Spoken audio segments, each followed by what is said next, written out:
Let me edit that. That's, Yeah. There we go. All right. This is a Zimatorm stream, technically. This is on a Zimatorm channel. Indeed it is. We saw a dead file yesterday, actually. I'll probably talk to you about it when I come back. Just waiting for make sure everything's good to go. How was it? It was all right. The research seemed kind of fucked across the board. Well, it's about what you'd expect for Death Battle. Yeah. So dead file is just back in like full stride. Yeah. I do find it funny they were talking shit about things being not canon, and they were using filler scenes from the anime as canon. Yeah, there's only one canon, like, but that's Dragon Ball Super Bar. That's not the same one. It's the other one. Yeah, they're not the same character. Yeah, so that was ridiculous. Ask me about the damn. I'm just like, why are we even talking about that? Like, apparently, stuff from Heroes too. Like, that should be the real rage.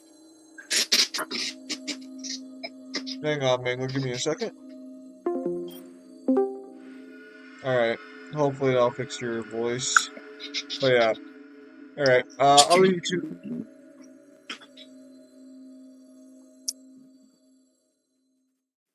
Okay.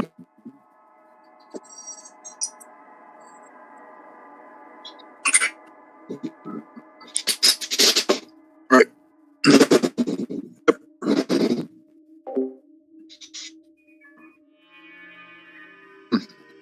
This hot dog is fantastic.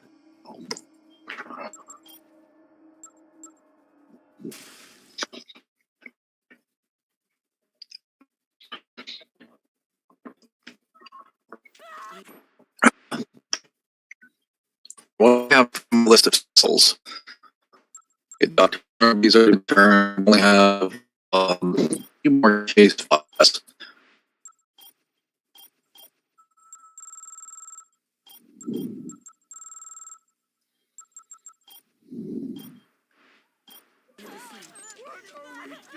Yes, that's right. Crying everywhere.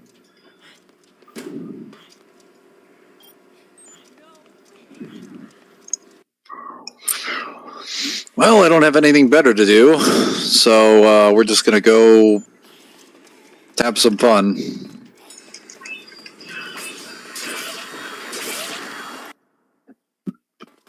Also, hello to anybody there. I know it's a little weird that we have a bit of a stream today because apparently we're not supposed to have one, but that was largely due to my schedule, because I thought,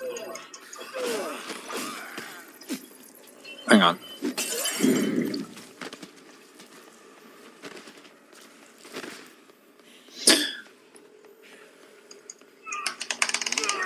Hang on. I killed these guys.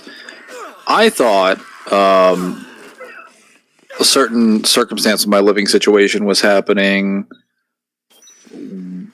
probably within the next week or so, and turns out it got delayed a little bit, so I'm able to stream today, and I was not able to visit with a friend whom I thought he was coming today, but apparently he had to move some stuff around for the setup at his house, so he's actually coming tomorrow. Thus, I am able to stream today, when originally I would not have. Oh, hello, Dina. Dina Babina? I don't think I can pronounce that.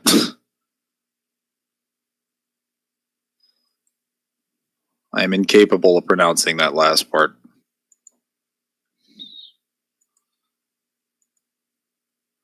Titan Syringe Man versus Vector Prime and Unicon Trilogy. Starscream versus Titan Speaker Man. Death Battle Transformers versus Skibby Multiverse. Skibby, what are you even saying? I don't know what any of this means. Also, hello, Cyber. Is this a question, a statement? Like, what's being suggested?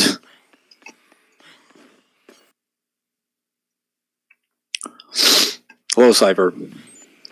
I thought it was not streaming today, but it turns out that I am, because my schedule was free after all.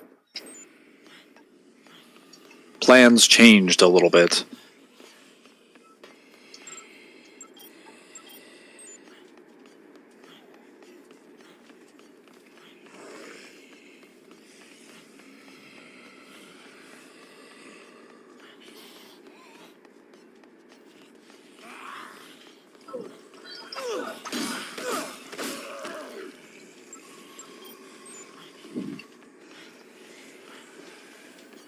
I think I know where this guy is. Yeah, he's in there.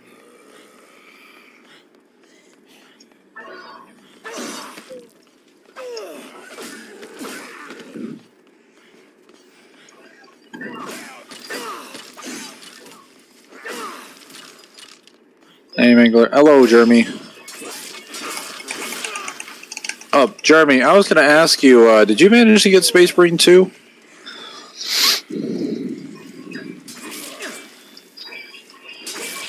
Because I distinctly recall you mentioning that you were interested in some Warhammer stuff.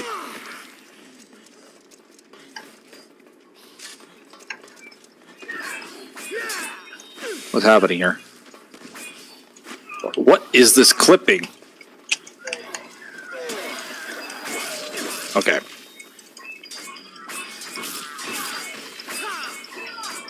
This is some sus nonsense. I think it's the elevation.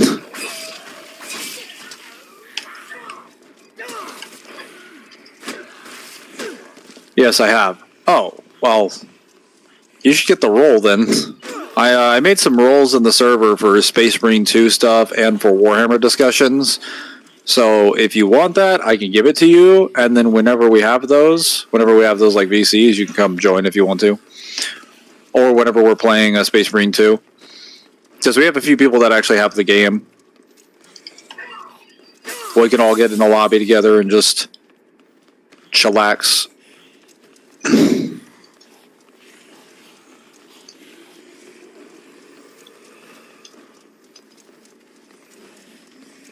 have the katana. I am ready.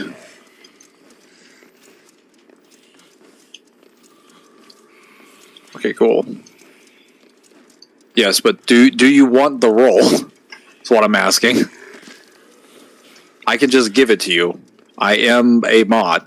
I make the rolls for that reason. Alright, what's happening here? Oh, that's right. This guy has like a mohawk. You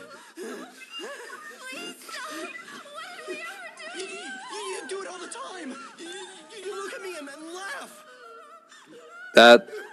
That's the reason why you decided to throw a Molotov. Stay back. Stay back. Getting closer. I'll light this place up. I suppose you came. Sure, I'll take it. Okay. Laugh at me too. I'll give it to you after the stream.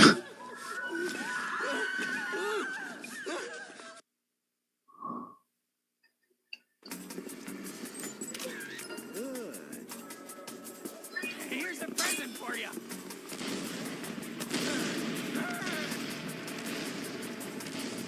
I forget how fast Paul is.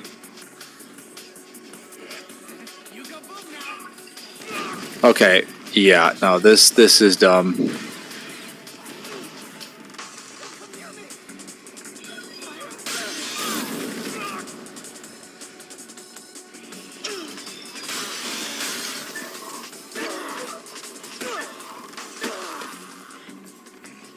And what a loser boss. I know.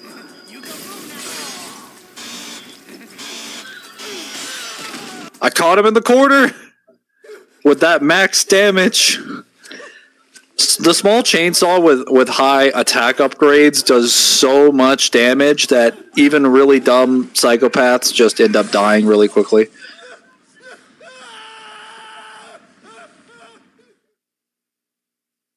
Oh yeah, I think you can save Paul.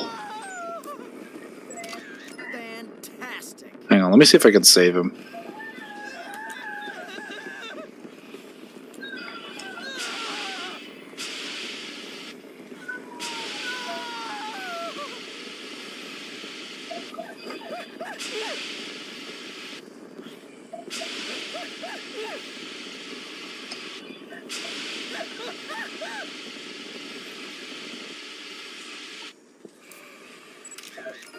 right. Yeah, you can save Paul because he's kind of a loser. I usually just let him die because I'm not able to angle it correctly. You have to stand like back behind him. My arson days are over. Yeah, they better be. To waste my only healing item on you.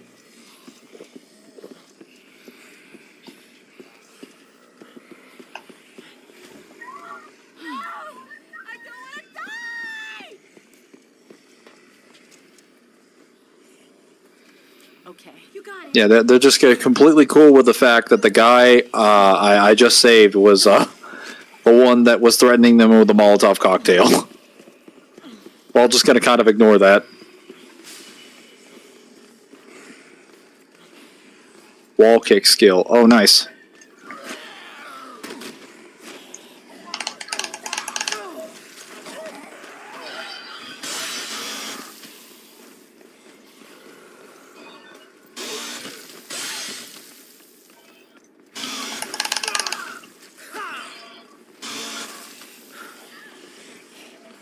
You know, I probably should have just told them to stay downstairs. Hindsight 2020. Definitely should have just told them to stay downstairs.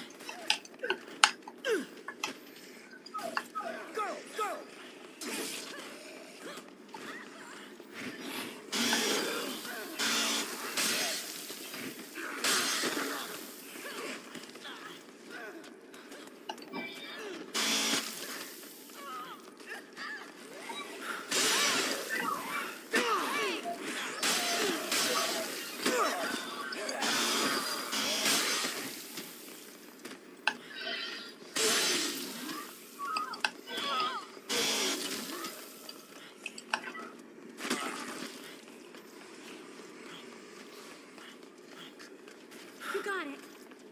Okay. Actually, you know what? You guys stay in there.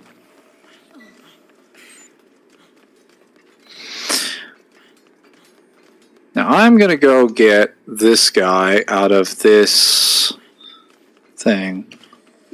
Bro was burning alive, and all Frank said was fantastic. Were you really expecting anything different from Frank? Final Fantasy Stranger Paradise has been a blast before. That's nice. Everybody's not gonna lie. Wait, so Paul actually joins you? Yes, Paul will join you if you save him. I've never seen anyone save him before, but I always knew it was possible because there was a fire extinguisher next to him, and it takes a while for him to actually burn to death. So the implication being that you could save him. There's also a fire extinguisher in the room where the girls are. So they do give you multiple tools to save him if you want to. So if you just want to get like tons of XP, that's a great thing. Plus, I don't think Paul is actually a psychopath. I just think he's suffering like massive social anxiety, and he just decided to go a little crazy. So I don't actually have a problem with him like saving him, because you could probably realistically convince him, hey, that was the wrong thing to do. Oh man, Leroy's just booking it. Oh, sorry, man. This man is like moving and grooving. Just like full speed, let's go.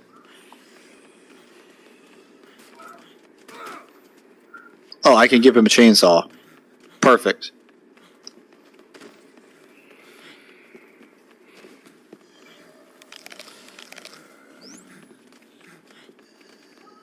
Follow me! Follow me! Over there!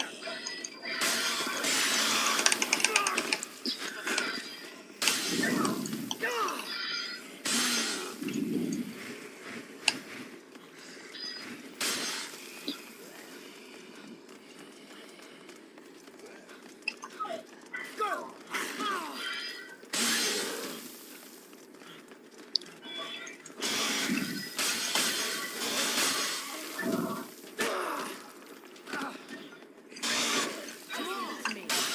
Over there! Follow me! Over there!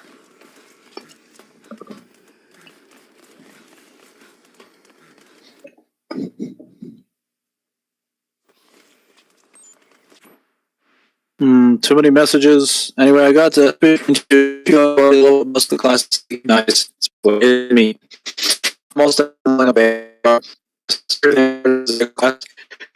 Vanguard is not that bad.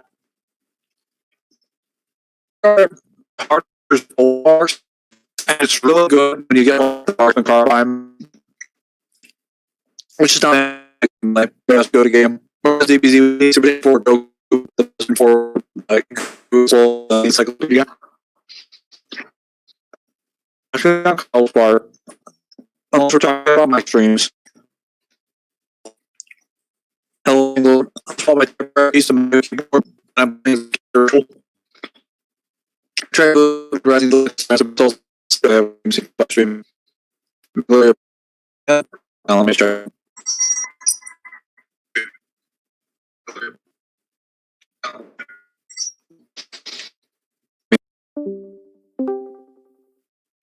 All right.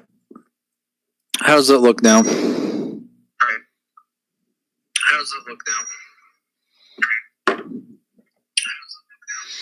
Should be better. Yeah. Sorry about that.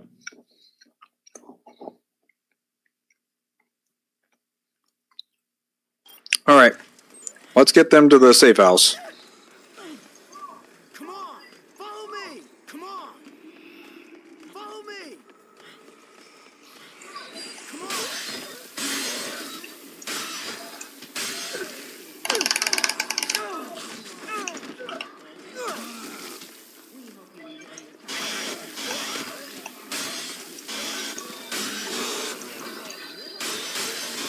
me.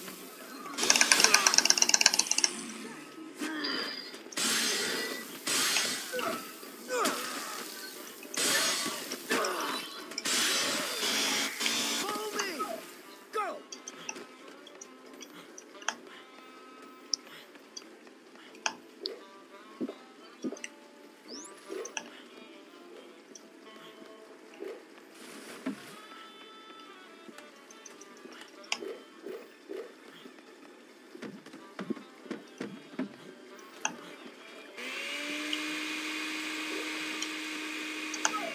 Go.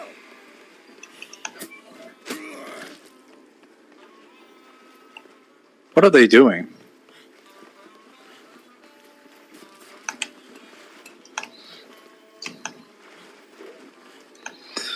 These fools.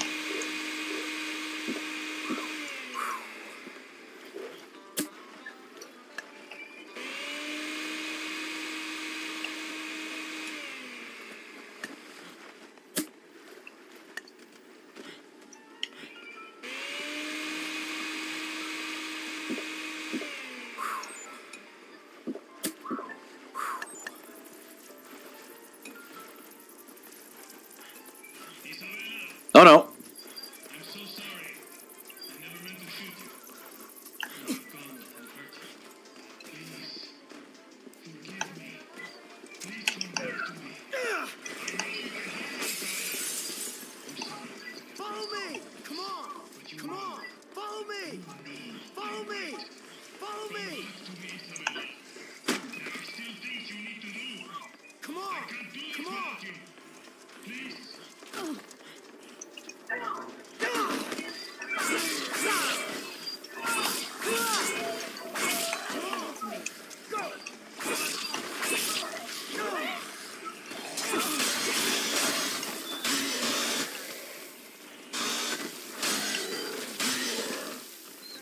All right. I keep going. There's like 2 cops up here with some nightsticks. I could take their weapons from them and then swap off the katana so that I can keep these weapons.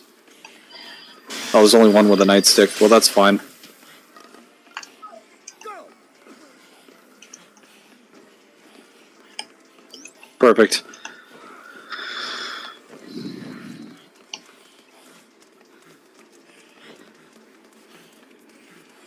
I'm on it. Come on. It's better now. You haven't gone full robot now. What did you say to my question? No. That's a Kyle thing. He's handling Sparking Zero. I'll be streaming the Bleach game. Once my stream situation gets figured out, whenever that comes out, he'll be streaming the Sparking Zero. I can still stream Sparking Zero on my own stream, but for Zim's streams, he'll get the priority on that. So I'm probably not going to go through the story mode on my stream. I'll just be playing like fights and custom scenarios and trying to unlock a bunch of stuff. Wow. Thank you, Paul, for slicing and dicing me into ribbons. I appreciate that. When we scale Among Us, never. Stop asking.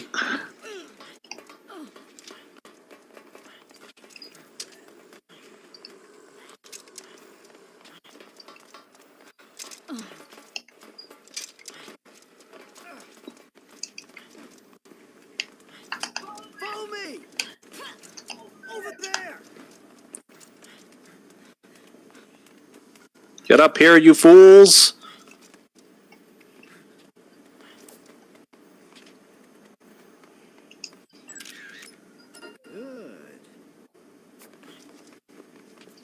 All right, here we go.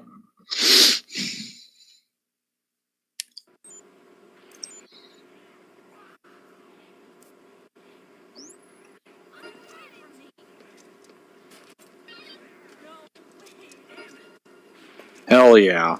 New skill mastered.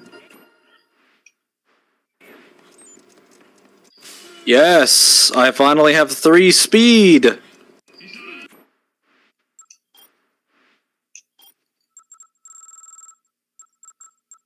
I have giant swing. Okay.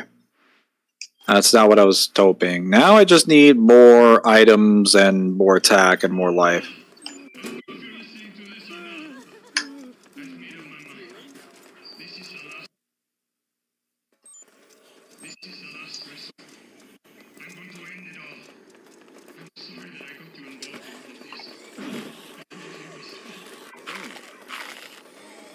Oh no.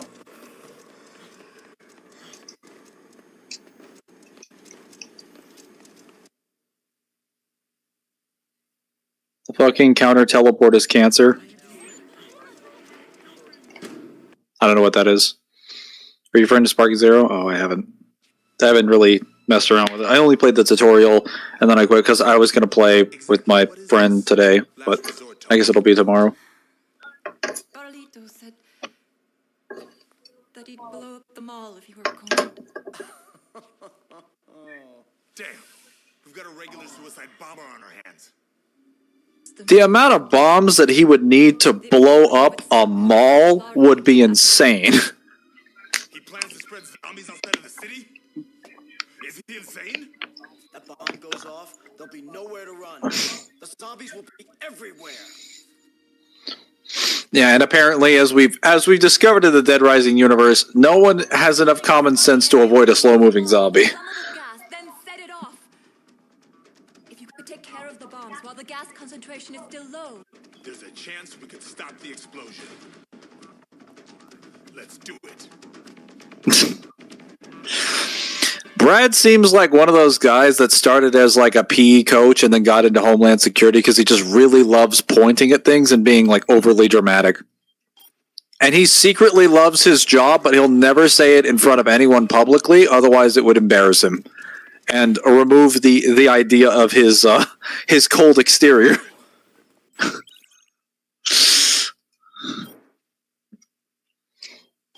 All right. Now, I'm going to need a little bit of time to do this one because I believe this one leads into the next one. No. Okay, it ends here. So I'll get some extra time reset at the last one.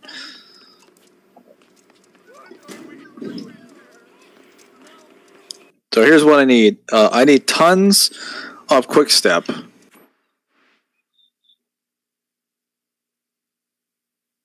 Oh, fuck.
I'm gonna be probably, I'd say, 2 small chainsaws. But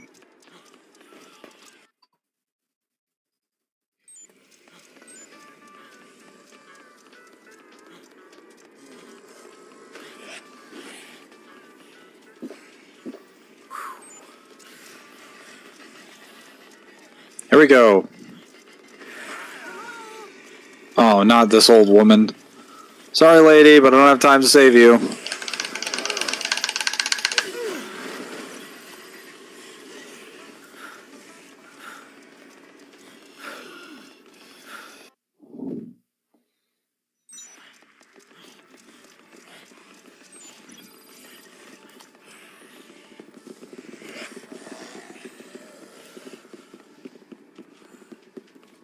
You want some wine?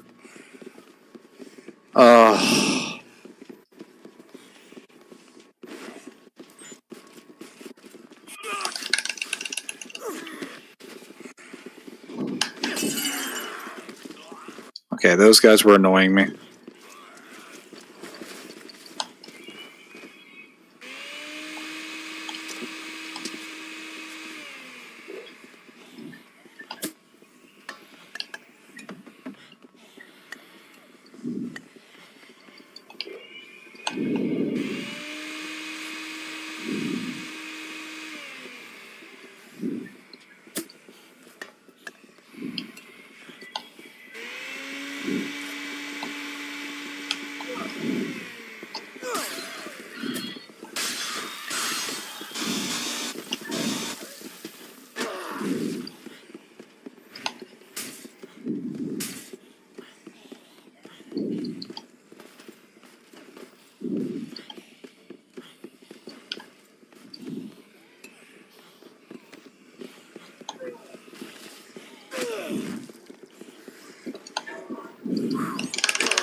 Oh yeah, this guy's just getting drunk over here.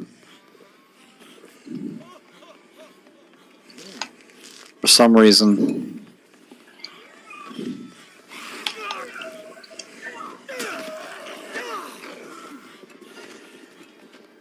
That guy is probably gonna die.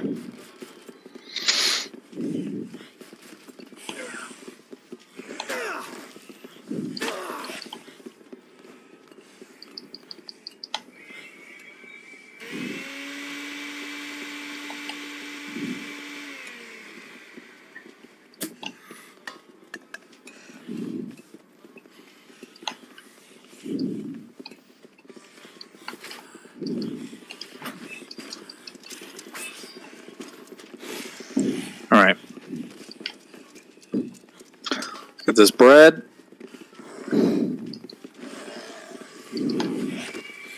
And with all this food mixing, we should be good. No, I don't care.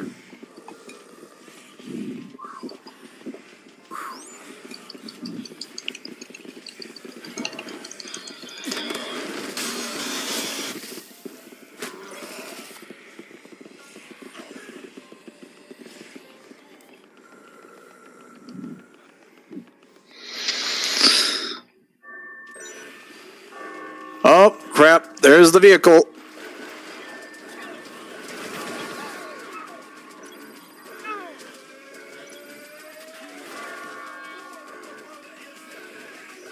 Oh.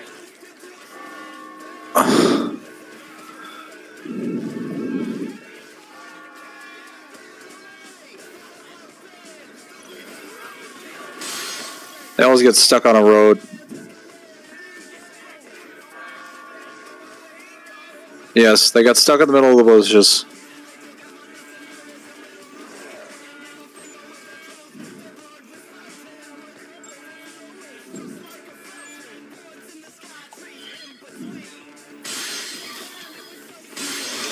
That untouchable got me pretty far.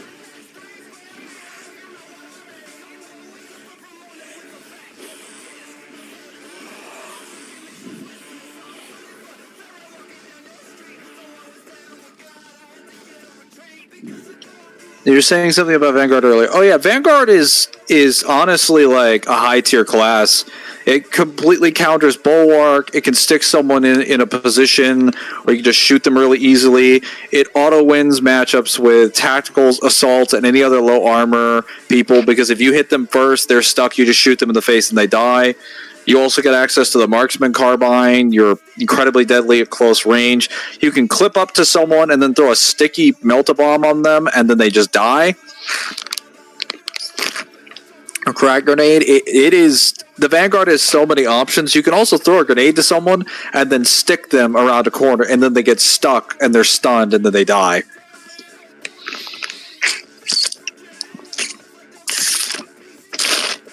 Mangler, are we scaling for Among Us? No, I'm not scaling Among Us. And I have to drop Among Us scaling photo. No. When will the Among Us scaling drop? Never. Okay, Red Dead 2 Redemption just finished. Downloading, can't wait. Nice. Alright, here we go, guys.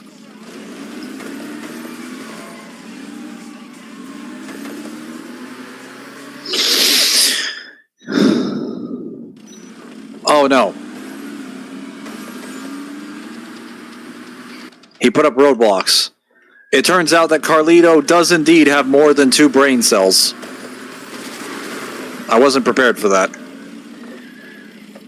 But considering he had a P90 and a 50 cal, I guess that's to be expected. I can't find the queen in there. Whatever. Had you were scaling Among Us, man? No.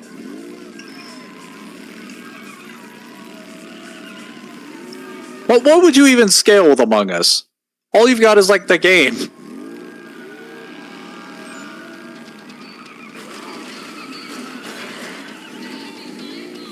Gotta get the 5 bombs.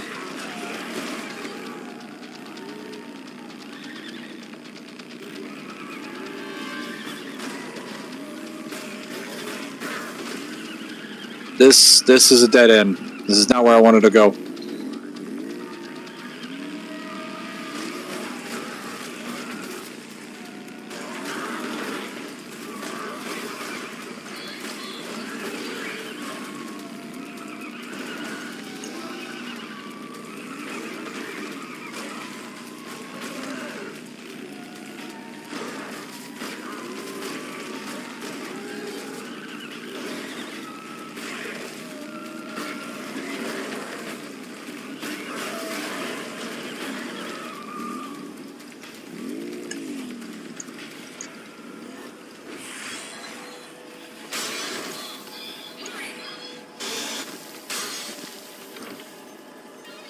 Oh, looks like the drunk guy's dead. That didn't take too long.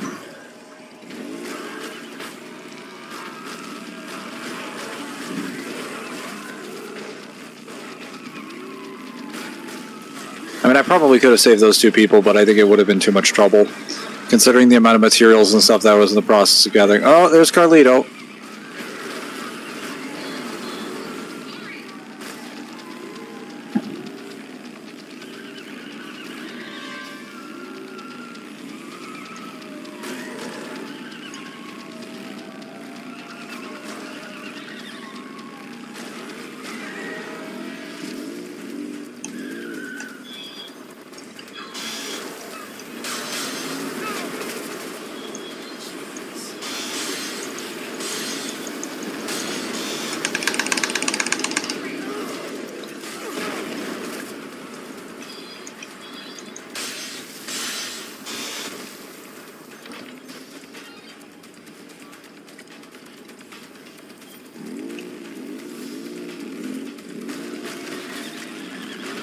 The only disarm location that I ever had these adventure games. I've actually enjoyed it. I think it's probably one of the only games doing feels to do because the gameplay, design, in general, just of accomplishing is actually enjoyable. At least tedious and annoying.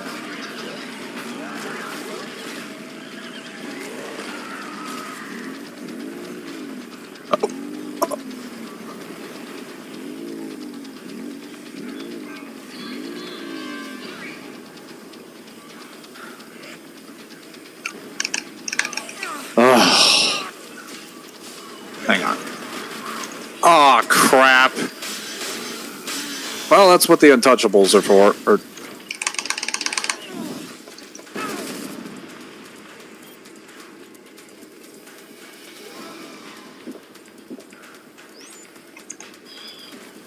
I can now no longer be grabbed.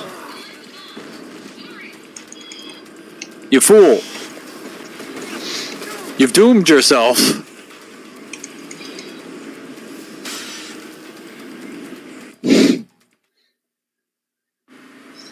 Man, all this can wait for Mangler's Among Us kill is got to be fire. Guidebooks. Heard Among Us is like massively hypersonic because of some asteroid feat, probably. You know, that small chainsaw does a little too much damage.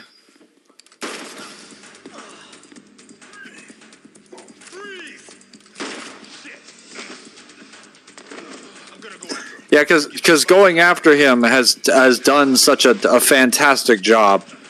You've had like what? This is like your third time going after Carlito. Like third time in the last few days, mind you. So you've had plenty of time to not fail.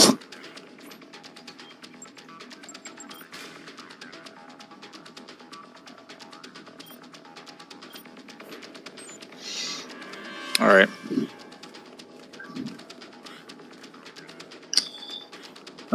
There should be some kind of vehicle nearby. Because there's usually a vehicle down in the underground assembly hall. Like some kind of car. Usually a truck, but since he's slashed the tires on these ones, I think that might have... Well, I think that his trucks being down here might have despawned the other truck. But I'm not so sure on that one. Okay, now they can grab me. Because the Untouchable is no longer active.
One more man.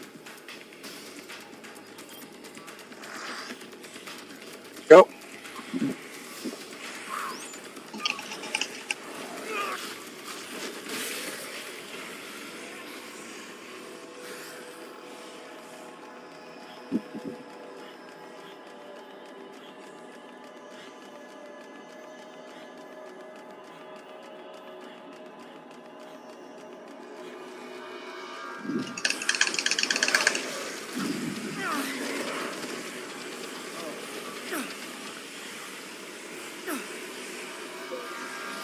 Actually, hold up.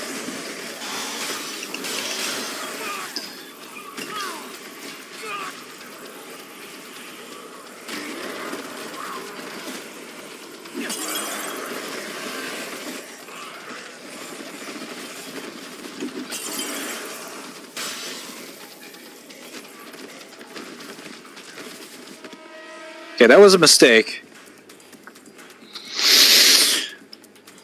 So here's what we're going to do instead. We're going to go back out, grab a new motorcycle, and then come back in and just drive across.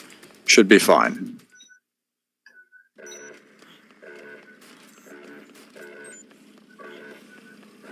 And then we'll have 2 queens to get us out.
There we go.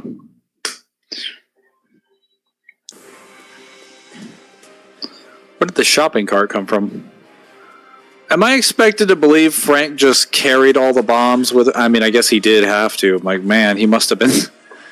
That might be the best running feat I think I've ever seen.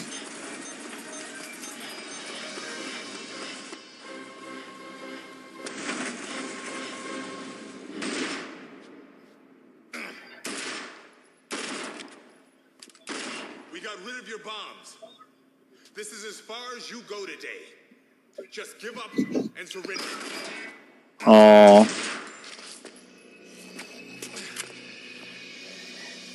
That's adorable that Brad is like actually still asking him to surrender, considering Carlito is just insane.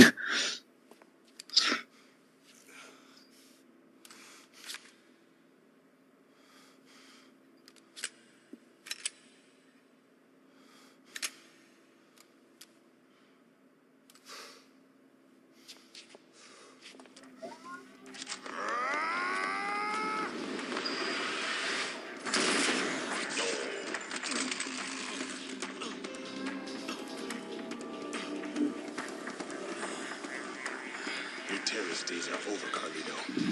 You're finished.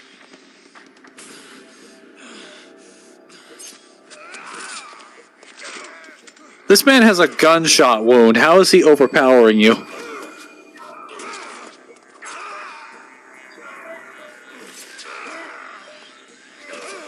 Oh, the roundhouse kick.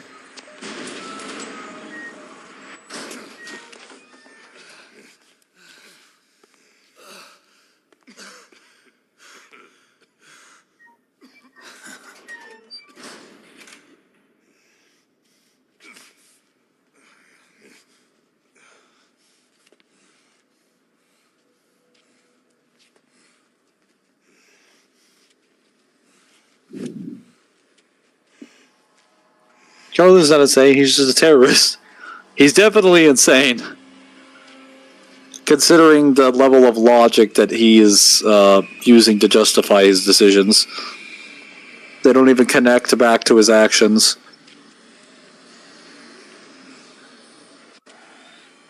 Well, shit.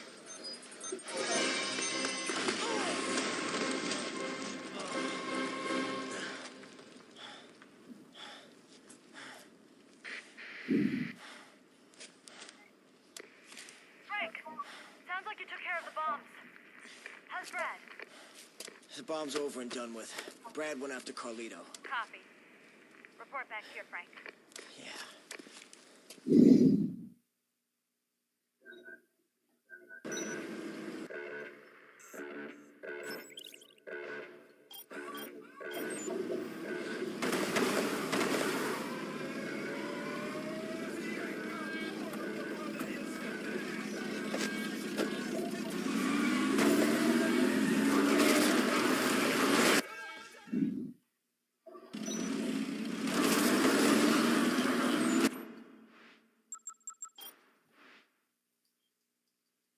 All right, my first left.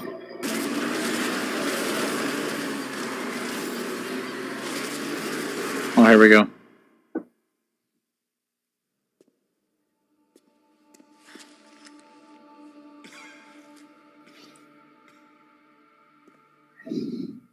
Brad? Brad? I seem to have found Brad. Don't get any closer. Stay away, Frank. Don't get near me. What's the matter, Brad? Are you hurt? I'm coming over there, Brad. We'll go back together. If you're hurt, we'll patch you up.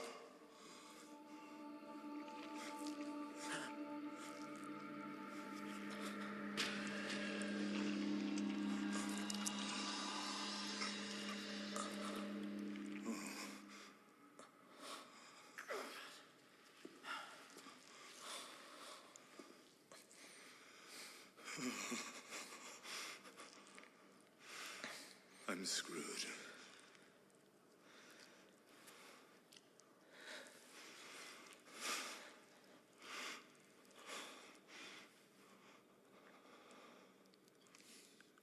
It doesn't hurt.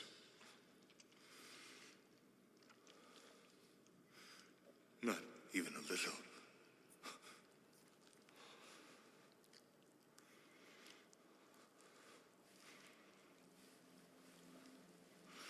I'm already dead.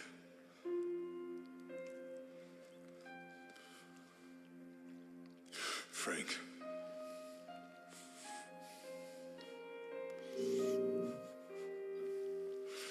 Don't tell Jesse about this.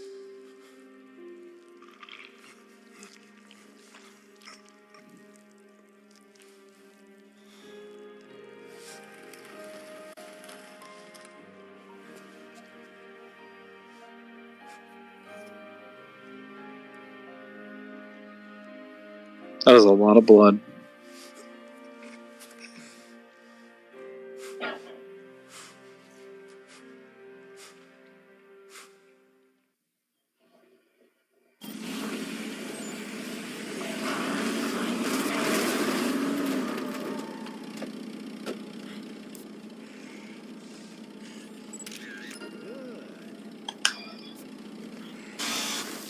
Oh, just came down here to make sure he dies in peace.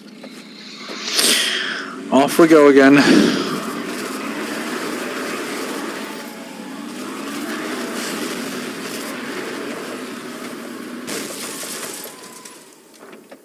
Oh.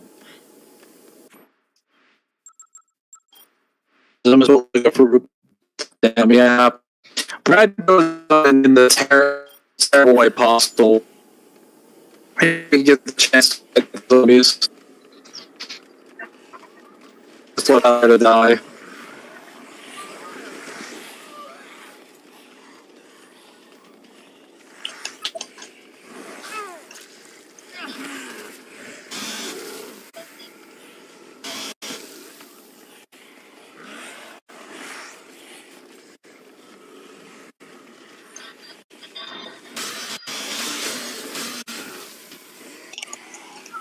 Okay, I get out.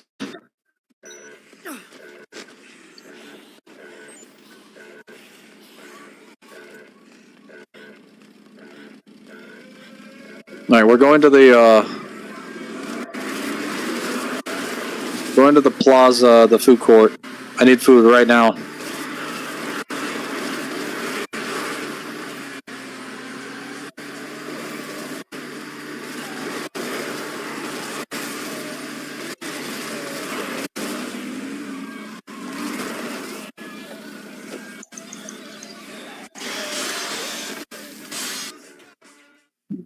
I'm here. I just watched from the shadows.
All right, here we go. Let's move like we're speed.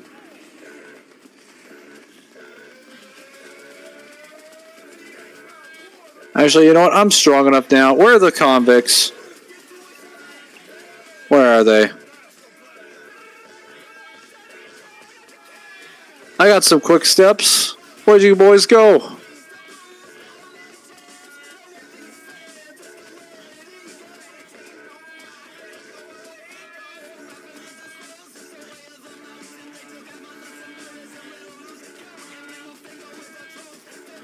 Oh, they're over there. But they're always stuck behind a telephone pole.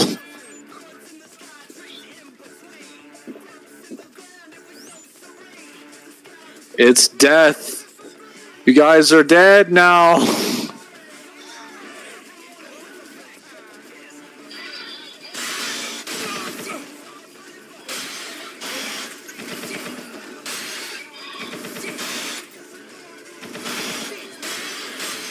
Fools. Yes, that's how easy it is to kill the convicts when you got the weapons you need.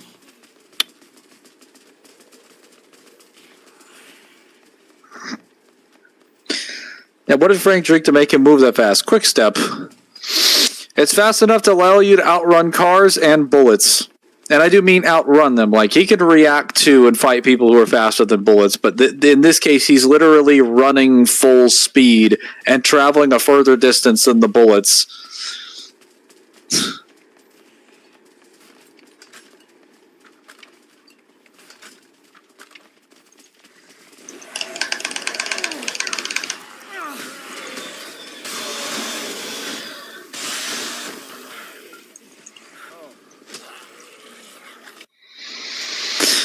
All right.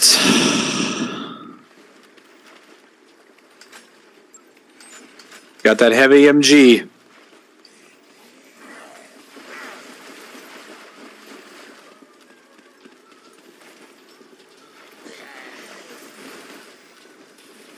There she is.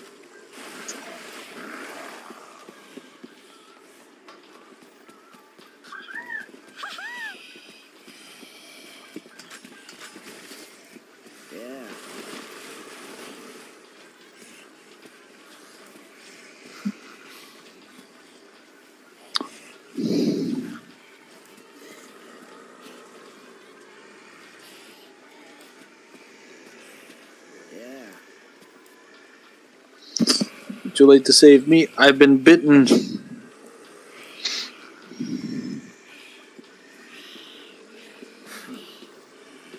Yeah, I don't know what Frank's talking about. Oh, Frank is feeding her false hope.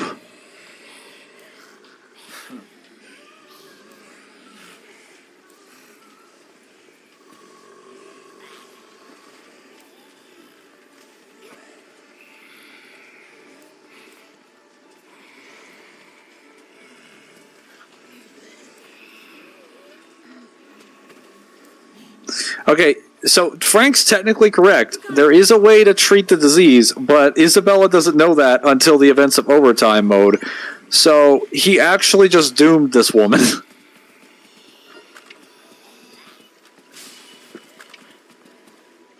He literally just doomed her by feeding her a lie.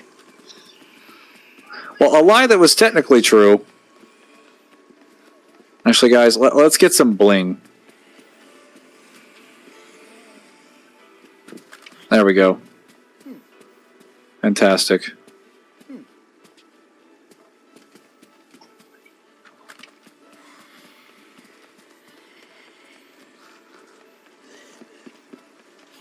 I look very professional. Come on! Over there!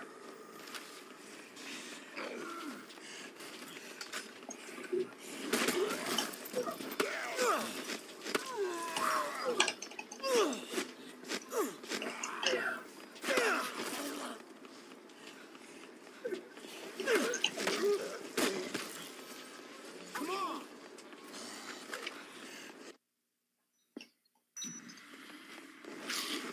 Follow me! Come on! Come on! Follow me! Follow me! Come on! Follow me! Come on! Follow me! Come on! Come on! Follow me! Follow me! Over there!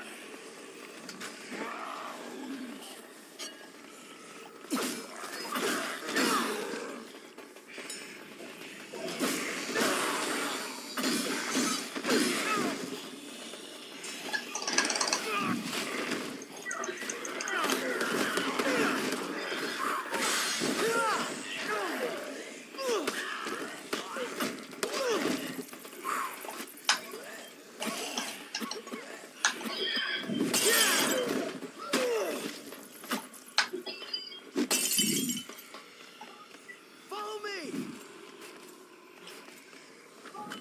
Follow me! Follow me! I'm always dripped up. Already know. You shouldn't have. Well, hold up. Thank you very much. Oh.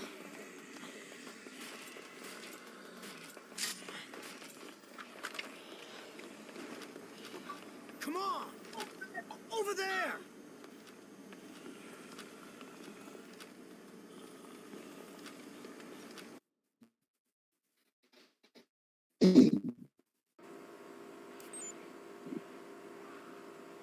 Yeah, everyone's probably gotta come down here. No way! Get away from me! Get away from me! Look at the gun. No way! What are we doing here? What are you thinking? Yeah, I definitely don't know where Brad is. Thinking? Hey! Get away from me! What are we doing? Get away from me! Well, the game doesn't even attempt to let Frank's down machine gun. It's just like, do you want to stay safe? And then select. Hang on. Guys, if it's causing problems, you just say something.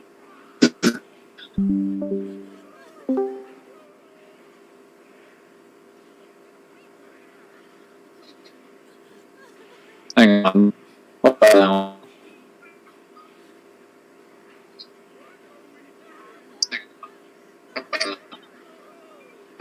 Oh my god. Yes, the internet is fucked.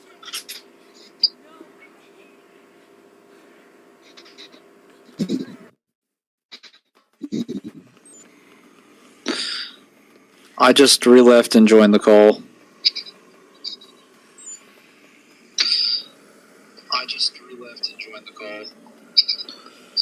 Okay, it kind of fixed itself there.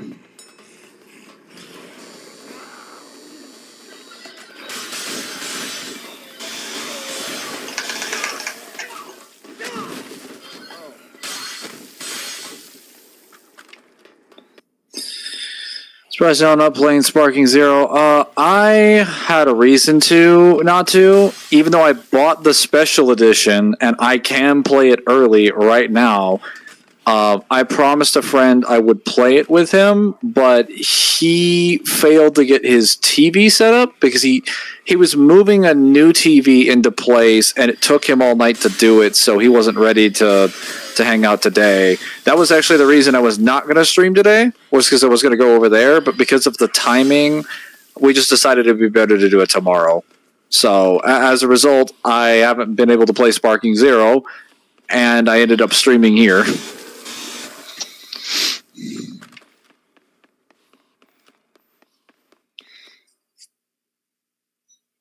Let it be known, I am here for you guys. Don't ever let it be said that I am not providing content at the behest of my own desires. Oh. I got hurricane prep to do. Don't you just mean evacuating?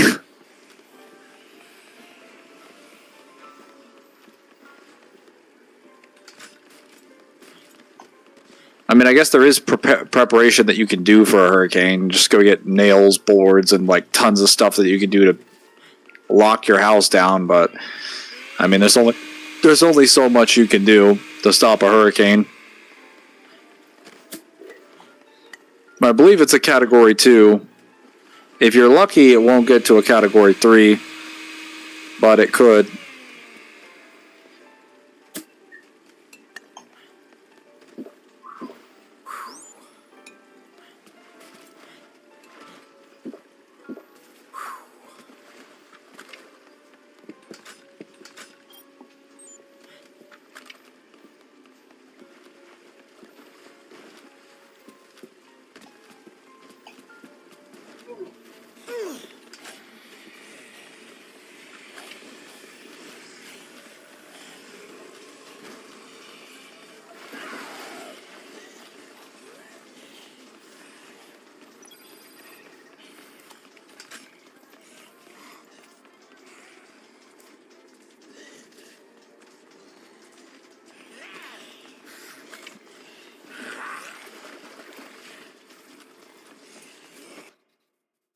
Here, regardless, the facility does not understand safety protocol. There's a lot of companies that don't work on a day when the hurricane is kicking in. Like, why? Have you noticed in self-preservation?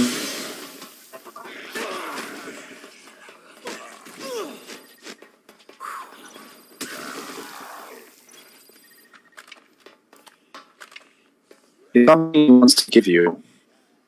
Think back to the leadership talks about. Oh. I'll take it. Did he give them off? If so, this would be fantastic.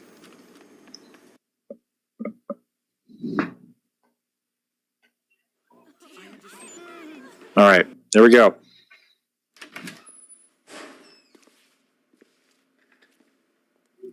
As soon as Brad gets his hands on that terrorist, I guess it'll be case closed, huh? Yeah, You know if anything else. I love how they fully render the costume in the cutscene. Nothing but the bombs. This is the benefits of having like an in-house engine. You can do a lot of funky stuff like this. I'm sure there's plenty of information on it. Can you take me there? To his hideout? Leave it to me. She's trying to have a serious conversation with this man when his head is basically the equivalent of a fucking corn on the cob in a costume. I look like a psycho. Like just an unhinged person.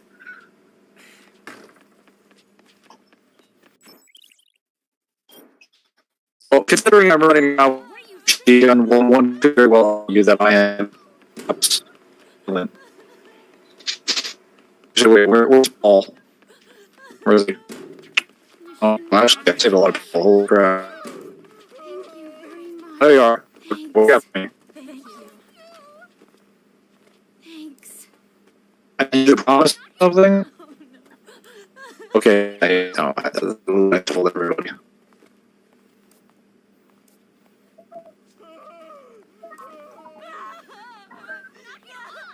Oh my god, finish your conversation.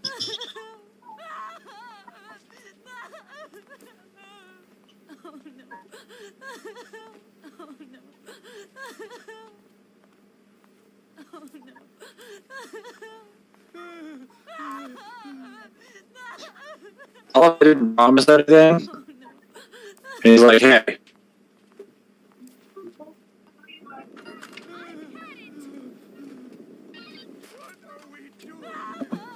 There we go. Thank you so much. What are we doing here? Okay, well, I guess you just all. Hang on, sorry, I have to just I'll be right back in a few minutes.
Sorry, I had to leave for a little bit to do something.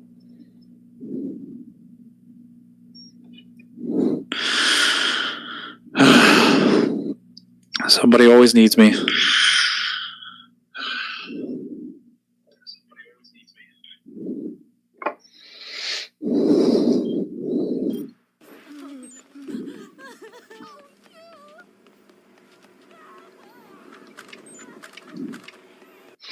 I think his hideout is in the North Plaza. Oh. That looks a lot bigger in her hands than it does in mine. It just looks like a bigger gun in general.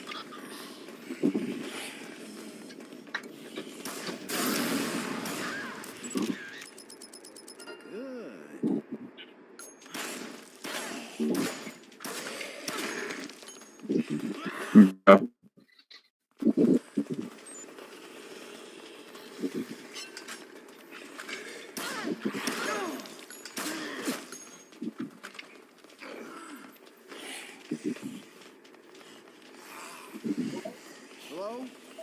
Hello? I'm gonna prepare an inch for this.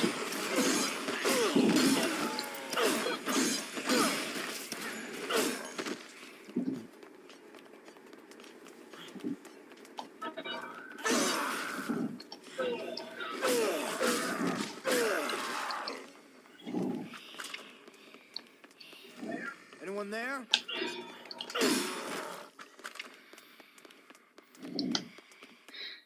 There we go.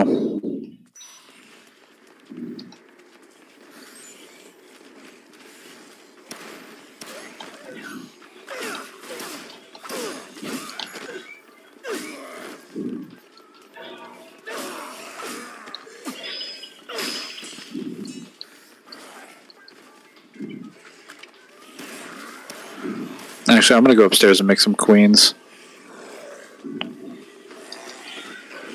Oh, never mind. I don't need to.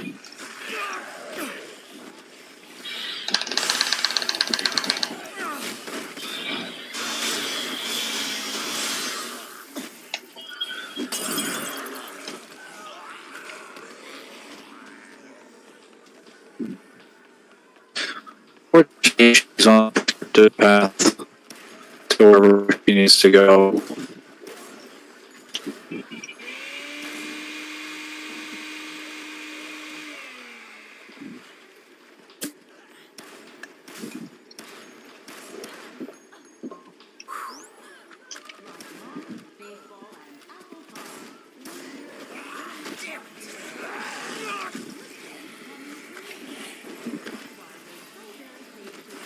Anyone there? Hello?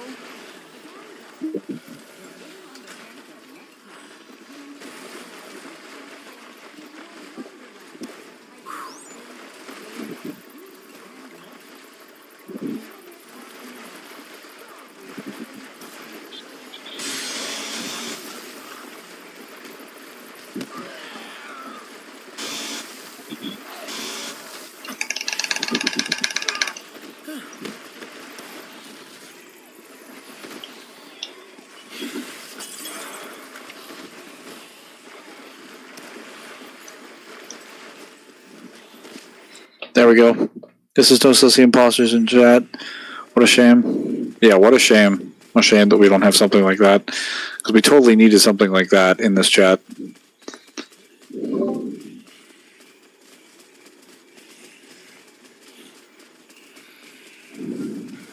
Oh, that took a lot longer than I was expecting. Fuck me.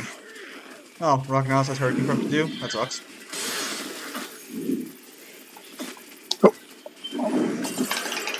Off me. Okay, there we go. Oh, I didn't. Oh, okay. I know what step I missed. Ah.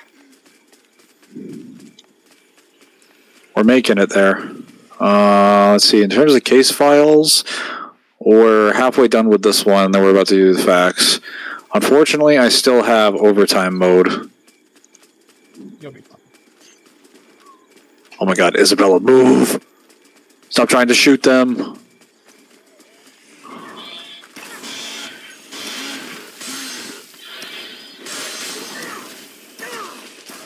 I wonder if Red Dust's in the path of the hurricane too, but I think Red Dust is further up the eastern shoreline. Wonton, you're getting hit by the hurricane? Ah, that's a shame. Make sure to stay safe. Fuck off, fuck off, fuck off. Okay. Yeah.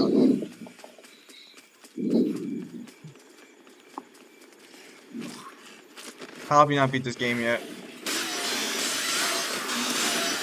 I've been moving with quick steps and everything.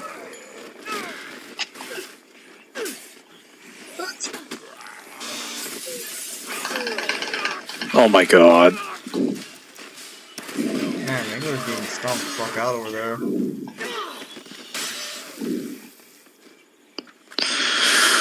Okay.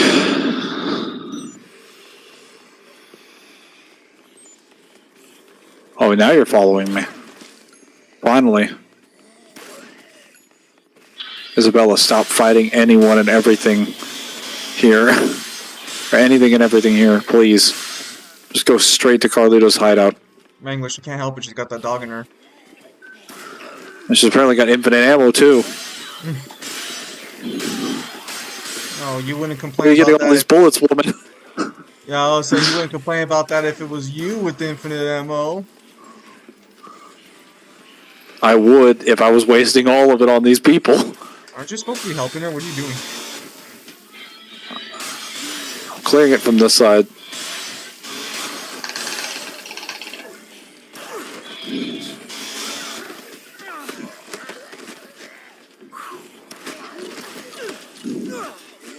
Yeah, regarding my internet, it looks like it's probably not gonna be a while before it's fixed, since it's a behind the scenes issue more than anything else.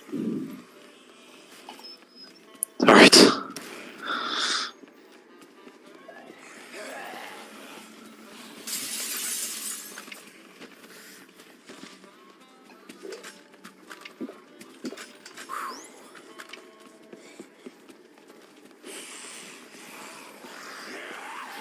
Man, she really made some progress. She got up there faster than I did.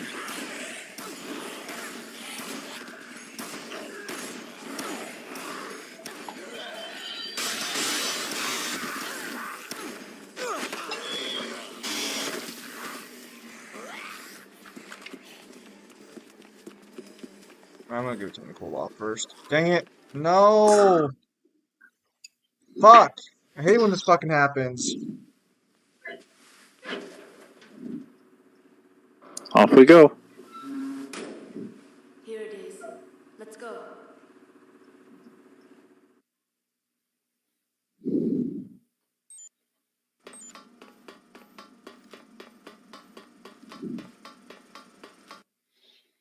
We're in the hideout now.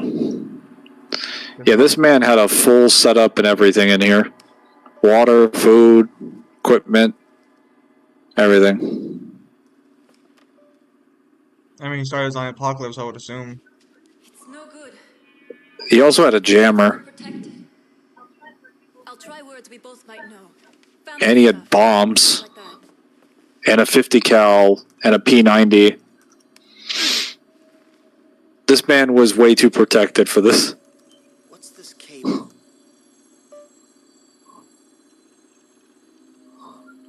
It looks like part of a jamming device. I won't be able to disable it unless I log in. Can't you just break it? I don't think that really works. Well, it's a jamming device, so like it has to be operational to work. Could you come back here? I need you to check it out. All right. Something tells me he found a way to program it by itself. No, like that's not what I mean specifically is that jamming device is like it's an electronic device. In order to work, it has to be operational. So if you were to just break it or blow it up, it wouldn't be able to jam anything anymore because it wouldn't be operational anymore. I guess not. Bruh.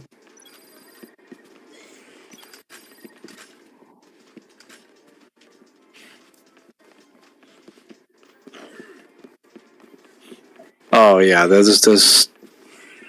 Simone wants me to bring her a gun. A gun. Yeah, that's definitely going to turn out well. Of course. Speaking of guns, Oh, just randomly timed, huh?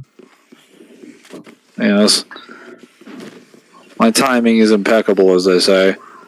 Anyway, 12 gauge. Dang it, this fucking sucks. I didn't turn on the fans before I left. Oh, that's annoying. What's up, Yoza? Yoza's, yeah, we'll just go with Yoza. Now all the fucking text is blurry and I can't use my laptop for anything else. Oh, I hate when this happens. Yeehaw. No, for some reason, maybe I need to buy more RAM for this thing or something. But for some reason, if I forget to turn on the fans at the start of your stream when I leave, the laptop gets too hot and it can't really handle multiple tabs all that well. So I can't do anything else on the laptop. I forgot to turn on the fucking fans before I left. I think it's an overheating issue.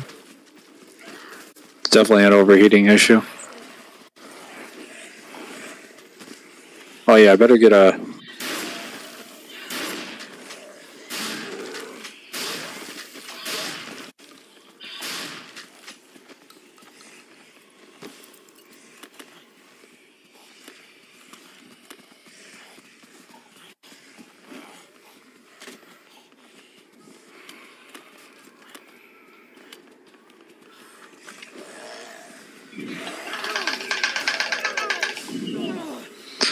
Now, I'm not going to wade through that pool of zombies again, so we're just going to run all the way over here. Oh. Try not to use this gun just yet. I've been carrying it around for like 4 missions. Because it is, like, with high attack bonuses, it is like the best gun in the game. Could you stop getting grabbed every 2 seconds? If I had Untouchable, yes. It does prevent zombies from being able to grab you during the duration of the perk. Then why don't you have it? I only have quick steps, which I'm trying not to use unless I get desperate. Very convenient. Fortunately, I have plenty of life, so I can take a couple grabs. I had never been on a ground sideways escalator before until I went to go visit Devil where he lives, because the airports. It seems like every airport except the ones in California have those fucking like on the ground escalators where they just push you forward. Yes. It was a magical experience. Did you enjoy yourself? I did. Stationary ground, slow movement forward was enjoyable. It was like an oh in your head, just euphoric.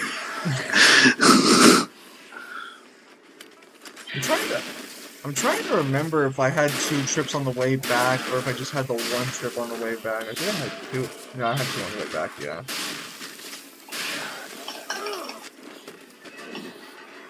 No! Oh, fuck. Are you gonna go all the way up for that weapon? I need to get up there, yes.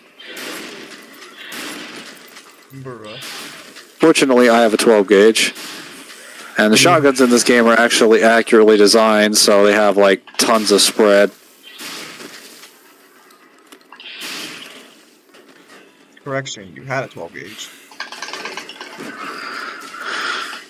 Yes.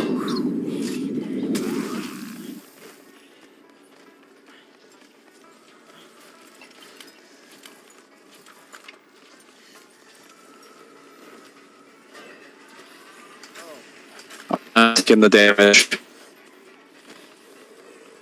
Not great.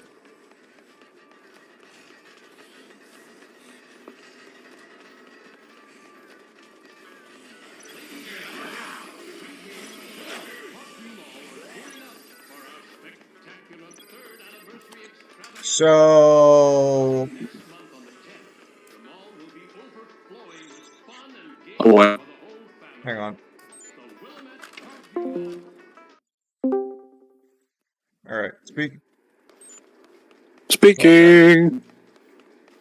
So, I know you've never played the game, but I'm going to talk about this because this was one of the randomest things that happened. So, a while back I did a How to Talk Fireside video. Fireside's a great game, played it on stream, loved it. But, so, I mentioned in that video that the lore is a bit choppy, and I mentioned that in the streams.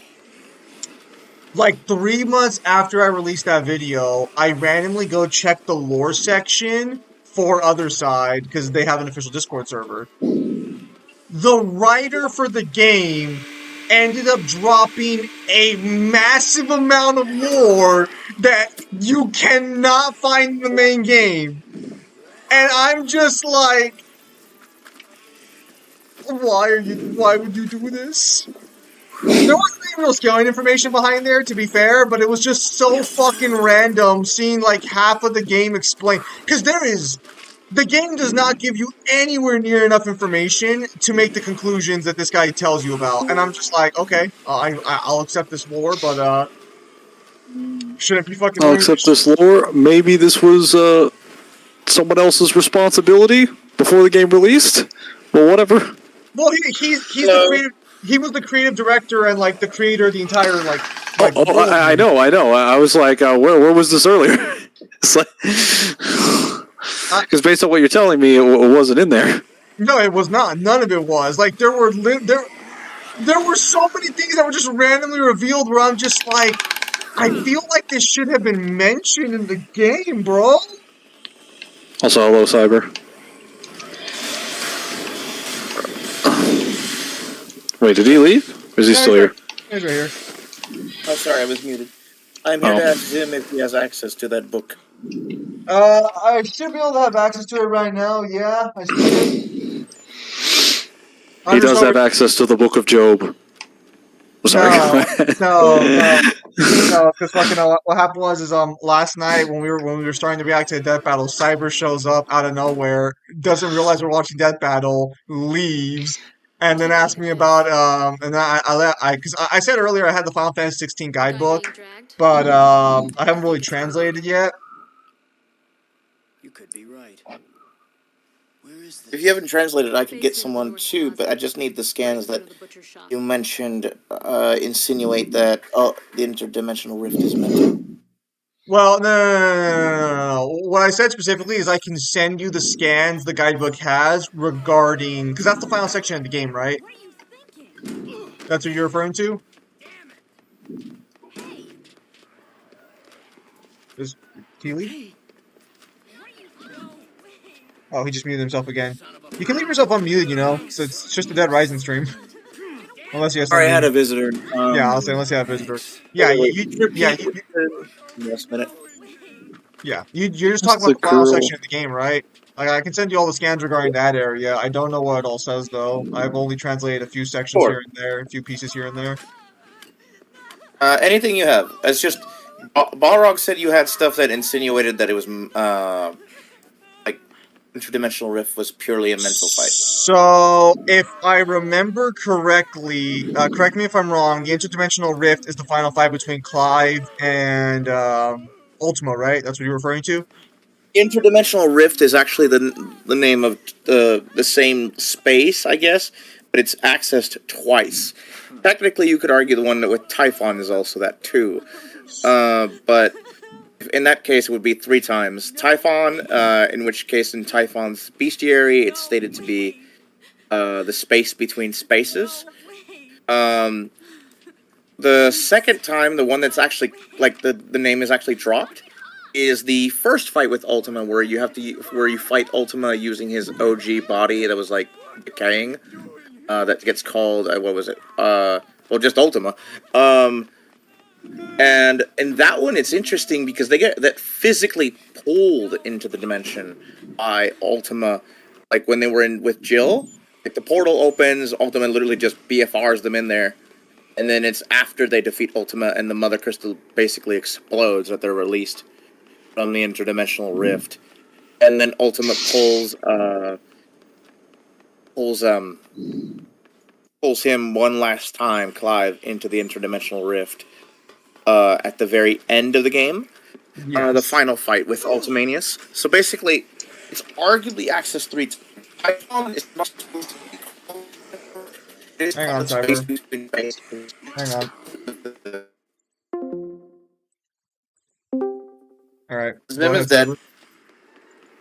I was just saying, Typhon's, like, space that you fight him in is not explicitly called the interdimensional rift, but it has the same, like, terminology, like space between spaces. It's very consistent with the whole outside of time and space statement for okay, so the interdimensional rift. So to be clear, okay, so when can you place those fights? Like, where would you say they would be? Because I only looked at the final section of the game where it Ultima and Ultimanius are at the very end. Ultima is the fight right before. Yeah. But it's right, right before you go to Origin. Okay. And then Origin, where you fight Ultimanius.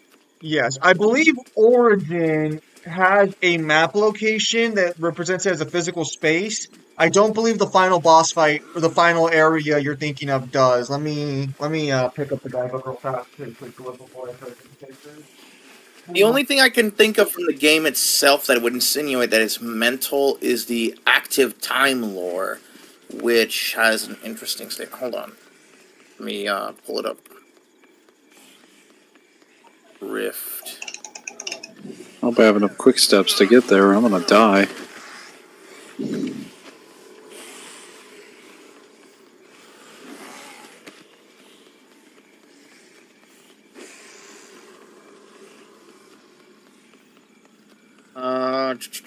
Okay, so it has two active time lores.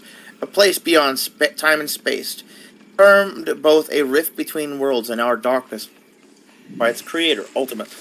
Clive and Joshua were forcibly summoned here by the mad deity that they might reflect upon their transgressions. And then it has one more active time lore. Its second one is Ultima's active time lore.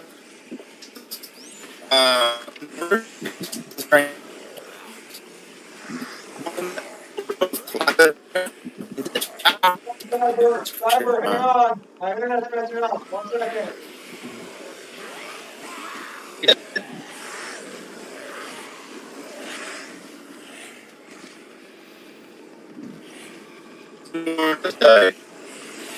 Yes.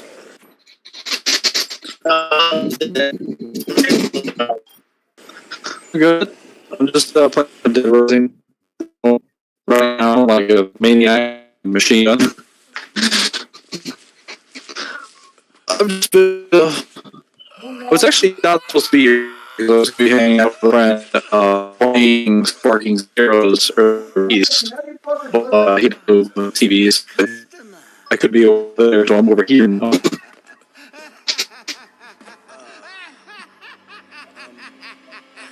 Hang on. Ooh, interesting for. Alright, I'm back. No, you're sort of back. You're stuck in the interdimensional void, considering your voice. Interdimensional rift, not void. You just wait right there, sir. I don't know if you are a cyber, an internet provider. I have Spectrum, and they fucking did like a software patch update a while back that makes us lose data at random points. It doesn't fuck with the internet overall, but it fucks with anything that needs a server connection. So it fucks with Discord calls and it fucks with multiplayer games. Have a reputation to uphold.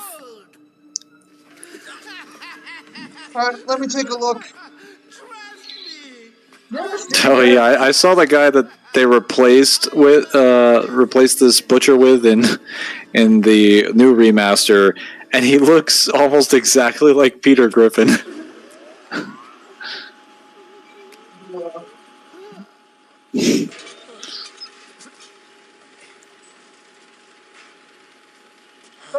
What happened to my machine gun? Cyber, have I ever shown you how big this guidebook is? Huh? Have I ever shown you how big this guidebook is? It's 600 pages, if I recall.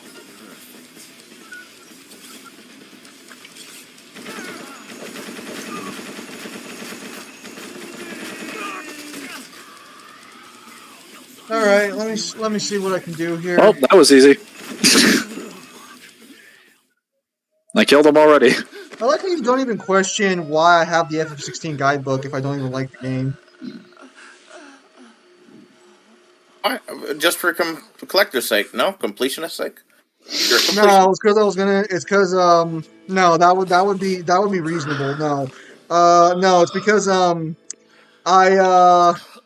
plan to make a Noctis versus Clive video later on after I'm done with obviously peak Noctis versus Kenshiro, and I was like I should probably get this guidebook in case there are statements in here. I am going to, the next time you mention that matchup, I am going to throw you into an active volcano. Sorry you don't appreciate Pete, bro.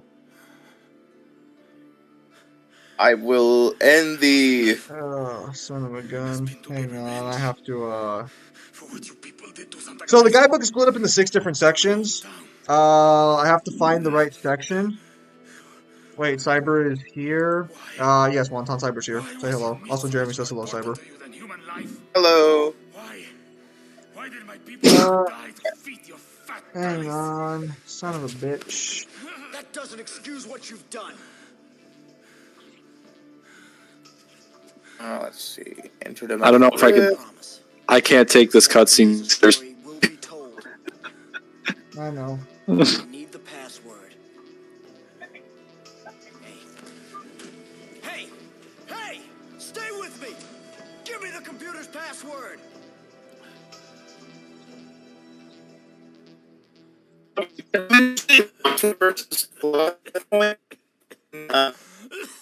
I know.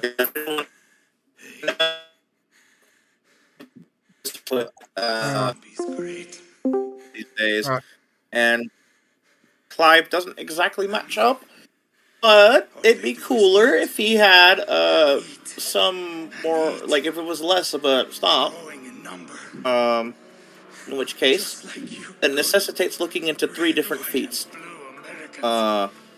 Creation of the interdimensional rift, the Omega spatial compression, which I do have a take on, and Leviathan's pocket dimension creation, which is interesting. Because Leviathan's pocket dimension has a visible sun in the sky. Speak, damn it! Yeah. What do you mean it's not over?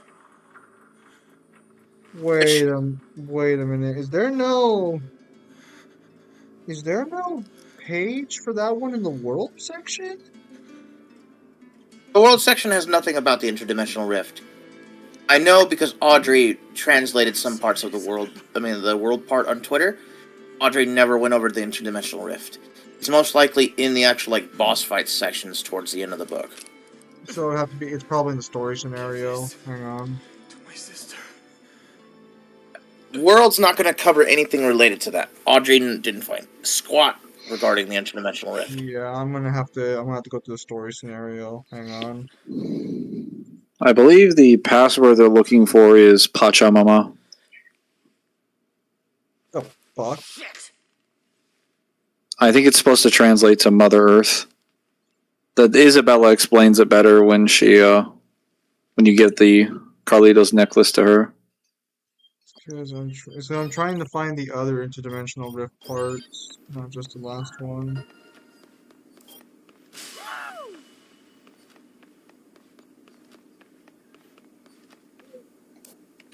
They've died. Fantastic. Base Crusher skill? Ooh. Yeah, so I'm currently on part 3 of the story scenario. Sí, no, todavía no. No, estaba en el baño por mucho tiempo ahora. O sea, tenía mucho a salir. Pues sí, no, es porque fucking, si eso pasa cuando voy a trabajar, eso no es fucking bien.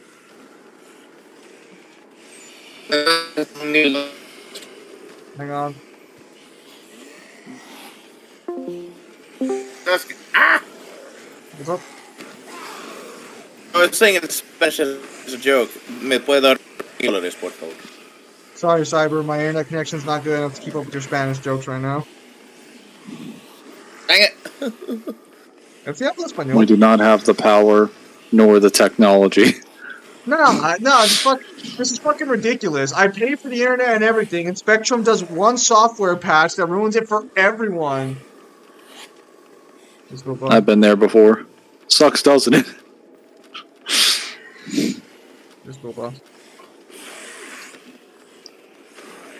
Okay. Oh. Mamá, papá, no tengo Okay, I got out of there. tú lo ves a él. What? Gosh darn it. Okay, Cyber might be right. I might have to go to the boss section, but that's fine. See. Yeah. Oh, I found a YouTube video that has the active time lore. That's good. Silence. You whore. Okay, hang on. Is this the final story part? It is. I'm gonna send you this. I don't know if there's anything on here. I haven't translated myself, but there might be something here. Has a little summary of the section. I haven't translated this part though, so let me just pull up my pictures.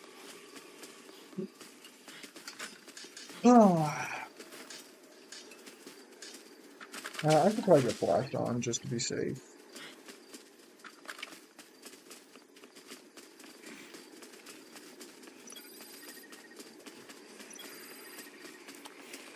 God, could that I know picture?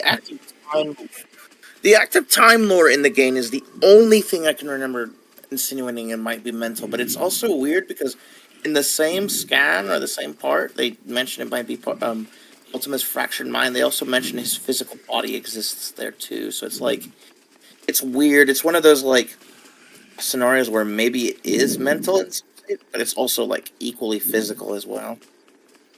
Yep, hang on. I'm reminded a lot of if where it's quote unquote a dream world, but it's also like entirely physical in its own space time as well. That's probably gonna be as clear as it's gonna get. No, I get you. What the hell? Mangler, what happened?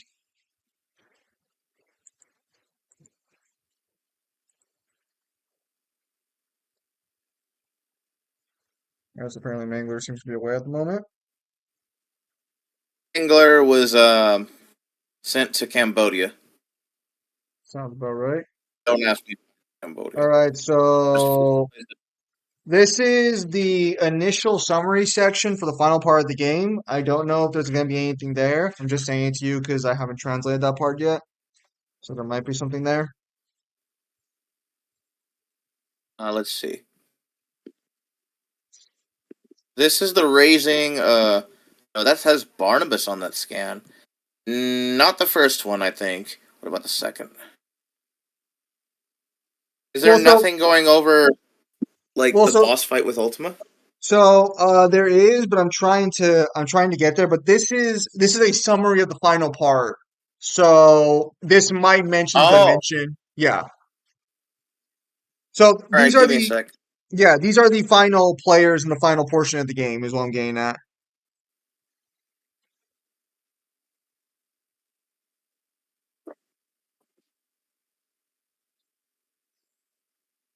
Okay, so this is the final map of the game. This should be where you fight Ultima and where you meet Ultima. I don't think there's gonna be anything here though, unfortunately. So I'm gonna go to the boss section right now after this. But I do my due diligence. You guys okay? Oh, Uh, hang on, hang on, hang on. Speak. Cyber Part speak. of it, part of the first scan says this. After the brothers reunite and reach the royal capital, they are imprisoned in a dimensional gap at Ultima, and Clive's sense of self is nearly erased. All right. Uh, so that is a little useful. Let me try the second scan. So I want to be clear here for a minute because I don't. I think you kind of understand what this is. I don't think I'm just being clear. This is not a data book It's a in the normal summarization. sense of like the other ones we've used for Final Fantasy. Like it's technically the Ultimania, but this is more of a game Ultimania. Like there's whole sections dedicated to gameplay, side quests, and stuff of that nature.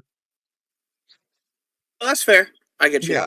So I have That's why they're to. also doing the world book, and we have no idea when that releases. Actually, there was actually some history lore in this guidebook I remember reading a while back that I actually found kind of interesting, actually. Yeah, There no, was, there is. Audrey translated a bit of it, like yeah, there's to like give an actual timelines and time stuff in frame when there. Ultima came into being. Uh, okay, I only care about Ultima on this one. Let's see, scroll down. Okay, here we go. We're on the enemy section now. I know the second scan you sent me doesn't have anything, but the first one does. It confirms that it's at least a dimensional gap. The way it treats it seems physical. So you can get your person over there to translate that and see if there's like any kanji distinctions or something. I wouldn't know too much about that at the moment. Hang on. It has Jigen in it. Whatever the fuck that means. Physical dimension. Okay. Yeah, because like I have a book on how to read Japanese, but I am a very slow learner, it seems. And also, I haven't had really time to sit down and really crack it out. Belt? That's not it tomorrow. Weird. Oh, I need to charge my phone actually after this. Unfortunately, there wasn't any discussions on the Titan forms in this one, from what I remember, which kind of was annoying.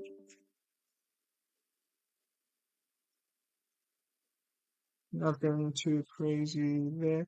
Are you gonna want the original Spectre thing you fight, like with the long hair and shit, with the decaying body? Yeah, sure. All right, I'll send it to you, but I'm pretty sure it doesn't have anything you're looking for. But let me check. Wonder where Mangler went off to though. It's weird. He usually says something about these things.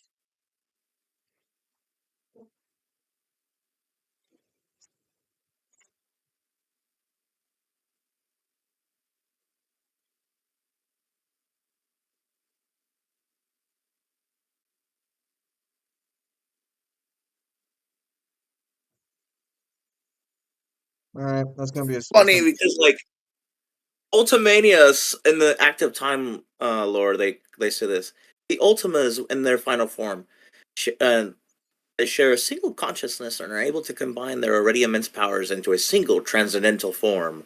4D. No, I'm kidding. I'm kidding. Bruh. I remember there was a space-time statement actually in here for one of the Ultimas, if I remember correctly. That would be interesting. Hang on, I might actually.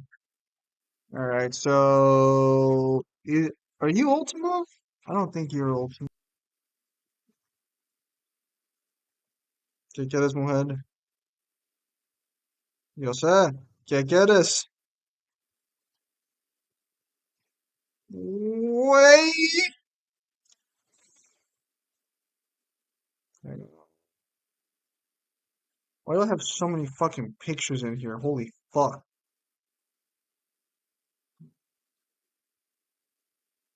All right, the MGR scans. I forgot about those.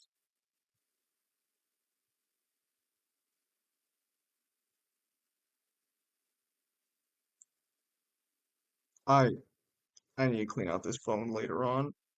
Good lord, there's so many fucking scans in here.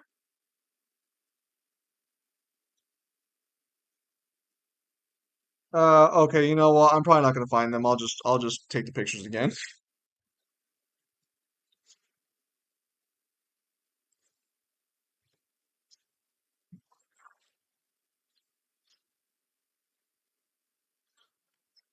Hang on, guys. I'm not looking at chat at the moment. So if I don't send you a picture of an Ultima, that's my bad. They all look the same.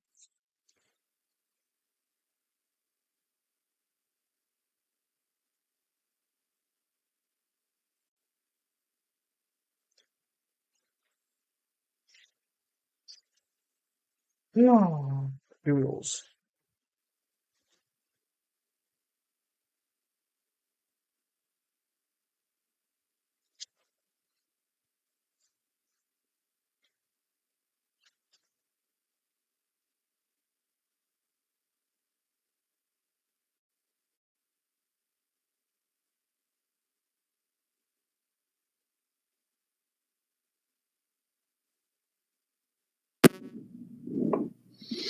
Ugh.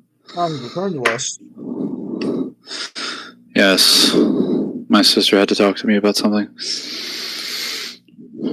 Everything okay in the world of Mangler? I was just talking about the doggy.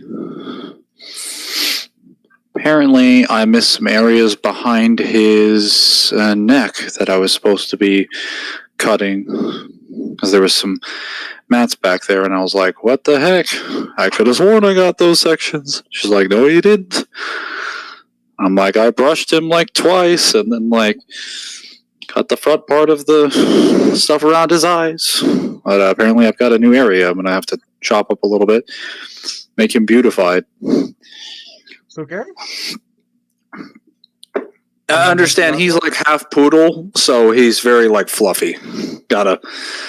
Gotta give him maintenance. Let me get.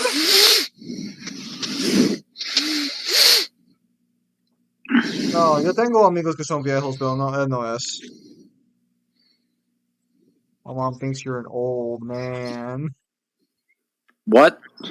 Apparently she What? says. Apparently she says you sound like my dad. Old man. Well, I can be old. Hang on, I'm currently going through the. Okay, so Cyber, I sent you some more pictures. Those should be all the Ultima Look, forms. I'm almost done with the active time lore. All right, you good?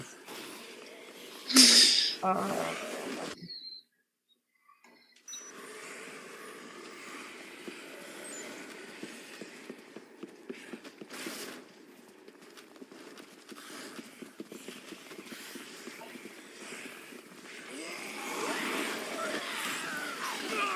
yeah, Alright, we're almost there. the history and lore section was pretty cool. Basically, just confirms Ultima didn't create the universe, but that's about it.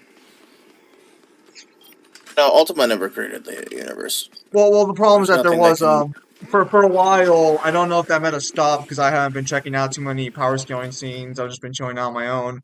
I knew there was a meta where people were arguing whether or not Ultima created the universe based on statements of him saying he created the world. But like, yeah, the guidebook basically just confirms like he just found the planet and created the culture there, basically. Yeah.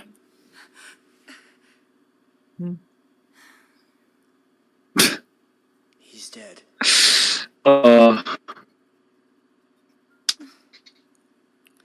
Cinematic. Bruh. All he worried about was you in the end.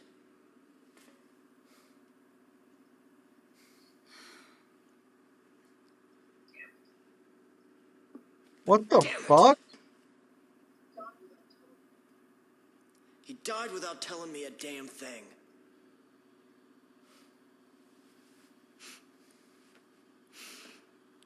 Actually, he told you something specifically. You know, I thought he was. I'll check these in just a moment. I'll send you this in DMs. This is the statement that it's a space between worlds. In the end, all he really cared about was his sister. Now, this is the statement that would imply it's mental. In fact, I think it's the only one of its kind. But, one sec, let me send it to you. It's the one talking about interdimensional Ultima. Which is funny because they even use the word interdimensional on it. But,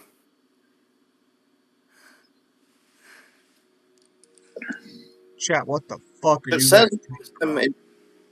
it's funny because here, if you look in DMs, Yeah, interdimensional. Ultima, this one explicitly says it's mental, but it's weird because the actual cutscene depicts it as physical as well. Because he like takes them into a portal, like physically they're gone. It's not like like Jill. No. So technically, that wouldn't imply it's a mental dimension. That would just imply the location of the dimension is inside his mind. That technically wouldn't make it less physical. Fair enough. But I think it's more mental and not a real physical place because there's no real information about it anywhere. And he's the one who brings you there. I mean, honestly, it might be his home. Like in hindsight, it's probably where he came from because that universe is gone. So that might be where he goes to. I wish this guidebook actually fucking talked about that. It does have like a lore history thing, but it doesn't really talk about the interdimensional rift in there. I'll check the scans you sent in a moment, but there is stuff about the interdimensional lift in the active time lore that I shall send you. Give me a bit. Because I was waiting for another Ultimania to come out for this game because they do I mean, the art. Well, actually, do you have anyone who has There's the an art art book? I haven't been able to find the art book without purchasing it. And I'd rather not spend money to power scale. Like, Hang on, Cyber. Hang on 1 second. Go ahead. All right, so here's the first one. It says he made it. Oh, no, sorry. The second one says that. Let me check how much the art book costs because specifically hang on. Because I have a Barnes Noble membership account. Oh. What's happening?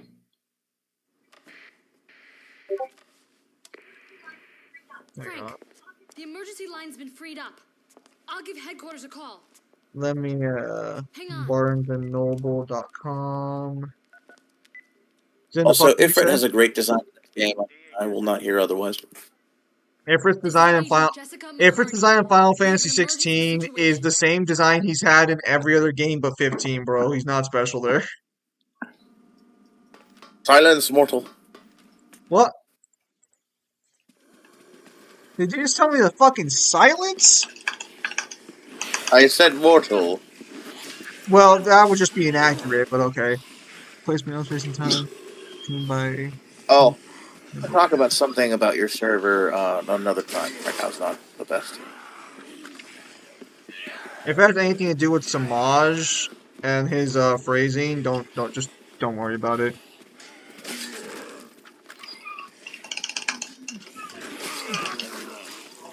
Yeah, I remember seeing that one when Kyle was there. Hang on. Oh, this is Typhon. Typhon doesn't have anything good on its page besides one attack being called Laser Blade, but that's the problem. It's a laser blade. Frank. Yes. It's over. HQ's decided to ignore us. What? What do you mean, ignore us? I contacted headquarters. Why is my internet... Hang on. The government has decided to deny all knowledge I'm gonna get of off the what happened Wi-Fi and I'm just gonna use my phone. here. Special forces will arrive for cleanup at midnight. They'll take everyone out. What does that mean, Zim? The fuck do you mean, what does that mean? You know what you did? People. Alright, I'm back. Sorry. Back. Hang on. They also have Spectrum. Alright, there we go. Fucking Spectrum, fucking garbage. I think you just have to get good. Aren't you in literally the same state as him? Yeah. With the same internet service provider? Yes. Well, actually, I don't know if he has Spectrum. All I know is that technically we reside in the same region. At the moment, I'm using Frontier at the moment. What the fuck is Frontier, bro? You've never heard of Frontier? No. It's a lesser-known internet provider. It's the one my landlords have. I'm using theirs.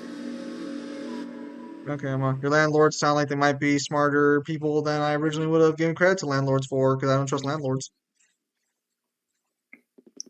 Okay. Anyways, I'll go through these 5 scans you sent me. I was asking you before you died from internet connection suffrage. How fast do you have Clive? I think we had him at light speed the last time we actually, smoked it over. That's about where I have him. There's a statement that, like, Ifrit risen his light speed and movement. And there's, I don't know if you want to use it, but there's a calculation for, I think it was Phoenix moving out of the way of one of Bahamut's light attacks. It got, like, 1.1 C, so, like, basically slightly above light speed. I would say light speed's pretty fair because Bahamut basically gives you light speed during their fight. You create a dimensional rush on the ground beneath your opponent's feet.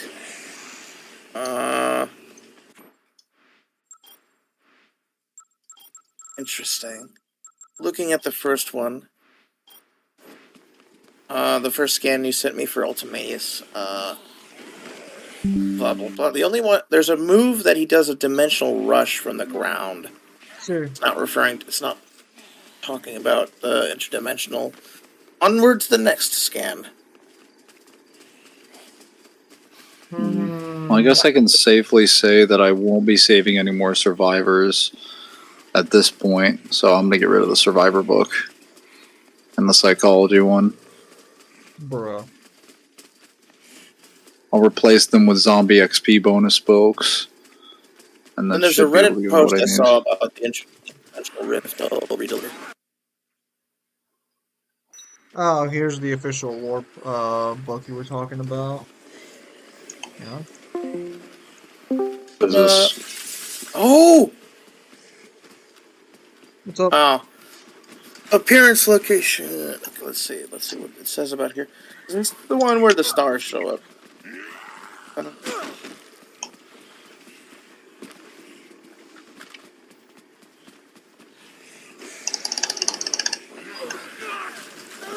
I wish Purgatory one-shotted you in game if you let it, because every other DPS fail on major bosses is a one-shot in the DLCs. Yet Purgatory doesn't like one-shot you when you fight Ultima Risen. To be fair, I think considering that's the end of the game, I think the reason that doesn't happen is because of the fact that you're already on his level or you're stronger than him by the end of the game. I would agree, except the weird thing is you're also on par with Leviathan. Yet if you fail the DPS, you die to the flood. Well, that's just Clive can't breathe in the water, Cyber. I don't know. I don't know how to tell you there, buddy. I'll just for that I'm gonna give you a list of Dante anti-feats. Go ahead, bro. For every fucking scene you have a Dante drowning, I have several sections where he and Lucia don't drown. It's honestly, that's so stupid that that's even a fucking like issue. Either fucking let him drown or not. It's not complicated. Sorry, don't mind me. Let's see. Where's the zombie book? Through these scans, I'm still not seeing anything. My only real issue with the interdimensional rift is very simple. It changing... Because of, like, everything with the interdimensional rift is fine and dandy until you get to the nebula area, like with the multisolar kind of... I don't know if you can prove... Would you stand by the interdimensional rift being universal in size? It's like, you end up in a starry area, like, when Ultima powers up, right, into Ultima Risen, the background shatters, and it's like a nebula area with multiple, like, redshift and stars. I don't think that proves inherently it's a universe, but at least it's multisolar in size, potentially. So, my problem is, once you defeat that version of Ultima, everything goes kind of pitch black except for the ground, and then later, when you totally defeat Ultima, but right before his complete death, the area changes into kind of like a beautiful sunset kind of scene, which could insinuate the interdimensional rift simply changes appearance to match kind of like the mentality of the people within inside of it, which that would harm any of the cosmic bodies inside of it being real. What's your stance? So, we don't have a statement. That's the part where it is revealed that it is in the mind, Cypher. But no. So my position would be simply just, so even if you have stars in the background, if you don't have a statement to confirm a size of infinite or universe, because that's usually what you get. You either get a statement it's a universe or a statement that it's infinite in size. We don't seem to get in between in this fucking world. You would just assume like the lowest possible outcome. But the fact that it changes or that it seems to change in response to the emotions of certain people within it, I would just say would mean that it's more of an imagery thing than anything else, unless we have a statement proving otherwise. Because unfortunately, Bahamut doesn't really have star powers in this new one, so we can't really just assume like, oh, he would upscale over Bahamut. What you could do is, I mean, it depends on your black hole rules. First form Ultima, the very first fight where you fight him, he makes a well, he has two gravity moves. There's a Graviton, or I can't remember the Graviga, which creates the gravity singularity, and then the actual like black hole-esque move called Event Horizon. What you could do is scale that black hole, which would probably get like large planet. If you think that's fine. It really depends on your black hole rules. If, like, I know certain people want to see the black hole, like, affecting the environment and whatnot. There's that. Or there's Leviathan making its pocket dimension in the water stream where there's a clear, like, not just sunlight, but you can see a sun in the sky. I'd have to see that Leviathan DLC then, but I'm not even sure if I'd have to see what the pocket dimension is too, because I'm assuming there's no statements for it, because there never fucking is apparently. I know.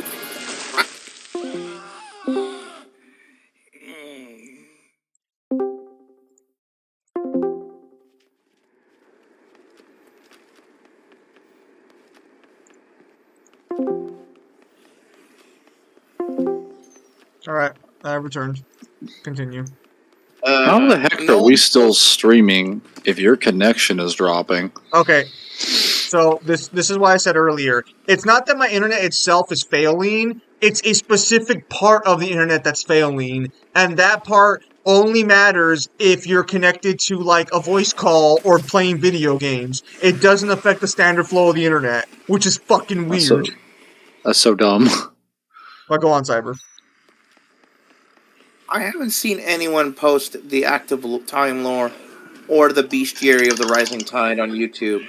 So, yeah, I would need someone to look into it themselves. That's fine. When Kyle finishes his next couple games, we can go back to it. It's not a problem. What's up, Error? How you been? Alright, where are the books? Where are the books? But yeah, because I Find the books. I gotta get all that scaling done so I can tell people why Clive gets stomped by half Final Fantasy's cast. I'm sorry, bro. I'm sorry, bro. You got a mid design and mid powers. Oh, here comes the special forces. Actually, so I'm gonna ask you a question on this one because I'm curious what your take is. I don't know if I asked you. How do you take the Titan forms? Do you believe they increase the strength of the user, or it's just like a new form? Titan forms are inherently, at least for most dominants, they are above their base state because there's for like a dominant, they have kind of three phases: their base state, their partial transformations, and then their full on Titan. Well, not Titan. Their full icon form. You're talking about icons, right? Yes, icons. Yes, right. Titan's a specific one. Yeah, they're full icon forms. So it's like their icon form should be above their base. I think the only exception to the rule would be Clive, which he's weird because he's mythos, and then eventually becomes logos. Clive is in a weird state where like his base skyrockets the moment he absorbs. Actually, no. You have inherent proof there. Like, a good example is Leviathan, right? Because Clive can't do squat to Leviathan in his base. And Barnabas is also a good example because he chooses to anticlimactically use his partial icon state to fight Clive, who likely is using his base and his partial as well, canonically. Doesn't use Ifrit until the briefest of clashes with Odin. But the fact that he has to go into Ifrit would be more evidence to support. Yeah, no, like, Ifrit is above his base and his partial. I think the only exception to the rule is once he becomes Logos. Once he becomes Logos, he gets this weird Osra kind of amp, where his, like, base state is, like... Because, like, the weird thing is, like, once you start the final boss with Ultima, right? Ultima and him go at it in their base states, quote unquote. Ultima's getting pissed off and he goes into his risen state, which is like a just like a dark version of Ifrit with multiple wings, right? Can you hear me? Yeah, I still hear you. You're still good. And then to counter, Clyde turns into Ifrit Risen. Right? Yes. Everything's still good. It's still consistent with the whole icon forms are above their base. The problem is, right after that fight, when it's done, Ultima decides to fully incarnate and turns into Ultimanius. And Ultimanius is supposed to be him at perfection. Yet, not once does Ifrit come out after this. So, either one of two things. Either Ultimanius is weaker than Ultima Risen, which is highly unlikely, or two, Clive during the fight got this Osir-like amp where his base state surpasses his Ifrit Risen. The problem is the narrative doesn't really or the game doesn't really display that. Hang on. I think just Clive works a lot differently once he becomes Logos. Like once he gets the last bits of Phoenix's power, he's how he works like measuring his power is different than he was prior. Yeah, the reason I was asking is because one of the issues that me and Kyle had a little bit with the transformations of the icon forms is that all of the icon fighters square up to Clive in base, square up to Clive in like a semi-transformed state, and then in their final form, and Clive in his base form seems to be able to fight all three of them with relative levels of difficulty. Like, Clive will transform at times, but I think the Odin fight is probably the biggest example of this, where Clive can square up to, Barnabas, in all three of his forms in base, like, it's no big deal. Like, it's the same fight to him. So, me and Kyle were kind of hoping the Ultimania would at least state whether or not the Titan forms do increase their strength, but it doesn't really, as far as I remember, it doesn't have any information on how the icon form actually works. So hopefully that lore book that provides might more be information. That might be in the active time lore for the base game. I could go look in a bit. Well, you're good for now. It's not like essential. Why would we talk about Clive when Jack Garland exists? Oh, too true. Too true. I would be talking about Jack Garland if I actually played that game. Did you never play Strangers of Paradise? It's an alright game. I'm not gonna tell you. I can at least say that I played 16. I can at least say that I played 16 with a friend, and I do understand the complaints about the combat. I just think it's super hype. At times. I'm not gonna rip into you for your opinion on gameplay, Cyber. Relax. I don't know who you talk to, but that's not me. Now you talk about lore, then we have a problem. What's it? Alright, go ahead. Yeah, it's really fixed. Yeah, no, I do plan to scale Strangers in Paradise at some point as well, but Strangers in Paradise I need to buy guidebooks for and shit, and also that's gonna be a weird discussion. Hey, Cyber, do you still frequent VSB's Final Fantasy section or no? I haven't done that in a while, and the only thing I've really been on VSB right now I haven't touched VSB in a while, is, I was hoping to downgrade off, but that thread is more dead than, a skeleton. Downgrade? And I'm looking into Huh? Who? Off. It's a game that came out well before, Undertale, but helped inspire it. Yeah, I know what you're talking about. Yeah, you told me about it. Yeah, no, the reason I was asking is because, like, do they still have that weird fucking Bahamut crossover scaling for FF15? I don't know. Probably. I know that, like, the FF scaling on there is a little bit of a mess right now. Yeah, because they had this whole headcanon scaling chain. I only care about 7, 6, and 16 on the site. Used to care 15. Then 15 scaling was kind of just ruined on the I feel like it was ruined on the site. My complaint with 15 on the site was I don't like their Bahamut logic because they argue the Bahamut from Strangers of Paradise, or they did. I don't know if they changed this. They argued the Bahamut from Strangers of Paradise is the same one from 15, And I'm just like, There's a lot of special forces. you Oh my got a goodness. you got a source for that claim there, bro? But no, yeah, I was just curious if they still had that up or not. I haven't checked VSP in a fat minute. The wonders of having your own guidebooks and doing your own scaling. Now, currently, right now, I'm trying to scale Signalis, but that's going to be a bit of a pain as well. So I don't think there's enough Okay, war. so here's what the game says about icons. Sure. They look dominance. They look like and think no differently than any other man or woman. They can not only cast one elemental magics without a crystal, but also transform themselves into beasts of world-shattering strength at any moment. There's only ever one dominant for each icon. And then let me keep looking. There's ones that go over about timing, which is what you're going to be interested in. Oh, Yeah. wait, go back. Okay.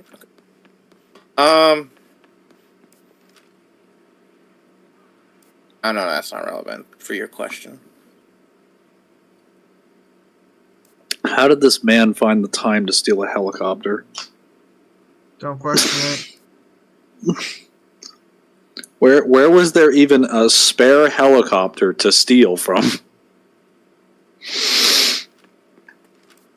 Man, the military must be pissed.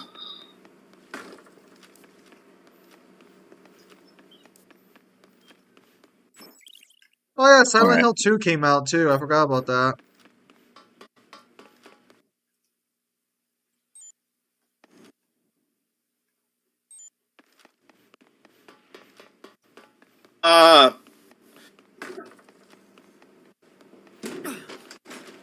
What? Oh. He sounds confused. No, I thought something you were looking for, but it wasn't what you were looking for.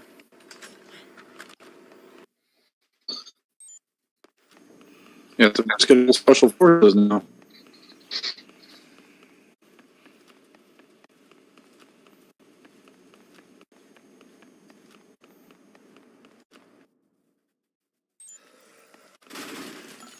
Garland is so hacked from just 8 hours into the game, he has a lot of shit. Yeah, Garland is fucking gross. I would probably argue that, like, in a one-on-one fight, there are very few characters who could probably fight or beat Garland in the Final Fantasy verse. Hang on. Okay. Well, no, it's fine. Dominus often climbs in times of war, using the immense strengths of their icon to turn the tides of battle. So it's not. It does imply at least that like it's supposed to be above their base state. Well, yeah. The reason I'm asking is because of the fact that, like, yeah, it was just always weird. He is like the second strongest next to the Warrior of Light. The Warrior of Light is not the strongest character in the Final Fantasy multiverse, to be clear. Even if we go with the base one, he's definitely strong, but like even in like the Dissidia games, he's kind of there are people stronger than him. What skill did All I right, get? that's all it says. Nothing else that's relevant. That's fine. Blech. All right. Then I guess when that lore book drops, hopefully it'll explain more information. That twist. Although it's probably going to come The out heck? in Japanese. I don't think it's going to come out in English. Just another Well, that's Japanese worthless. guidebook. Just another Japanese guidebook to buy. Aren't you happy? Oh yeah. I love having to buy everything from fucking across the world. Oh, me too. So much fun. I mean, like, to be fair, power scaling is probably my cheaper hobby, because I play card games, and those cost way more than anything power scaling has costed me. No, I think when I'm comparing it to just like reading stuff, because I do a lot of investments reading, it's kind of the same thing. It's very hit or miss. It depends on what you're picking up, because some guidebooks do a really good job of giving you valuable information. And then other times you're like, how did this get approved? Who put this in here? Oh, yeah. I gotta get ready for that JJK guidebook. One that just came out? Don't Oh, buy it. It's the secret. It's the second season anime guidebook. It doesn't do anything for the manga.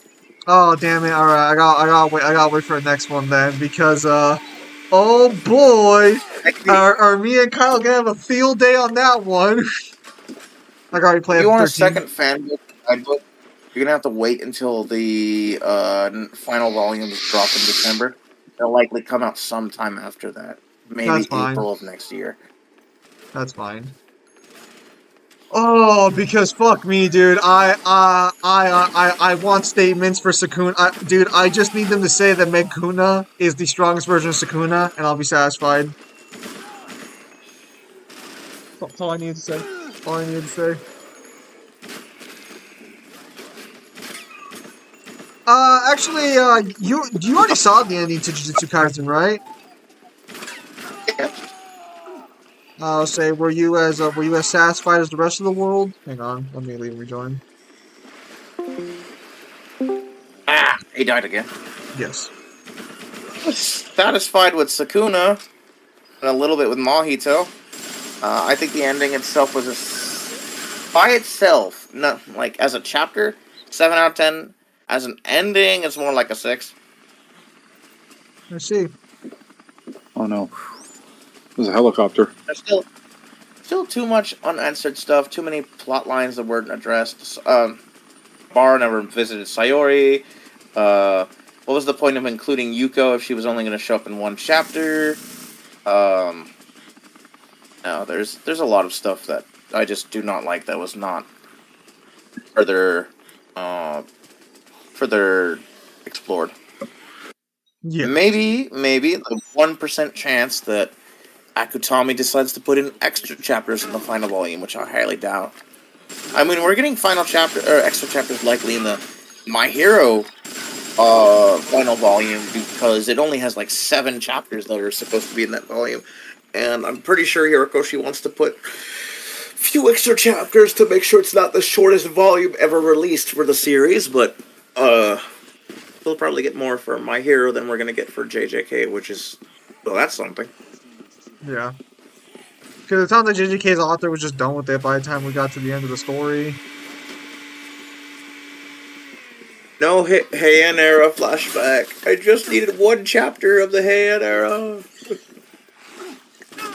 What do you mean? You got the flashbacks! Sparking Zero is out. What are your opinions? I haven't played it.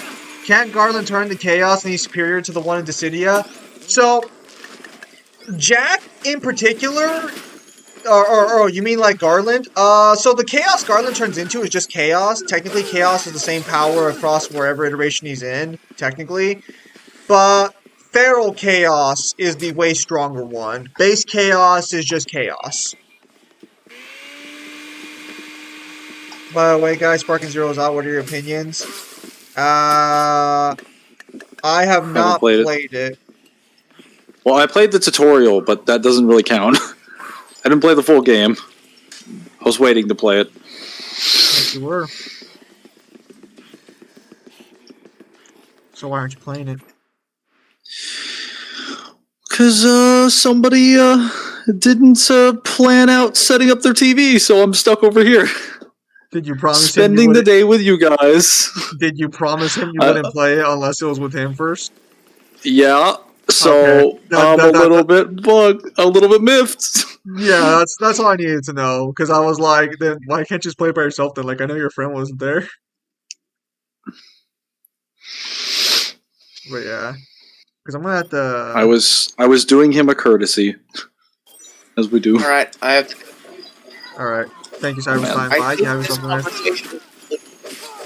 think this conversation has made me a little bit more weary of interdimensional rift. Oh, right. Quick thoughts on Omega. I think you could argue Omega 2 ways.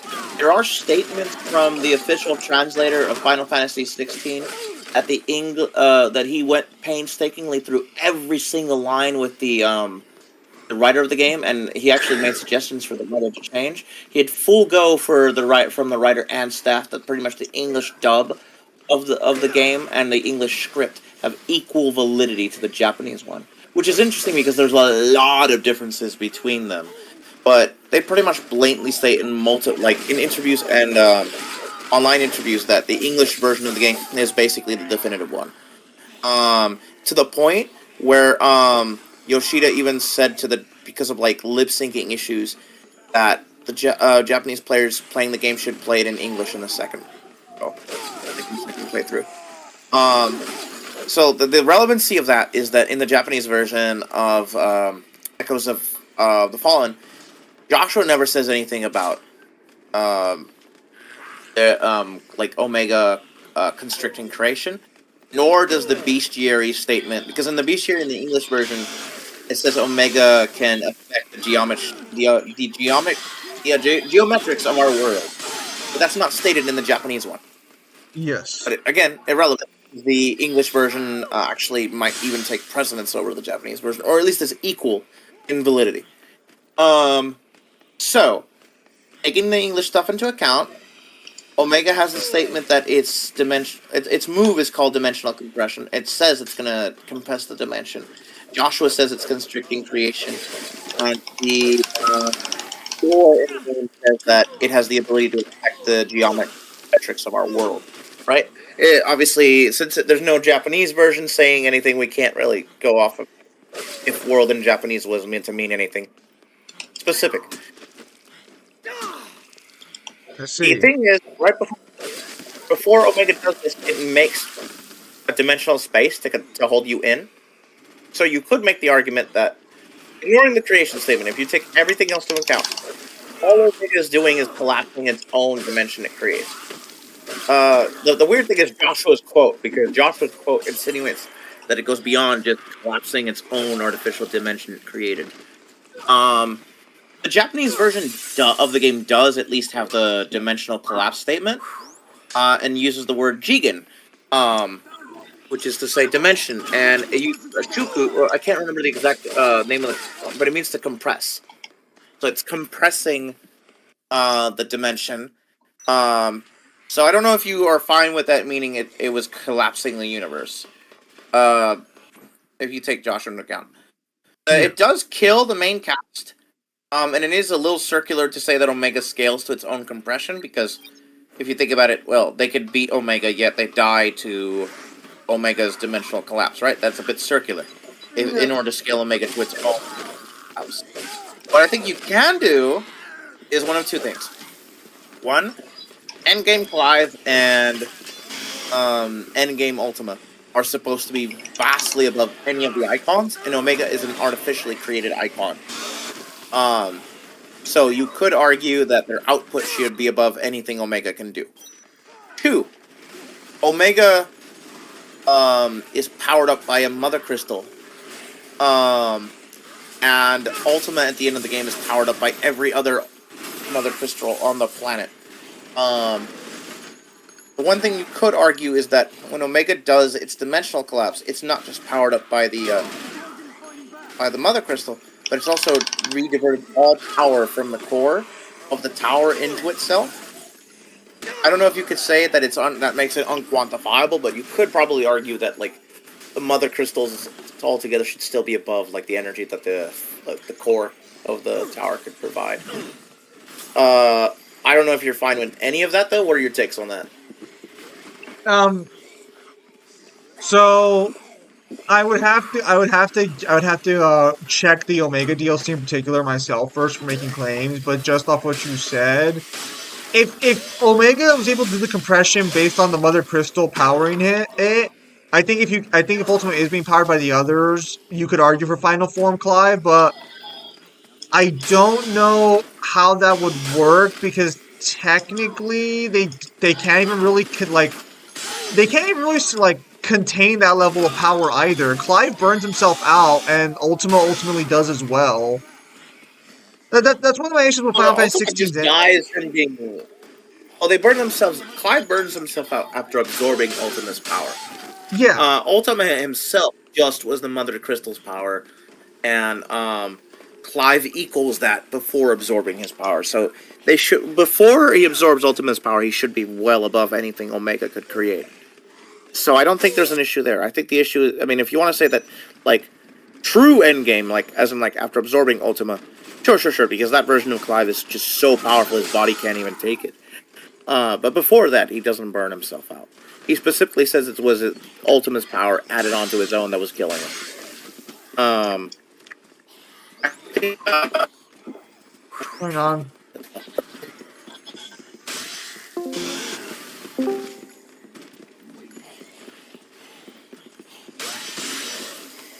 if you don't think the interdimensional rift is even as valid as a feat, maybe?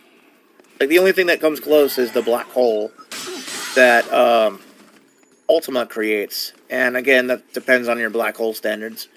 And then maybe the dimension that Leviathan makes that has a sun. So that I think there's definitely some scaling for higher tier Final Fantasy 15 or 16. Yeah, I think there's definitely some arguments for something higher than just what we see. I'm just not sure where that center is because of the fact that the interdimensional rift is inconclusive, seems more mental in nature. Even if Omega's compression works, it would only scale to the final two in the series, and even then, that's assuming there's not something else we're missing regarding the lore or information. And creating the sun, I'd have to see the feat in question. Because I take creation feats on a case-by-case basis. I don't just blanket them all as, like, scalable to AP. Oh, that's super fair. I mean, if you want, I can send you the link for it. Yeah, sure, go ahead, and then I'll check it out later. Because Kyle's not going to reach that DLC for a fat minute. Because, yeah, like, I know recently there's begun this whole, or at least some YouTuber, I don't know if his videos made waves, but some One Piece scaler made a video talking about how he doesn't consider creation feats as scalable. But I'm like, bro, it's a case-by-case basis. Just say you don't want creation feats to scale because your characters get stomped. He didn't word it correctly.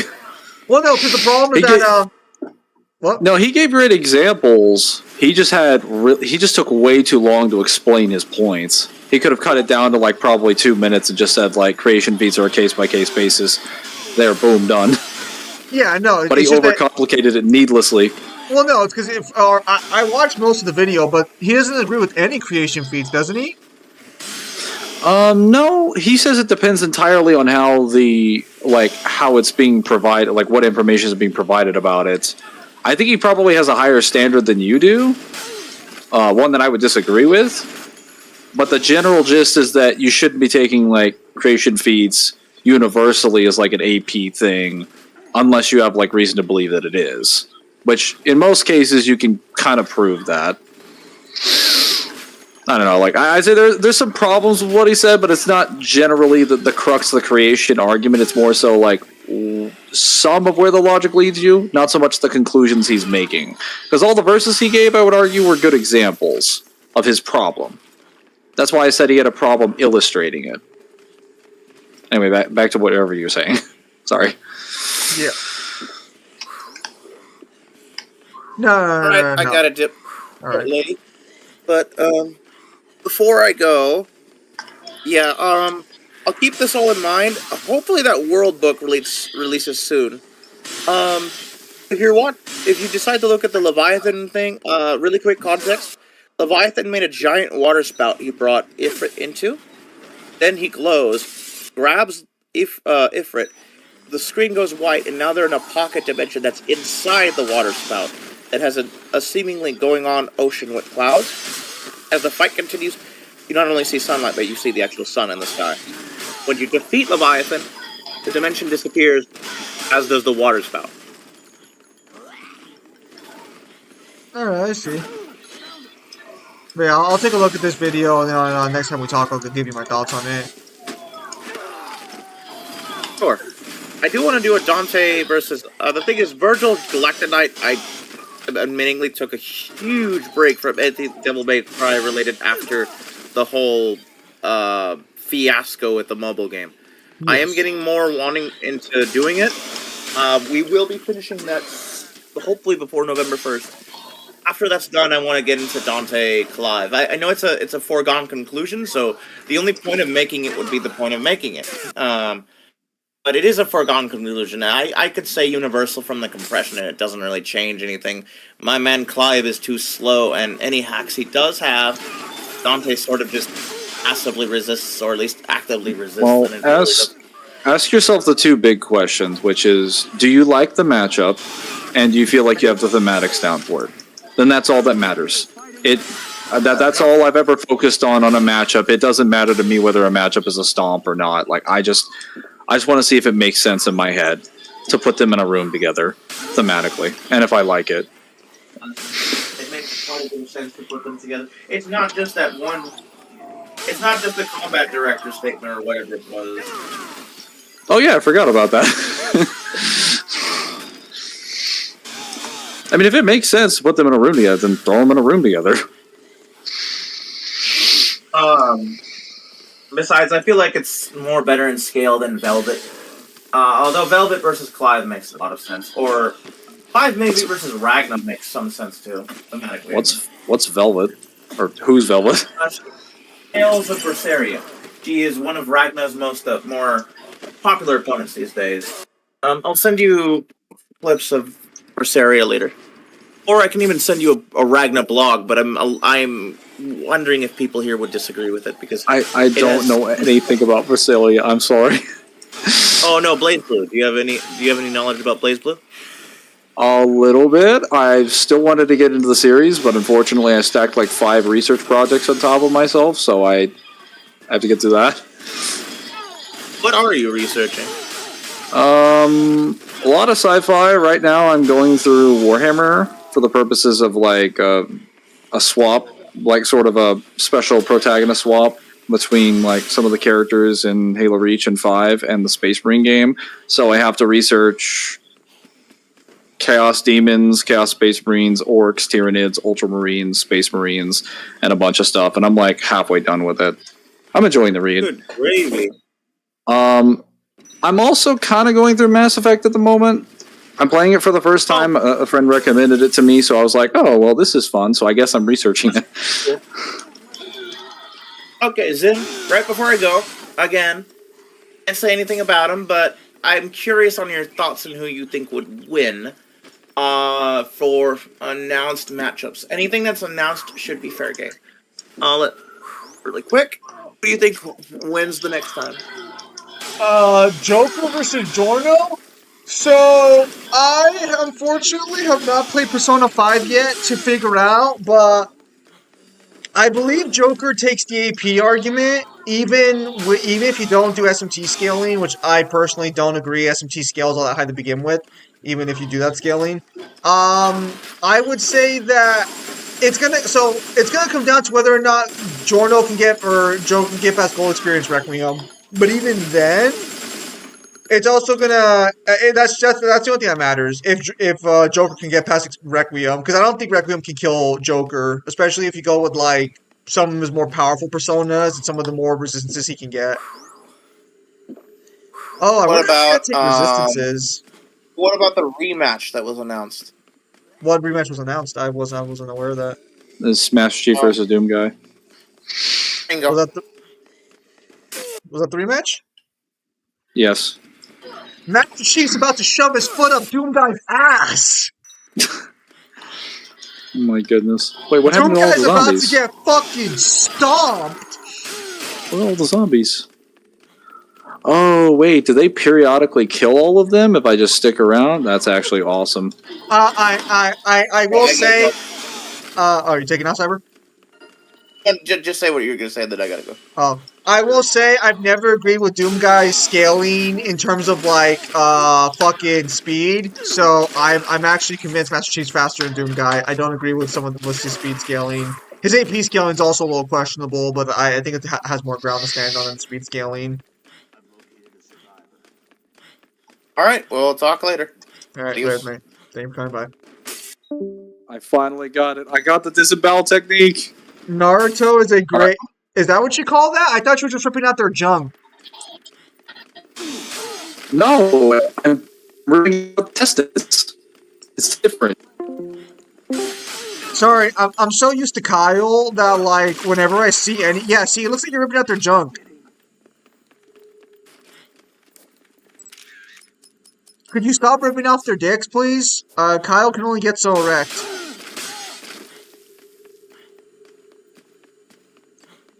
Dante versus Among Us. How does Giovanni get around Joker hitting him with all the accuracy debuffs? Gold Experience Requiem would just nullify those debuffs. Again, so the problem specifically is that Gold Experience Requiem's power is the power to revert actions. So it wouldn't matter what you do to him, GR in theory would just send it back.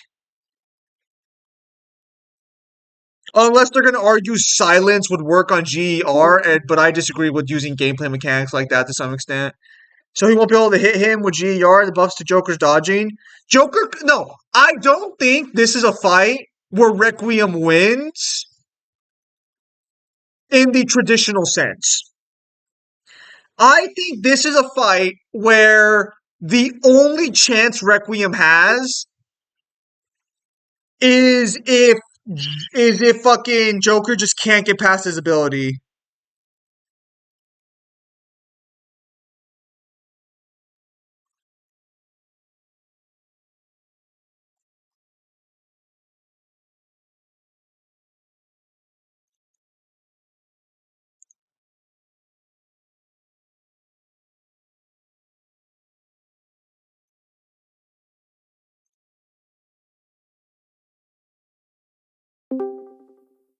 Oh, I got disconnected. Huh, what a twist. What a twist indeed. I was, what was I saying? Yes, I'm glad I have the disembowel thing. What were you saying? What the fuck? Nah, Zim, more specifically, Chief is about to show one of his Promethean weapons. He's going to show one of his Promethean weapons off Doomslayer's ass. Yep, that is his win con. Antimatter go burr. Like, as far as I'm aware, Doomslayer has no resistance to antimatter weapons. None at all. And you can argue Master Chief, technically, and not just Master Chief, but every single member of Blue Team, and then obviously, like, the Forerunner Warrior Serpents have consistent speed to, like, relativistic and light speed scaling based on the Sentinel beams and the particle beams. Actually, wouldn't Joker be able to use observation on GR to know what it does? Yes, technically, but the problem with that a little bit is specifically the issue that the way GR works, it doesn't really matter if you know what he can do. If you can't bypass causality, he's gonna stop you. Although there is a position that I told Kyle about and he didn't like, but I don't think Death Battle will go this route, but I'd put money they would. I know that seems kind of oxymoronic and contradictory, but it's one of those things to where, like, I don't believe they'd be that stupid, but I kind of think they would be. It's a possibility, but what is your opinion about this possibility? They agree with the YouTuber who claimed that King Crimson is perception manipulation. That is a possibility that they could do that. And then GR's causality manipulation no longer exists. Are you just fucking around? No, I'm leveling up because I have, like, I'm waiting until I can get back to the headquarters. Well, I have 5 hours until, you know, helicopter arrives, so I'm just killing these guys and leveling up. Wouldn't All Might, you thought you can beat me because you have higher AP and durability? I'm gonna get speed blitzed and duranegged. I think your best argument for Doomslayer, because I don't think Doomslayer scales to those crazy levels of speed people argued for. I think him being hypersonic is probably accurate. However, I will say that if Chief doesn't have Promethean weapons, it's definitely a much harder fight that he might just flat out lose. I don't think plasma weapons are enough, given some of the statements for how hot Argent Energy gets. I'm pretty sure he needs Promethean weapons or he will lose. Because he has no other way to, like... Regardless of where you scale Doomslayer's AP, like, Master Chief does not have the physical force needed to kill him. So no kinetic weapons or fisticuffs are going to kill Doomslayer. It's going to come down entirely to what weapons he has. Would you agree with that, Zim? Yeah. Also, what did that miss? Yeah. And why are we saying the Slayer loses the I've- Chief? It's in the Slayer 5D? I mean, no, but like even if you thought he was, his body still needs to occupy like a lower space, and that body still doesn't have resistance to antimatter. So, Oh, you're right. You're right, Samaj. How could I forget that rookie could take you out, or not take you out, take out fucking Doomslayer? yeah, rookie to take out everybody apparently. As long as he's not, he's kind of like Aizen. As long as he's not confined to the chair, he wins. Honestly, I don't know why, like why someone didn't just shove fucking Code Geass down Jabber Goddard's mouth, because that guy was just not. He's arguing like the biggest bad faith position I've ever seen. Like, has he not seen how an actual perception of time manipulation works? Like, just look at Rollo from Code Geass. Rollo activates a clearly visualized barrier from his Geass that then causes people to perceive Rollo as if he's like a teleporter. But Rollo's like, it's confirmed Rollo doesn't control time, he just controls your perception of it. Whereas, like, that is not how GR is described at all. That's also not what GR looks like visually.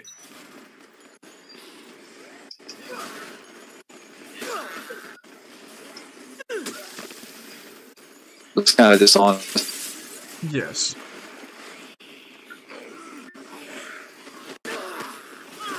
Hang on. Ironic is the JoJo. Hello. Mangler, can you speak? Mangler, can you speak? To be fair, it is a really good form of causality manipulation. There's probably better ones out there, but it's certainly the best one that I'm aware of, at least in the first 5 parts of JoJo, and definitely one of the best ones in fiction. So he really shouldn't be bothering with this dishonest representation of it, by trying to just go out here and lie about how its powers work. Oh, it's one of those being higher dimensional doesn't matter cases. Well, it's also the higher dimensions in Doom don't really meet all the conditions of like a higher dimension either. So even if you wanted to argue they're there, it's rather wonky. I would argue Halo maybe, if you give Halo basically everything, even though it has explicit higher dimensional statements, dimensional grids, and multiple scientific theories that are espoused in the verse, it still doesn't meet the conditions for higher dimensionality. Doom doesn't even come close to that kind of stuff.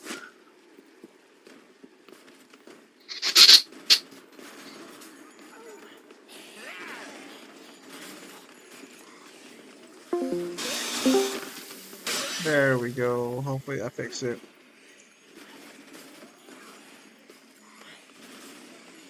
Yes.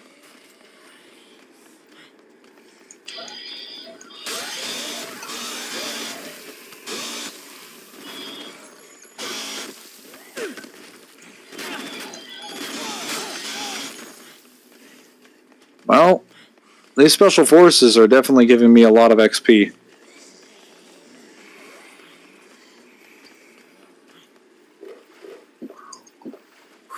Spicy.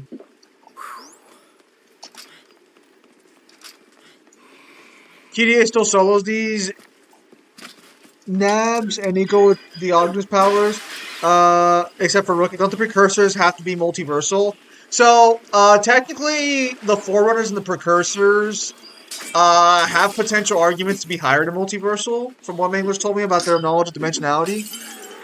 Yes, so the precursors have scaling and powers that can affect the multiverse, but they have technology that just blows up the multiverse on the daily basis.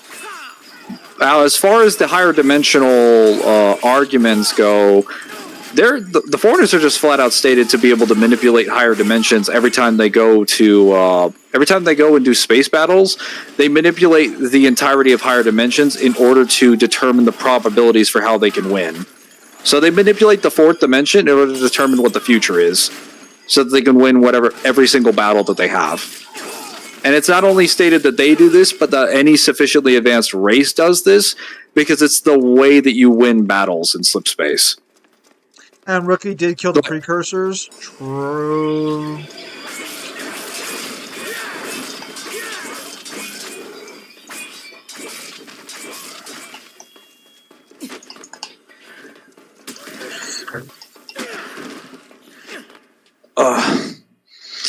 There's also the idea that the precursors may or may not be able to manipulate the domain, which is considered to be the final destination in Halo. It's completely beyond all space and all time in Halo, which includes slip space, the place that is considered to be an 11th dimensional construct. And it's also beyond the multiverse. So there are arguments. There's also layers to the domain. There's the outer boundary of the domain, and then there's the inner boundary of the domain, which both have different relationships to time and space. So you have better arguments for higher dimensionality in Halo with some character scaling. Master Chief isn't technically one of them, but if you want to talk about how higher dimensionality works in what's it called, Halo, there is enough evidence to suggest that anyone with a Mjolnir armor, at least Mark 6 and above, and any Forerunners and Ancient Humans have suits that are designed to survive the inside of a slip space vacuum, according to their specs. So they can survive existing in a higher dimensional space with higher dimensional matter, touching them and interacting with their bodies. So technically, for what it's worth, the higher dimensional access point, higher dimensionality, doesn't really do anything to Chief. Or, for that matter, a lot of characters in the verse. That's more or less the reason why higher dimensionality doesn't matter for Doom Guy here. Because his higher dimensionality isn't the kind that you would need.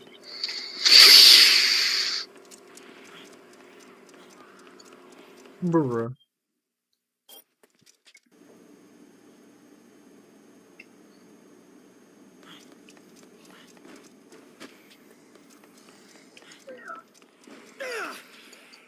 And to put it in perspective, the precursors that we talk about have what's known as a vacuum energy pylon.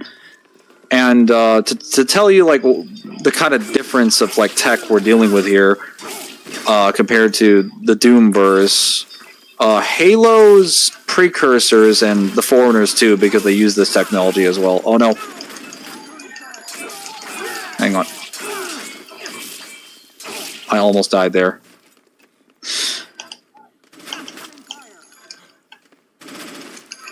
No!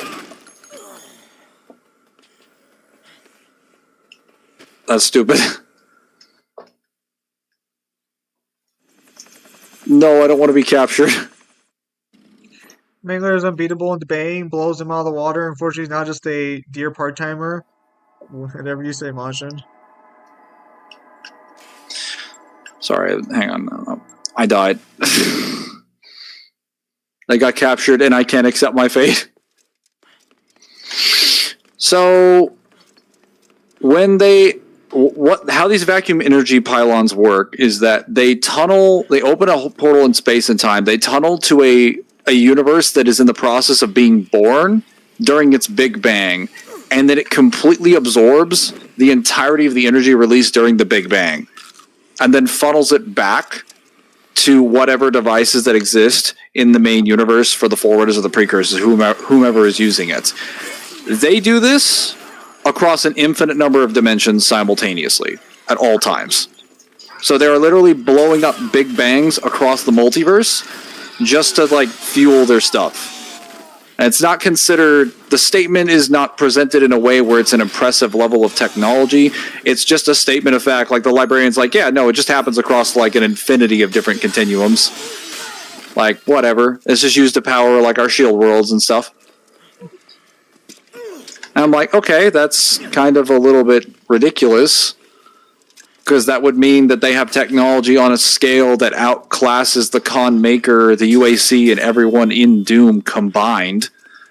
And that's just from, like, their pylons. That's not even the rest of their civilization.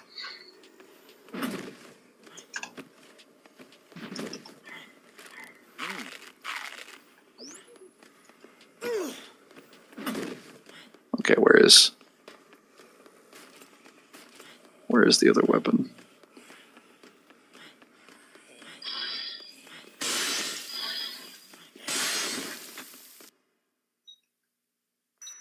Oh man, these last 3 hours are going to be long.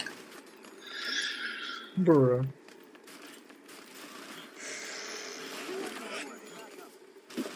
How long have we been streaming for? Only about 3 hours so far.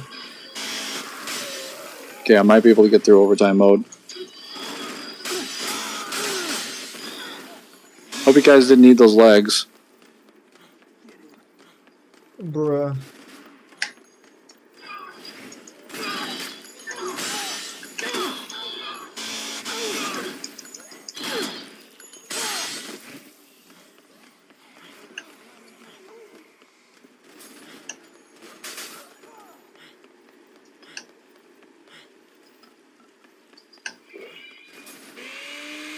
Oh yeah.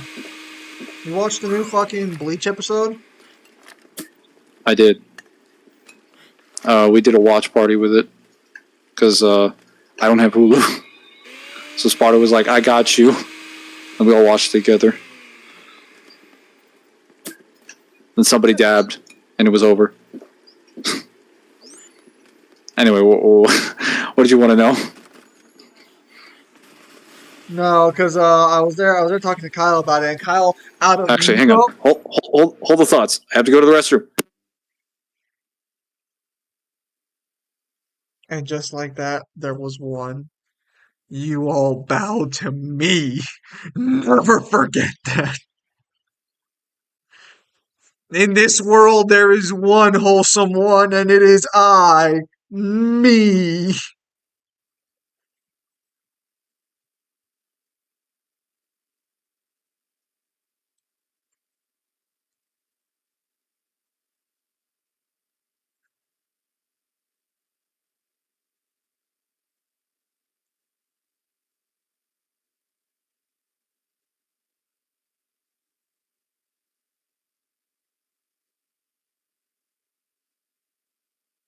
Too true. Oh yeah, Rockin' Alice, you finally Right. got prepped for the hurricane? Give me those thoughts. So are you confirming you are not bound by time? No two unwholesome ones? I am not bound by time. He's not bound by wholesomeness either. For I am the I wholesome want my unbeatable Among Us scaling never happening. All right, Zim, go.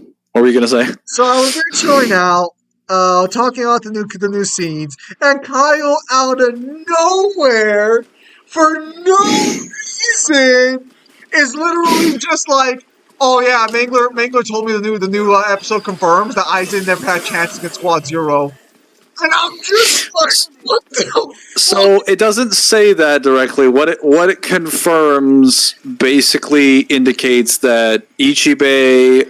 It explains how Ichibei's powers work and his relationship to the Bleach cosmology, as well as how what's her face Shinjimaru's abilities work.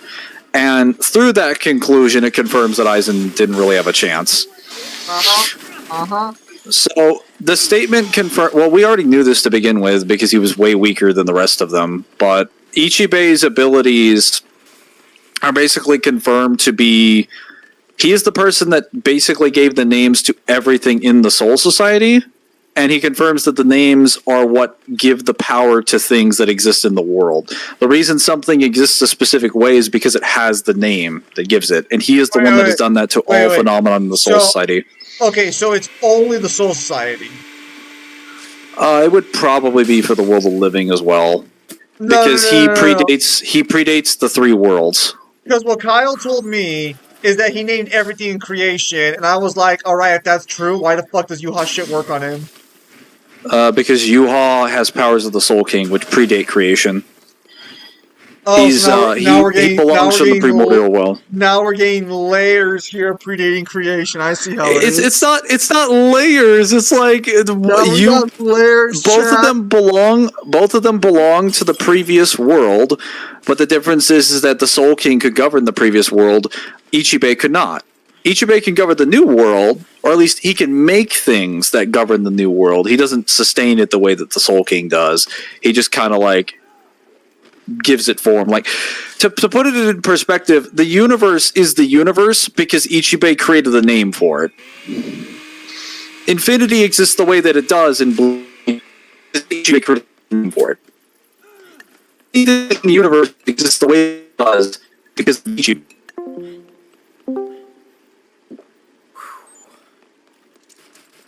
And the meaning that term would entail because of Ichibei. That also confirms he nullifies the powers that he writes over with his ink, which we kind of knew that already, but like it is nice to have a correct statement. And then for Senjumaru's thing, Senjumaru confirms for her Shikai that depending on the translation you're looking at, she can either extend it indefinitely to whatever length she wants, or she has an infinite number of spiritual threads that she can basically use at any point in time. And through either method, she basically has access to like an infinite distance weapon that she can use whenever she wants. And what it does, if I remember correctly, let me get the actual scan directly. Hold up. Extension of the needle head to sew objects, basically. So she just starts sewing whatever she touches. And the way her Bankai works is that it creates a giant loom that appears and cloth rolls roll out. And at the same time, small gates with countless threads hang down stands on both sides, and the cloth rolls hang down from the small gates, creating an elliptical space. Cloths with various characteristics are woven to match the enemy, and the woven patterns are embodied to destroy the enemy. The number and patterns of cloth rolls increase or decrease depending on the numbers and the characteristics of the enemies.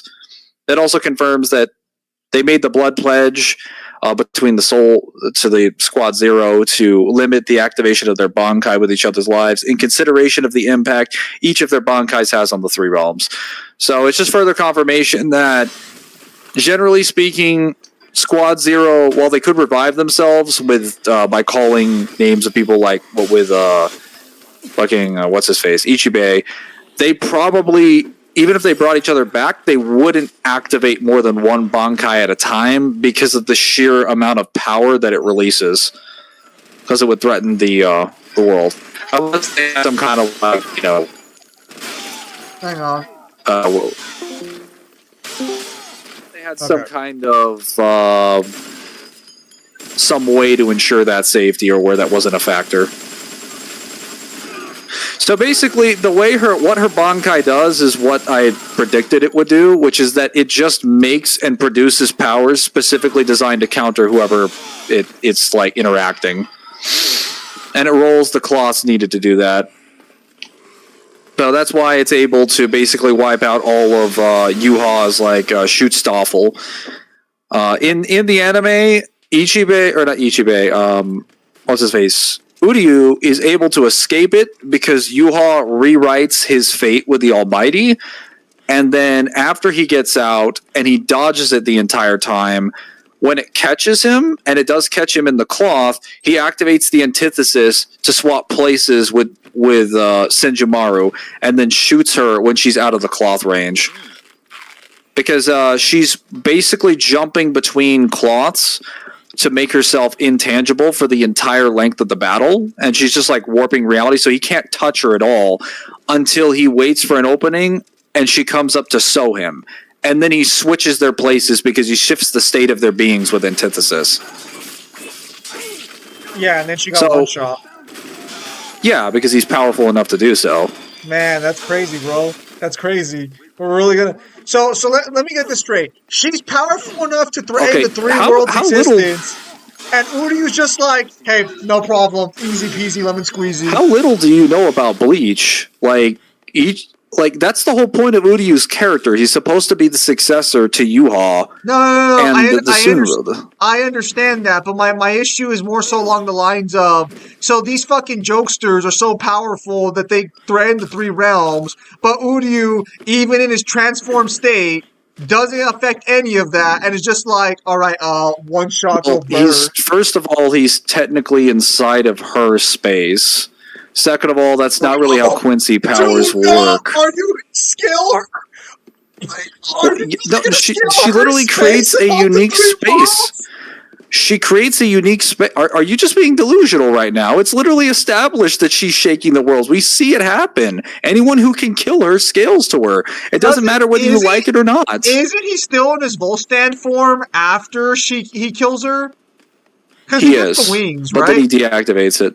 Yeah, he deactivates it before the little, what's it called? Little cloth threads go down. Also, his Volstandig form seems to be suffering some performance issues. Well, it's probably because he's not supposed to have that form.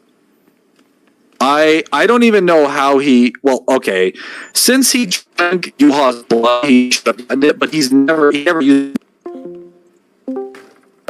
That's actually the first time he's technically used the form. In the manga, he never had it, right? He technically did. We knew for a fact he did because everyone gets a Volstatic form from Yuha, but he never shows it. So, for all intents and purposes, he basically didn't have it. Also, very convenient he doesn't use the antithesis earlier, because does he have to look at the person to use the antithesis? He needs to shift states with them, and he didn't know where she was because she trapped him and all the other Shitstopple members in a room. I saw how it happened, but like, so he could just be like, all right, this random person, swap places. I don't think he wants to use that because, like, as we see in the manga, he doesn't choose to use the antithesis until specific moments when he feels like it's optimal. It's not in Uryu's character to just like whip it out. So all I'm gonna say is that Squad Zero are a bunch of frauds then, and move on with my day. They weren't frauds. They literally proved everyone wrong by dominating. They're literal frauds. Understood? How are they frauds? They did dominate shit, bro. They got stomped out. They did. They did. Yuha had to activate the Almighty, also known as I fucking lose. I need to cheat reality in order to win. Bruh. Also, wouldn't the balance beat her anyways? So doesn't the balance just direct fucking damage back to the target, or do you need to be seeing someone for the balance to work? You usually need to be within his sphere of influence. It's never defined what the sphere of influence is, but he's usually in close quarters with you. Very convenient. He doesn't activate the form Yuha did when he used the Ashwalden to force them into it. The balance probably could have worked on him, or worked on her. It's just that, well, he also got trapped in a room and burned to death. Also, for some reason, Yuha brings back Hoshwalt and Uryu, and he brings back Uryu to fight Senjumaru, but Hoshwalt is just left standing in the room monologuing about Yuha's power. He's just glazing about the entire time. Let us be clear here for a minute. Ashwalden came back because Yuha wants someone to glaze him. That is why he returned. So the reason it's funny, well, aside from the actual glazing, is the fact that in the manga, since they skipped the Squad Zero fight, Hoshwalt doesn't get killed. Oh no. Hold up. No, she attacked the balance by using fire and it didn't directly attack him. Correct me if I'm wrong, but even if her strands countered she doesn't know what their powers are. It doesn't matter. Because the strands will automatically counter anything based on the characteristics of the enemy. Also, are you really fucking telling me that the way it fucking works is that he can't counter the fire that's doing damage to him? That seems kind of stupid.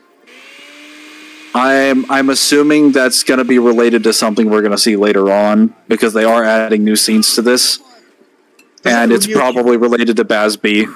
Doesn't Uryu kill him, or who kills the Hoshwalden? He gets killed by Ashwallen when it's activated by Yuha a second time, and Yuha takes away his life and powers, and then he asks what's his face, Uryu, to use the antithesis to transfer Uryu's wounds onto Hoshwalt's body so that he can die. Was he not expecting to be betrayed? as he was expecting, there's some implications at the end of the series that he wanted Yuha to lose after his encounter with what's his face, Basby, his closest friend. Because the whole point of them working together as kids and getting stronger was to kill Yuha. That was their childhood goal. And they failed to do that. Oh, yeah, because, yeah, I see. But, yeah, so then there are still Quincy's that are alive, but they're all fucking worthless now because they lost all their powers, basically, except for maybe they're, like, fucking Volstans. So they lost their Volstandings. They did not lose their Shrifts. Wait, they lost their fucking wing form, but they didn't lose their natural power that comes from Yuha? Mostly because all of them were in the Volstandings, and it's just an external source of spiritual energy. But the Shrift itself is inside of, like, their direct soul and their blood. So unless the Ashbalan kills them directly, it can't claim the power from them. So fucking the people who are still alive who had a Swift still have it, but they don't have their fucking transfer. They have a Swift, yes. That is so. We got a Swift. So a Swift, yes, a Swift, not a Shrift. I think I like this label much better.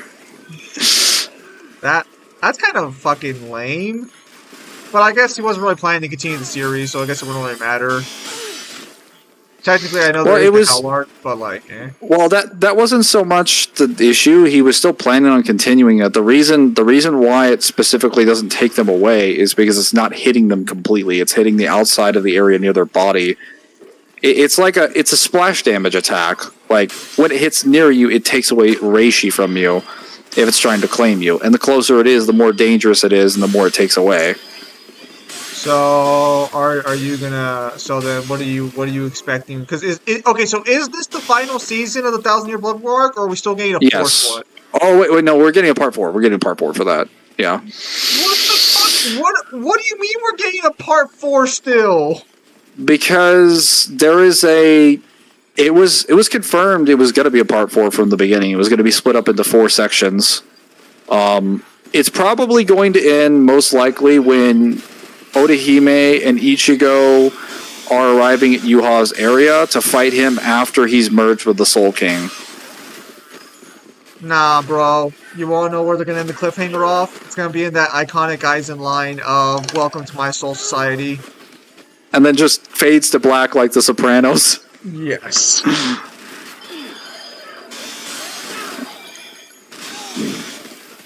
Oh yeah, it basically confirms that everything in with Ichibe's thing. It basically confirms that Ichibe's statements have confirmed that everything that's born into this world that has a name is named by him, and he knows of it. So if you have a Zanpakuto, or you exist in this world and you exist as a phenomenon, assuming you don't come from the world prior and predate it, Ichibe knows of you and the properties that make up your existence. Man, Aizen was a really smart guy. Not really, because he thought he could fuck with Zero Squad. The Hogyoku lets him win. No, it doesn't. I've already explained why this doesn't work. Yes, it does. No. The Hogyoku would have adapted to their powers or prevented it. You can't adapt to a power that could just rewrite how it works, how your power works fundamentally. Except he can't rewrite the powers of the Soul King. Correct me if I'm wrong, but isn't the Hogyoku a part of the Soul King? Or was a part? The original materials of the Hogyoku that went into it before it was made the Hogyoku were the Soul King, but what it exists as at this point no longer are.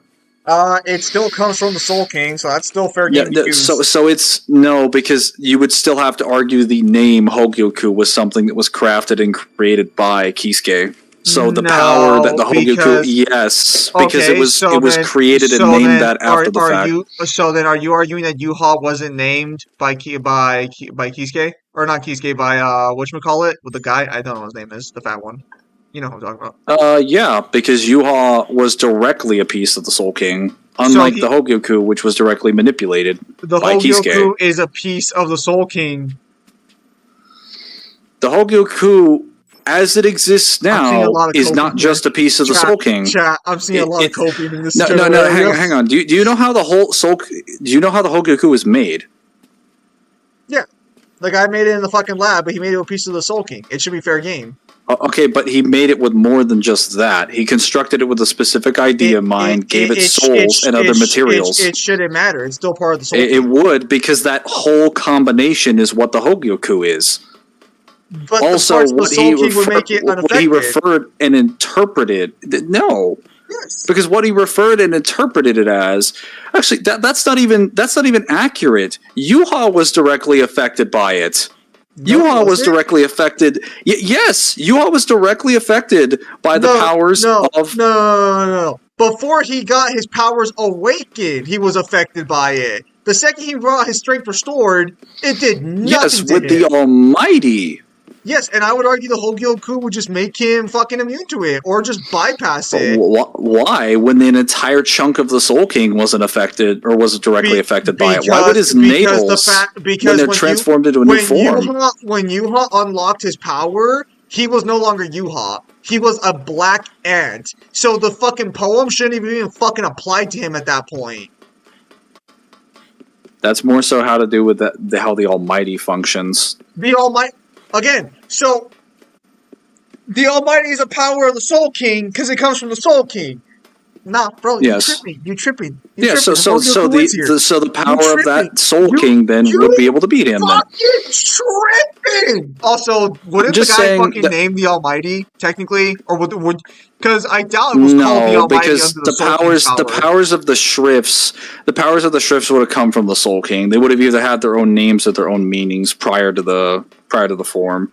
They're probably not even called the Almighty by the Soul King. That's what I'm getting at. So it would have been named the Almighty by what's his face. And it still works on him. Hang on, the mic.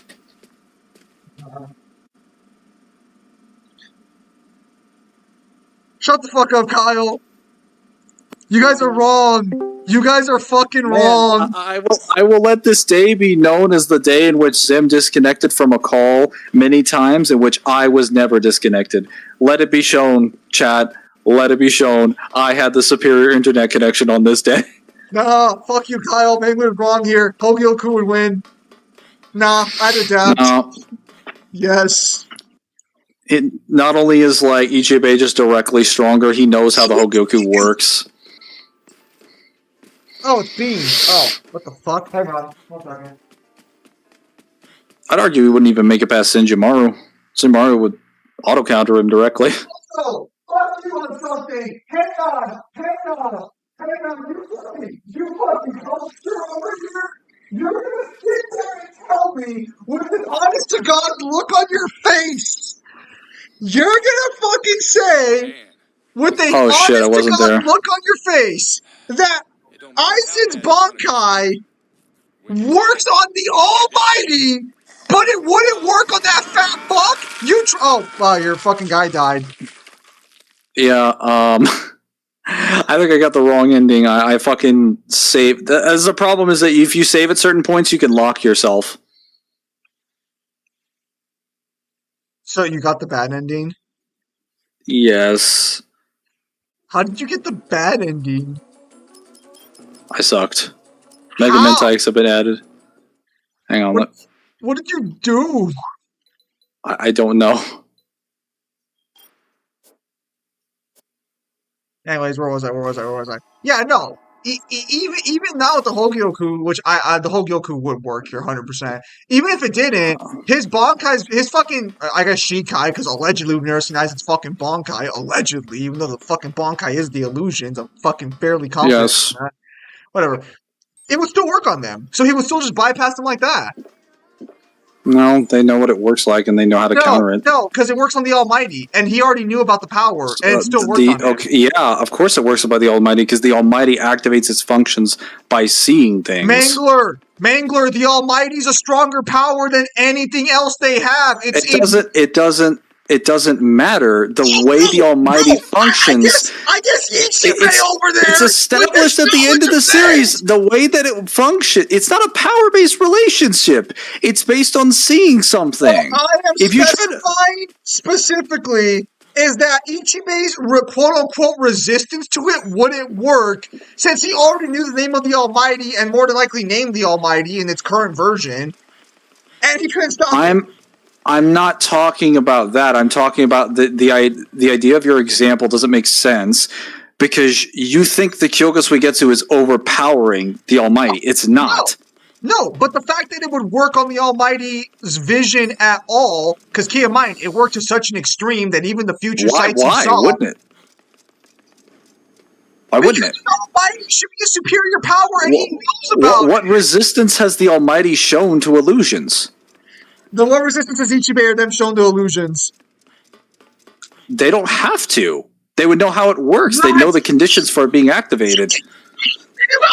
Ichibei's the one that named Kyoga Suigetsu! He's known about it since before Aizen was born! You think he can't counter a technique? He knows everything about it? Yuha literally says, I know everything! And Ichibei cooperates that. Yes. And you remember what's his face? Fuck. You remember what Yuha decided to do before he went up to the Soul King's palace? What was that little meeting and conversation he had with Aizen? What did he had a conversation with Aizen, and Aizen distorted his power or his fucking sense of time. He already used Kyogo Suigetsu on him.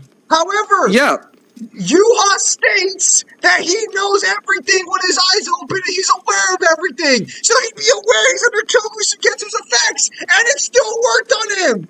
Which means that it fucking bypasses Yuha's ability to prevent powers from working on him. You have to prove he used the Almighty to see into the future to know he was being affected by Kyoga Suigetsu. Bro, when the anime comes out and upgrades Aizen's fucking Kyoga Suigetsu, you're gonna feel He didn't even do that at the end of the series when it did work on him. He just opted to absorbing Aizen anyway. You are banking on this one statement for Aizen so you can glaze him to the fucking moon and back. No, I'm not banking on it. I'm right. Also, Ichibei would already know Aizen's powers. Yeah, but everyone knew Aizen's fucking powers, and it didn't fucking help them for shit. No, they fucking didn't. It was never established. Gin literally makes it clear that no one knew how Kyoga Suigetsu's activation conditions worked and how to deactivate it. Ichibei has known that since Aizen was born. That's crazy, bro. Your coping is crazy. You know, I thought Shinji was talking some mad shit when he said, how long have you... When Aizen asked him, how long have you known I was there? And he's like, since you were in your mother's womb. Apparently there's some proof to that, because there are some people who would have known about Aizen since he was living in his mother's womb. Aizen was scared of old man Yami. Yes. So I will say, in terms of power, unless Aizen does get stronger, whose main ability is just burning things. I don't want to hear that from the guys whose main ability is to just literally fucking paint you in black ink. I mean, that black ink literally controls everything in reality. It took the most bullshit power ever made from a guy that is a part of a being that predates reality in order to not get affected by it. Bro, literally half of the fucking characters would have stomped Ichibei out outside of power, bro. It's crazy. Yeah, get out of here. It's crazy. Nah, bro. Aizen. Also, to be clear, isn't Ichigo when he fights Yuha at the end of the story on the same level as when he fought Aizen? Isn't that like the statement Yuha gives? So he's as strong as when he was when he fought Aizen, but that's referring to Shikai Ichigo, so I think he's gotten stronger since... Oh, no, my helicopter ride. What, they blow up? No, he's still getting eaten. And Frank does what he does, and it's like, I'm just going to take a picture real quick. Man, you are just not getting a good ending today, are you? No, this is the good ending. What? Yes. Why is this the good ending? Because I have to figure out a way to get out of the wall.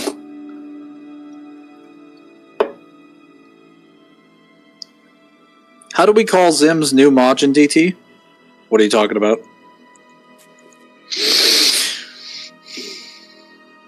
I'm so confused how this is a good ending outside of like, I mean, your friend died.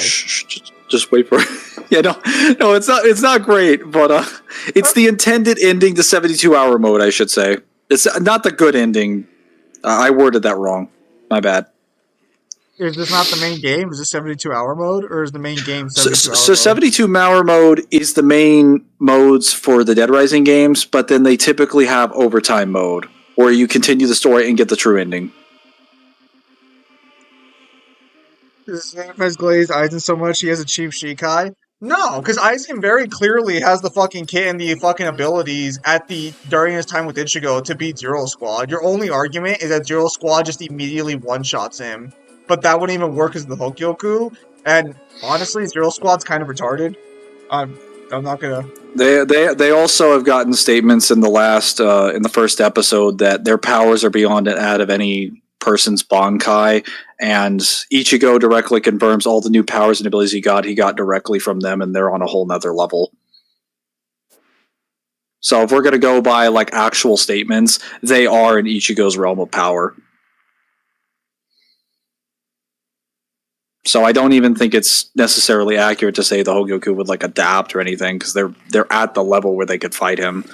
It's also worth noting, we only know the Bankais of just Senjumaru and Ichibei. We don't even know what Nimaya's Bankai is, or Hikefune's Bankai, Well, that wouldn't matter. or that other guy. That would not matter because technically they wouldn't. I feel like No. So It wouldn't matter specifically because the way it would work is they would choose one person to fight Aizen and then they would kill themselves.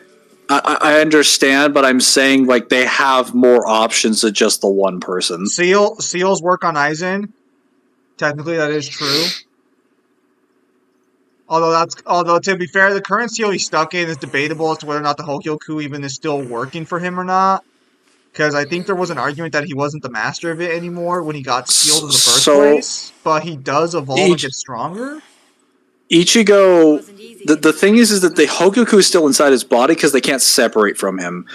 But he's no longer getting the powers from it. It just made him immortal, and it's embedded in his body. Yeah, so the reason he's not the master is because he achieved what he wanted, or what he desired, which was the ability to fight someone that was powerful. That was his goal, was that he wanted to fight someone on his level. At least what he interpreted to be his level. Either that, or killing the Soul King is probably his only other desire. Would the Hogyoku... So I would just argue... Oh, go ahead. Would the Hogyoku even work to help kill itself? What do you mean, kill himself? Well, because it's... Well, no, yeah, because you don't, Wait, you got affected? I got affected. Man, I wonder if it was all those times you got bitten. Yeah, after 50 hours of receiving zombie bites, it is confirmed that that Frank has indeed finally been infected.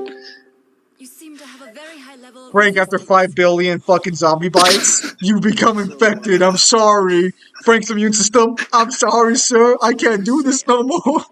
Is that I get to spend longer waiting for the inevitable. So, I'll just say that he saw...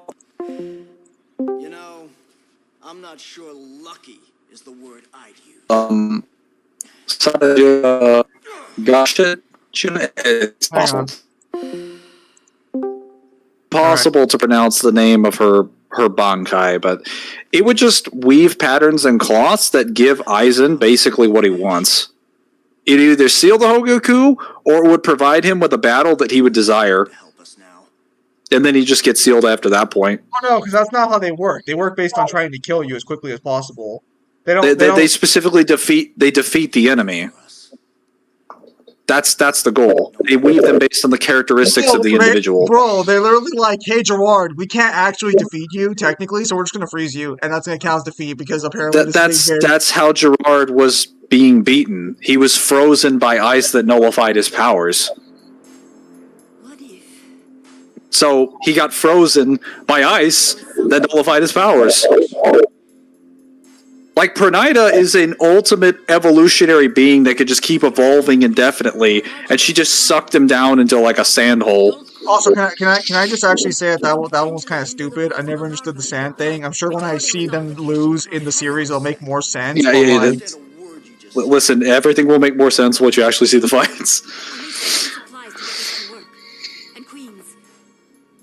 I think the reason Lily Barrow gets shot or gets redirected is because of the fact that when he's caught in the battle against Shunsui, the light of his Volstandig gets reflected back on his face, and that's what blows him out of the Varvelt. It doesn't technically kill him because then he gets trapped by Wabiske when he falls to the Soul Society, but it is what allows him to be defeated. Is that his own power gets redirected back at him because they're unable to hit him. X-Axis die again? Or is that the guy you're talking about? Well, yeah. That's how he loses in the manga. Because Shunsui has been pulling like every single trick in the book to kill him with his Bankai, and nothing works. And then now just shows up with this god-slaying weapon and is like, "All right, we gotta kill him now." And I'm like, that seems kind of Deus Ex Machina for you to have that weapon. Wait, so who does Kisuke fight? Because doesn't he? Kisuke fights Askin. He fights the poison guy, also known as the G. So he fights the weakest one? I think technically yes. Although it's kind of weird to tell because his powers are arguably like the most broken out of any of them. Except for maybe Gerard. Bro, they literally sent the smartest guy against the weakest person just because his power was a little complicated. Well, that's how the death dealing works. It's literally resistance negation, reactive evolution, and poison manipulation, and like death manipulation. That's all like invisible. I thought so. Yeah, they sent the smartest. I thought it was just manipulating the fucking liquids in your body or the substance in your body to make it. It manipulates all substances that can affect the lethal dose. So he can manipulate oxygen, nitrogen, spiritual pressure. He could just cause poison. He can change your blood, your iron. Any substance that has a dosage rating that causes lethality can be manipulated by it and can be adjusted and increased or decreased to whatever level he prefers for both himself and for his opponents. Does he have to touch it or like interact with it, or can he just do it? He just has. So he can touch you, yes, but he can also hit you with either the gift ball, or you just have to exist within a certain radius. So if I shoot a bullet at him, that only he can see. If I shoot a bullet at him, could he theoretically? It's not that far. It's probably like 20 meters. But like once you enter it, most people that enter it feel like nausea. They feel sick. They just fall down. But in reality, like what they're feeling differs depending on the person. Because the only way to know what he's affecting you with is for Askin to tell you. Well, I mean, it's Bleach, so of course every character explains their powers. Like he'll just be like, "Oh yeah, your resistance to oxygen is now lower, so all the oxygen your body is now poisoning you." How'd this guy lose again?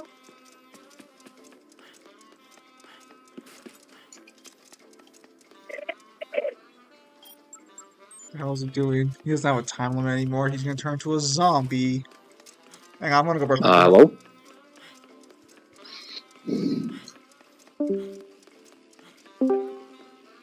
Oh wait, can you hear me? Hello? Hello? Balrog, can you hear me? I can. Why can't Zim hear me? He's a glazer. Did you just say he's a glazer? Both of you guys are fucking deaf. I said I was gonna go brush my teeth. I'll be right back. Oh, okay, sorry. My bad.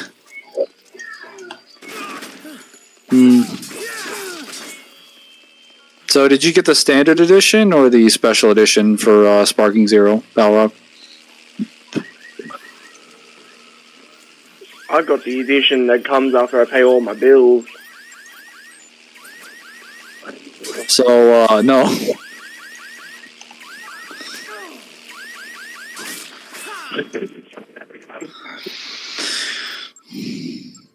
Zim finished the yellow orb.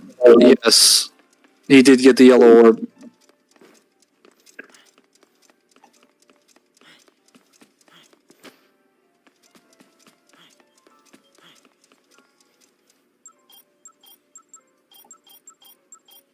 I don't know where I'm going.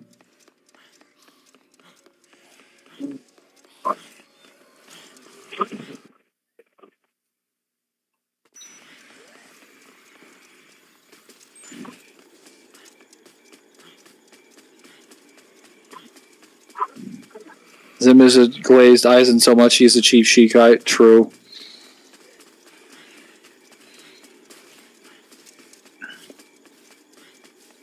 I just want to see how they're going to handle like Basby fighting Hoshwalt, because I know we're going to get that.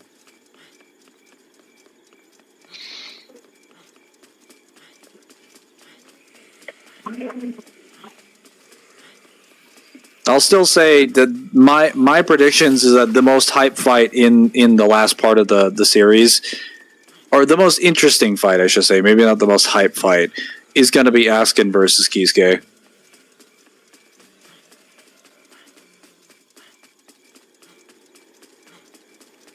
Askin versus Kisuke just with Grimmjow and Nelio. Featuring Grimmjow and Nelio. Let's be honest, they're not the real attraction there.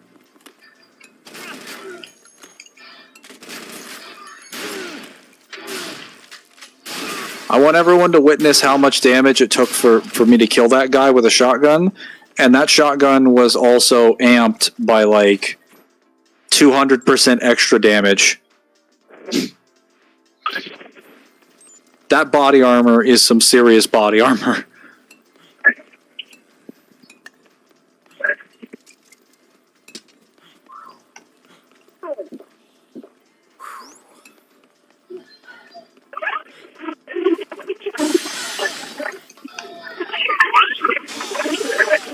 What is happening?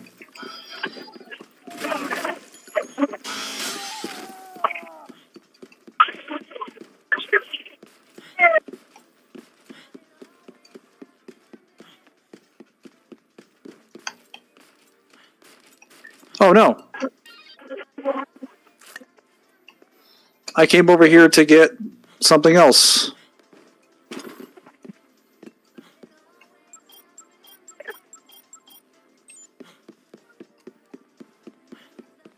Well, Sammy, you didn't join us for the review yesterday because it was a bit late.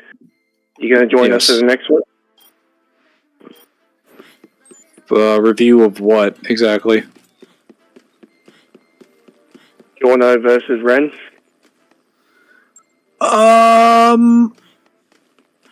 Probably if it's not too late. Well, hang on. When do I have to join exactly? Because I may or may not be here. Like 3 weeks, maybe? Oh, 3 weeks. Yeah, no, that'll be fine. Well, actually, I might. Maybe. We'll see. I would only be able to comment on Jorno's part, though. I know very little about Persona. That's what I'm here for. Are you ready for him to basically go with that stupid argument that's been floating around the internet that King Crimson is just perception, it's not time? Yeah, sorry, but like not everything works like Rolo's time ability, where it actually is perception because you're visually shown how it works from the perspective of a fucking camera. That is objectively not how King Crimson works. God, I just want to talk to like Jobber God and think like what kind of stupid level of like insanity was he thinking of indulging? Because that kind of misinformation is the crap that prolongs really difficult, annoying conversations with people.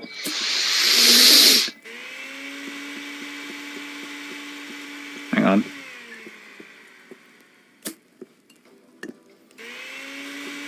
I guess I don't need these. Well, I don't care how people want to take it. In every medium, it's literally called erasing time. Preponderance, fuck you. Preponderance of evidence, but it's more so the fact that what's happening is that we're directly shown there's a time skip, and then places and areas in the world have moved. So if you're arguing it's just perception, you have to argue nothing in the world is actually happening. It's just happening from the perspective of the people. You have to genuinely make that argument, and that the only way that we can tell is definitively because we're seeing everything from their point of view. No, at that point, go the full halt. Just say that Theo isn't even stopping time; he's stopping perception. Yeah. I don't know why they would even make a distinction there. There's also physical objects that moves in the interims as well. It's directly stated to stop time or to erase time. So, like, yeah, this is just wrong.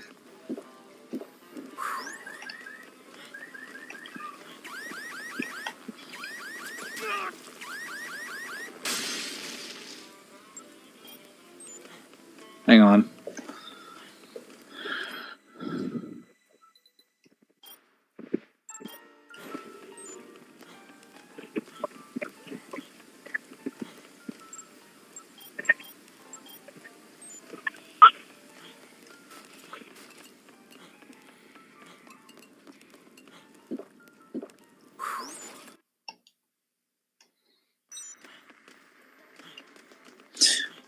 Okay, I just finished EMC1, Sparta's DT, and Dante Mazamo. I confirm there's nothing more OP than me in the series. Sparta's DP, I had 30 orbs, died 30 times DMD because slashes do little damage and the fireballs have no DPS. What's funny is that it's pretty much the mod, includes Sparta's DT.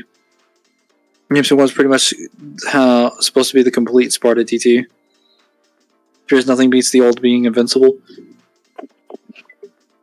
Are you saying you modded in the boss costume thing?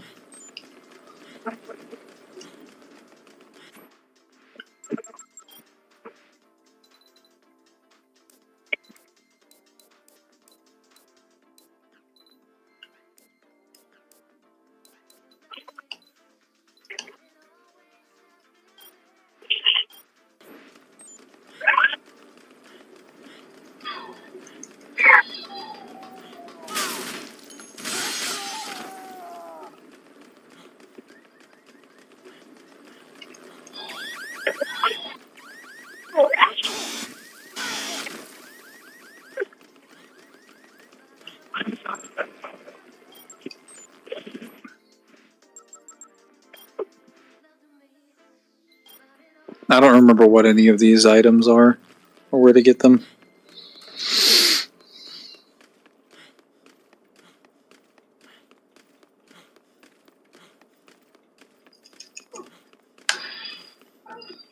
Oh yeah, you can just do that as well.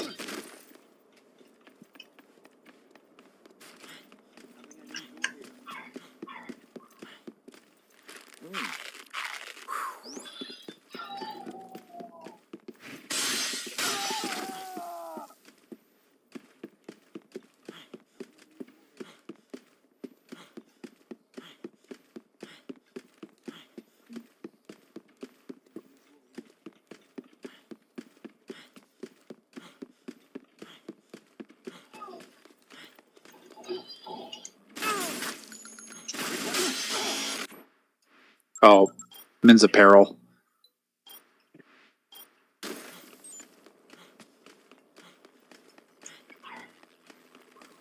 I think it's on this floor.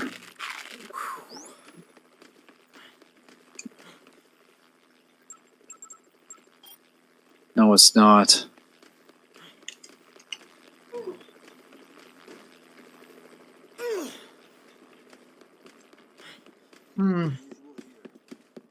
Where's the item I was looking for? Oh, Yes.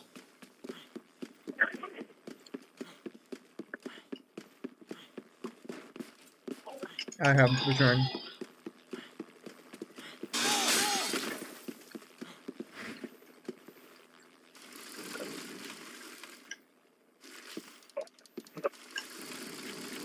Where was I? Something about... I don't actually remember. Oh, are you going to be late on Friday? Friday.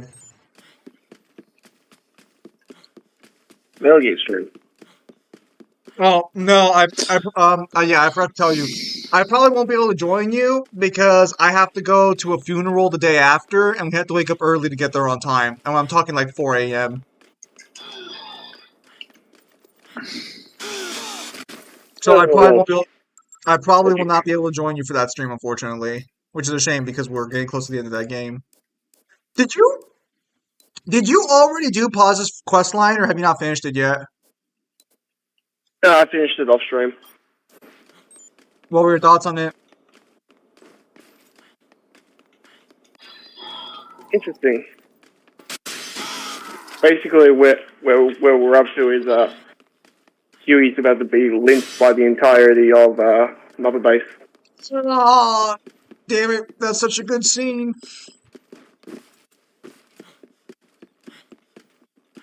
Well, where he basically turns into a savage and says that all of you fucking are just as bad as me.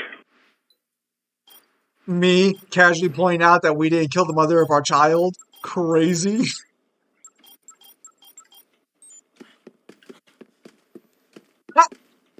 I'll never understand why he had to make Emmerich such a piece of shit. I think it would have been just fine if he was just a loser instead of being like a literal fucking malicious piece of shit.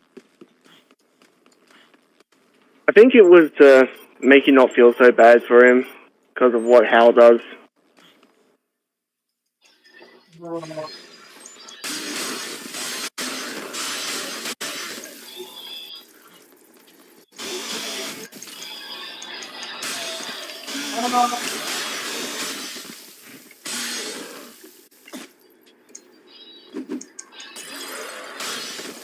So after that cutscene, it's like, what, pretty much the home stretch at that point.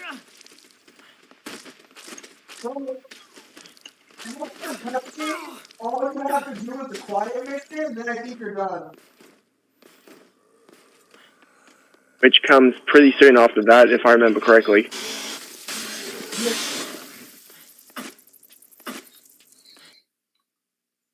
The next genocide is a game that was never properly completed.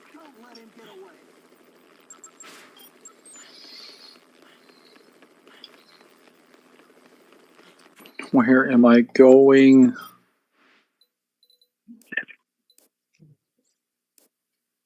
Oh yeah, where was I? So, ignoring the Eisen slander for a minute, where do you skill Udiu now, since he basically fucking just one-tapped Squad Zero member in their Bankai? I always scaled him to the end of series like Ichigo or near that power. The difference is that now I just have a direct feat for it.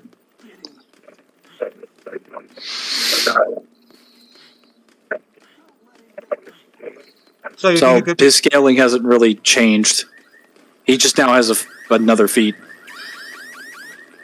Does he fight Ichigo in the original manga at the end? He fights Hoshwalt, and he is able to shoot Ichigo with some of his arrows. But it's more so because of just the fact that he's supposed to be Yuha's successor.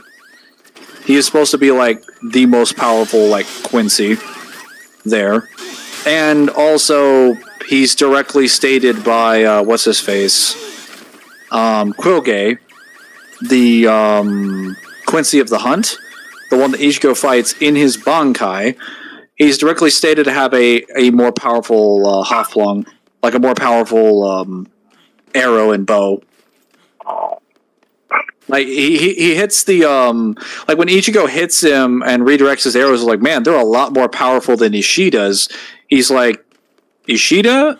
Do you mean Uryu Ishida? It's like, yeah. Do you know Uryu? It's like, well, not the way that you would think, but overall, you said that it's more powerful.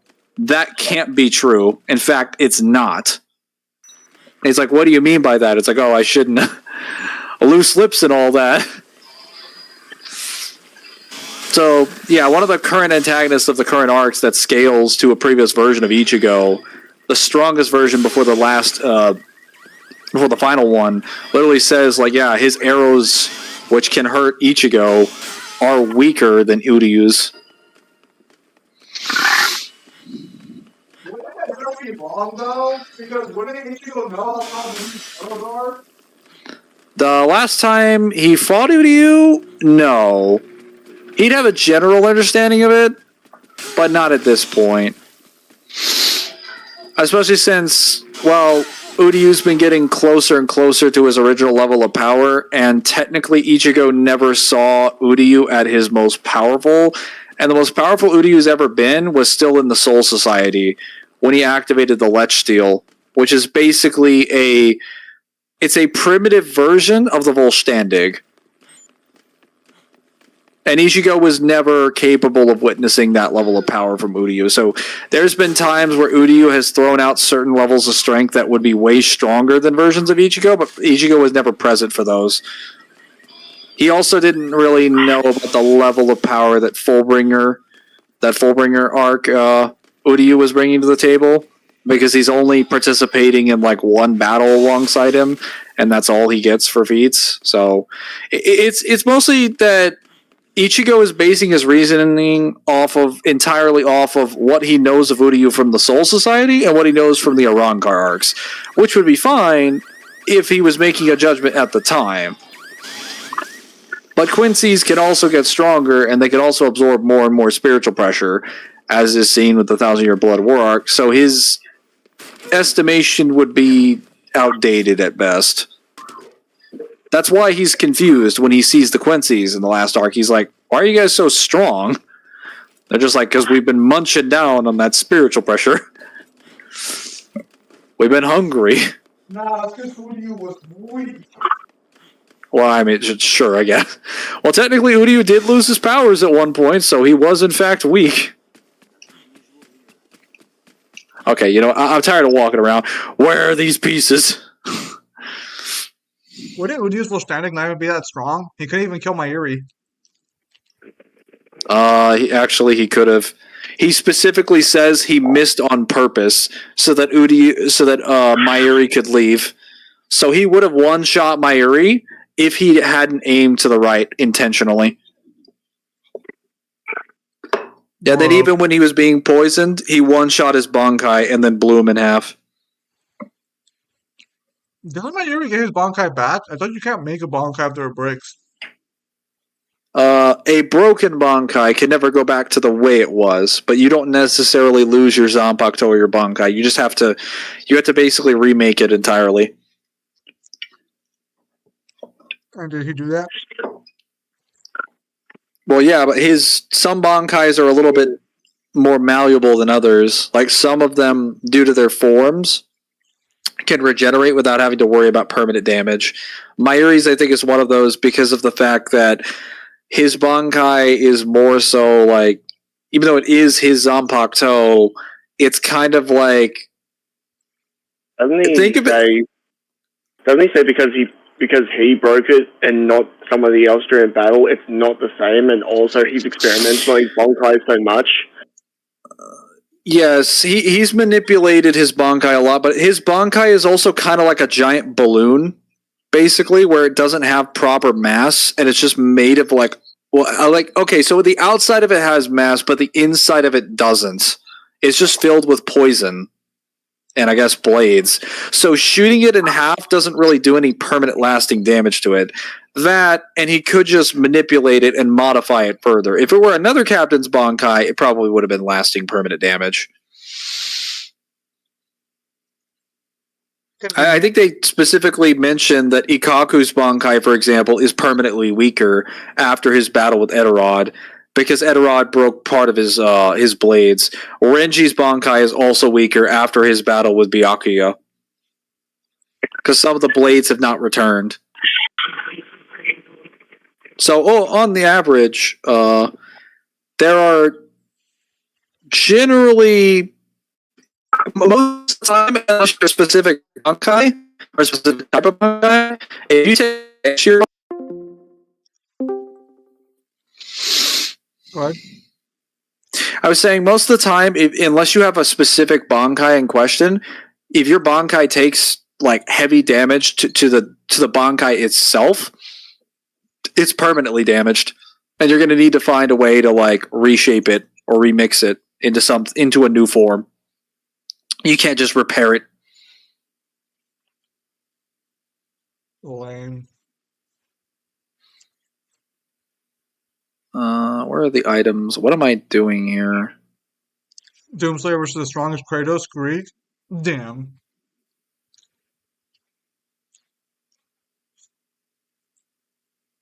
Did the Bleach anime already get the reveal that Zangetsu is old or like a younger Yuha or no? Yeah, that already happened in part 2. I wonder why I clipped it on YouTube. I should really watch it. I should really watch the anime at some point, but I don't feel like paying for Crunchyroll or Hulu. Actually, which one has it? Hulu or Crunchyroll? Hulu. You want me just to send you the website I use? It's probably better to do that instead of paying for Hulu, because you wouldn't even be able to watch them all now. What? Yeah, because they release on a weekly basis, so you'd have to buy like a several months subscription Oh, that's fucked. before they're all out. Unless you decided to pay for 1 month after they all released, in which case you'd be fine.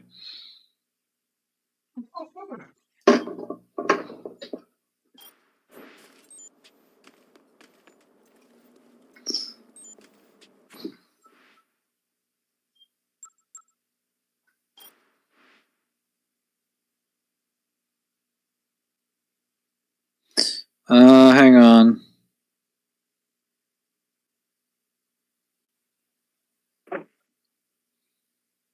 Doomslayer versus the strongest Kratos, Greek Kratos. I think Doomslayer takes that actually.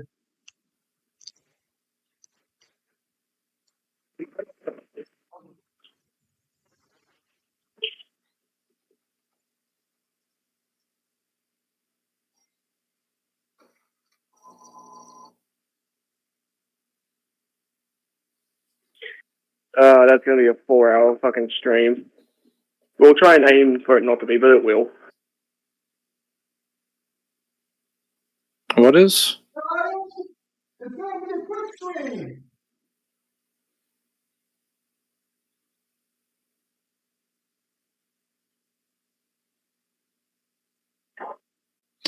That would be a very quick stream. It's not like we spent an hour and a half to 2 hours for 2 characters we barely knew anything about. Can you hear him? Zim, get closer to the mic, please.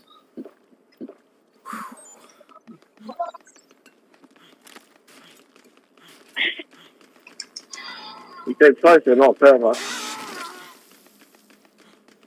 Maybe he understood a different word.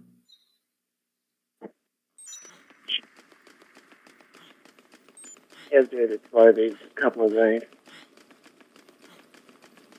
Great for the poor lad.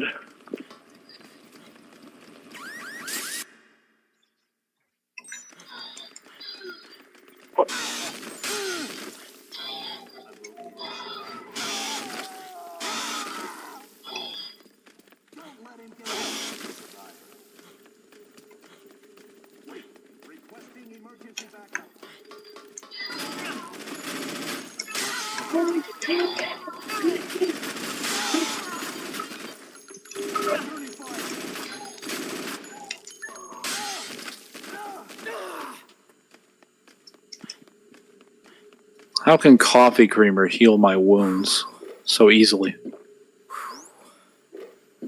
This doesn't seem right. Sugar has magical properties. I can understand, like, milk, but sugar? And we're not talking, like, a little bit of coffee creamer. We're talking, like, an entire carton of coffee creamer. Just chugging it.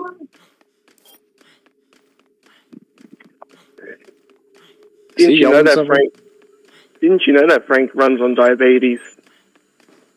Frank apparently does.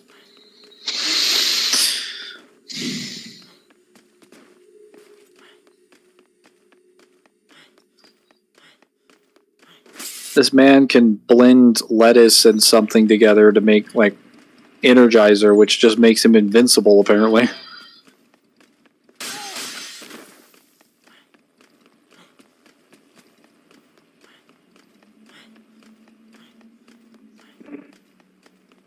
I've returned.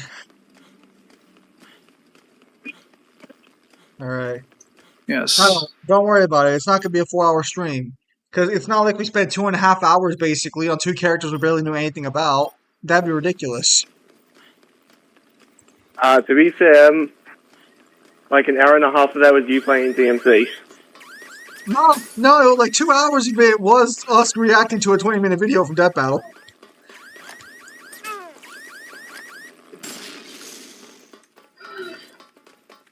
But that'd be ridiculous. To be fair, you had a little manga break so you could read and catch up on Super. That was like 5 minutes. And don't act like you're not gonna be doing shit like that No, during it the wasn't. fucking event. It was like 5 minutes. What? What, during fucking Jorno and Ren? Do you know how big fucking Persona 5 is? If you want me to pull a scan out of my ass, I'm gonna have to start going through it now. I'm not asking you to pull a scan out your ass, Kyle. I'm saying you're going to because you can't help yourself. I am not going through the entirety of Persona 5 The Royal, which is literally like a 40-hour plus game, and most of that is cutscenes. No, of course not. Of course not. I don't have the time. I'm literally working on a fucking script that needs like to be done like post haste. I do not have the time to put that shit on my to-do list.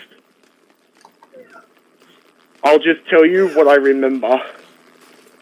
And I'll tell you what section of the game it's from. That's the best you're gonna get from me. Uh-huh. Sure. I believe you. Actually, are you aware of the fate in question? No, I need to look at it.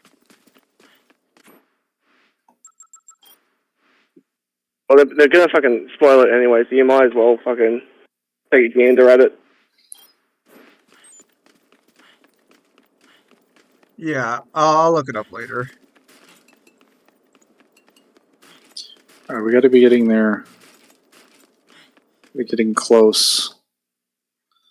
Ugh.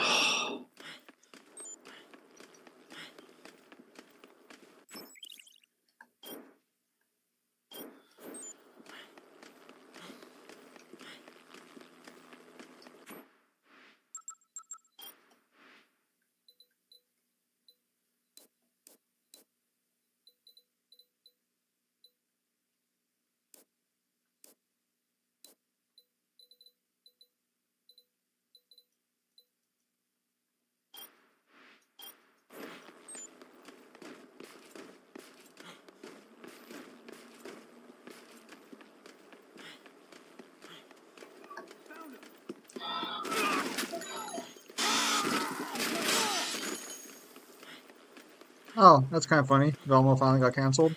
Mangler scale Buffyverse. The fuck, Virgil Hero No. Dante. Damn, he said no. No hesitation in that man's soul. Yes, go through 3 different TV series and the movies, and then the comics. It's not 3, it's 2. End yourself. No, yeah, it's just 2. You're wrong. It's Buffy, and then it's Angel. That's it. Where is location I need to be in? Okay, it's either here or it's downstairs. Alright.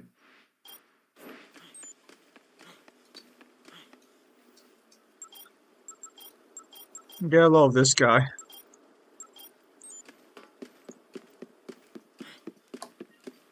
Got it.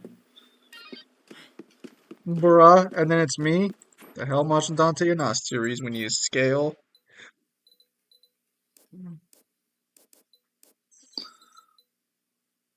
Cam's camera. You silly.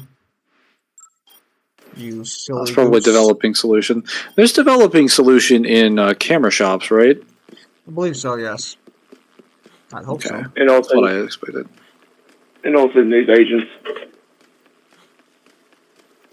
I'm looking for a bunch of different stuff. Should be behind. Oh my god, who's. Is one of those things a cure? Sort of. Temporary solution, really.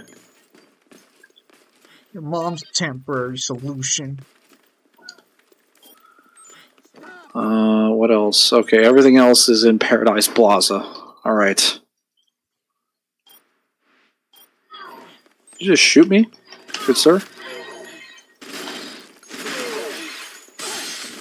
Should be illegal.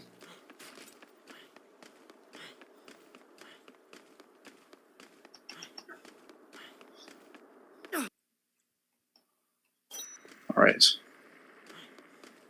Perfume bottle.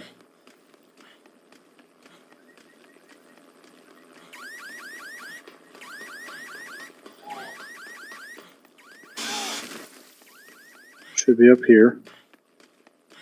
Somewhere. This is a perfume shop. Where's the perfume bottle? Because you know stuff outside Google, the skill series, lol, Web's not going to tell you about DMC's Tatsuri Kensho or whatever it's called. You mean the fucking Japanese guidebook? Kaizo Shinto?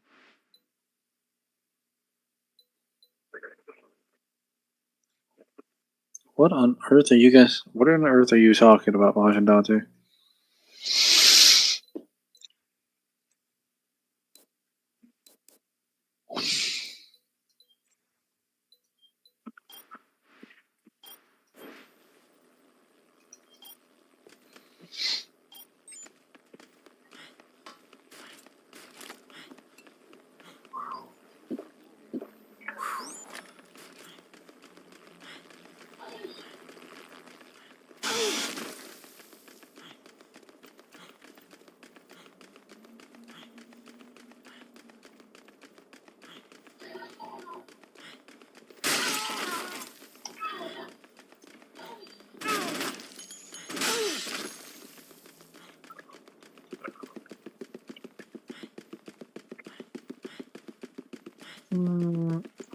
There we go.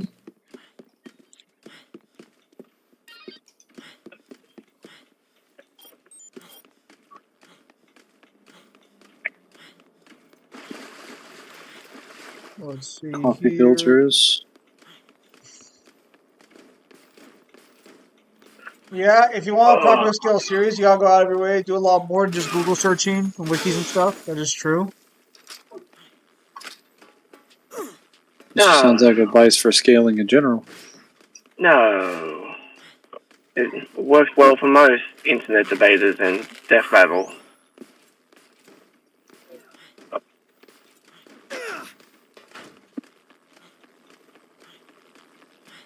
Oh, it's in the security room. Okay, I gotta go around Kyle, then. are you saying that Battle doesn't do good enough research? Gee, I don't know. It was almost like yesterday Rock and Alice had to tell us that there are way more consistent seeds for us to probably accept it. Because Death Battle didn't do a good enough job. How dare you? How dare you, good sir? Greetings, Kyle. Kyle Jeremy says hello. Hello there. Probably stick around for another 15-ish minutes. Give or take. Damn.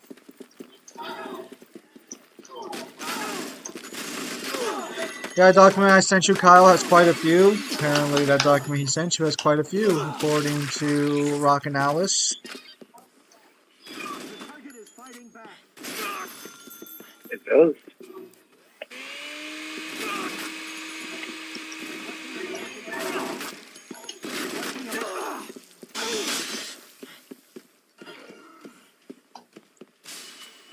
Oh yeah, because we were talking about fucking profit today. And hang on, Kyle. Kyle, hang on.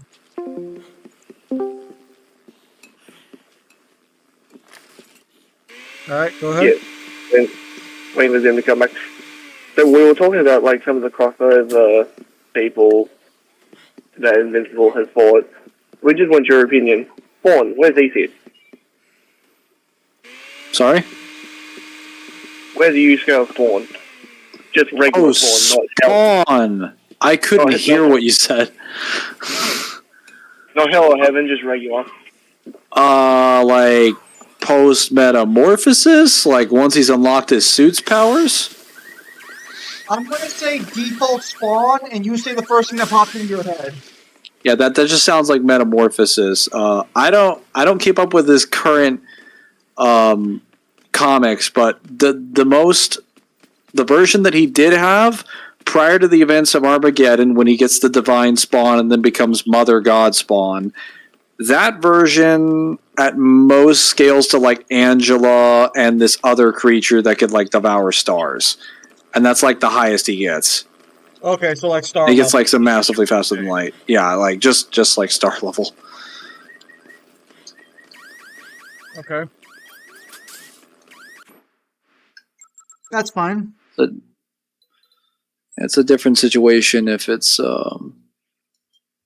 you have like something else.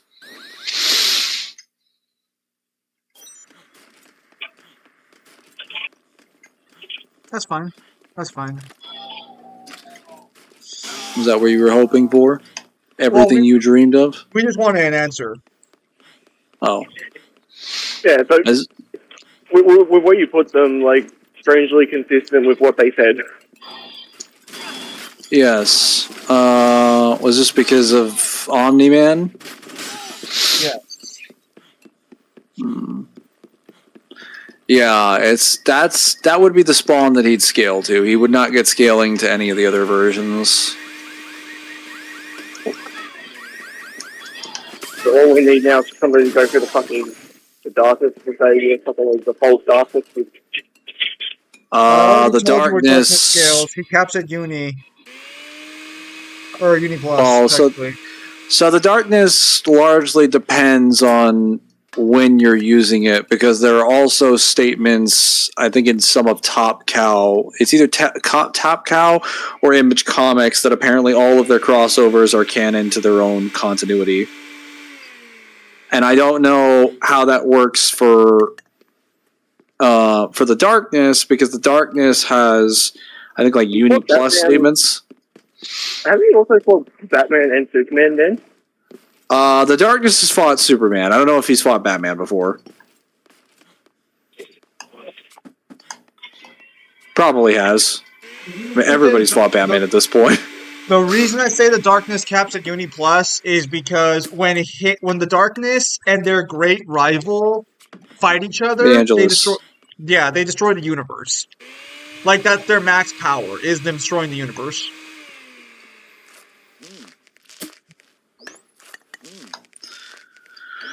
Alright. Speed time. Yeah, they don't threaten the multiverse or anything like that, just the universe.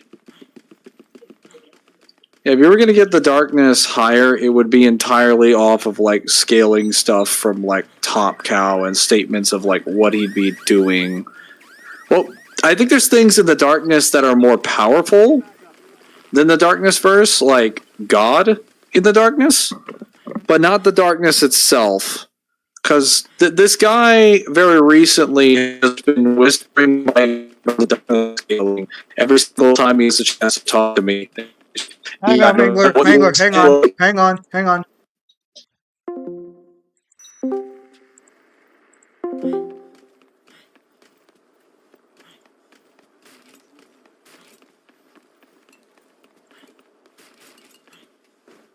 Hello? But he's just really getting into going through the darkness, and he's just said that apparently, like, a lot of the stuff that Jackie Estacado could do with the darkness, none of it even remotely compares to like what God in the darkness can do, and that Jackie Estacado does everything he can to steer clear of God under any circumstances, because he does not want that heat. So apparently God is the one with like the real stuff in the darkness comics, and I guess the darkness video game. Does all the comics share the same God, or is it? I have no idea. I know very little about the darkness other than what I played of the darkness 2 and what little I played of the darkness 1.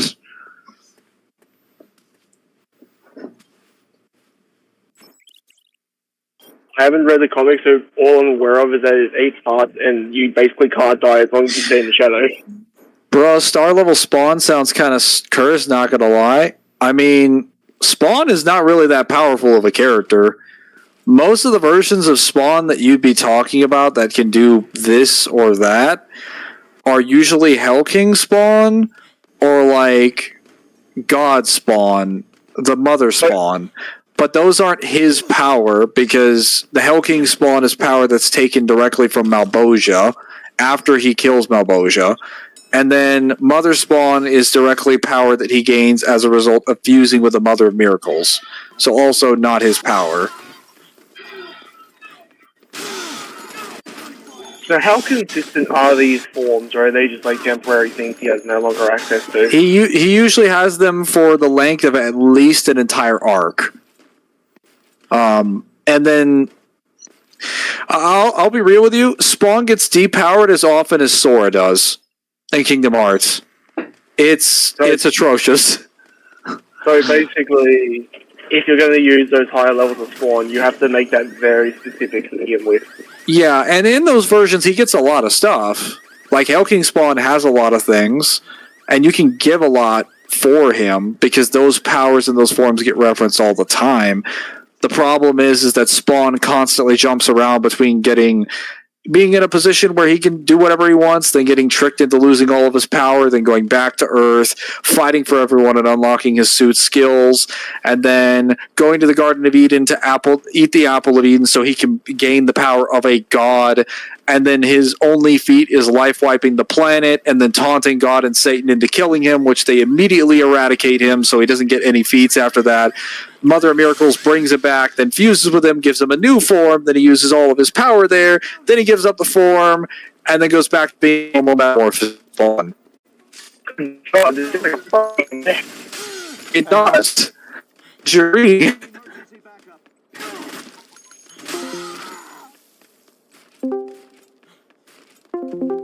Oh, I fucking hate Like, when you read it in sequence, you're like, wait a minute, did all that just happen? The only thing that Spawn keeps is the upgrades to a suit from each form. Not even that. Because, like, some of the upgrades that he gets directly come from powers that the form itself has. So if he doesn't have those anyway, there's no reason to assume his suit would retain those, unless stated otherwise. Like, every single form that Spawn maintains isn't even clearly his own. Aside from base Spawn, like base Spawn at the beginning of the series, until the Metamorphosis version, you only really have like 2 versions of Spawn prior to Armageddon. And then maybe there are more versions after he comes back, after Jim Downing's run. The most beautiful thing about the darkness is the infinite army he could spawn to throw at you. I'm pretty sure there's like more things for the darkness.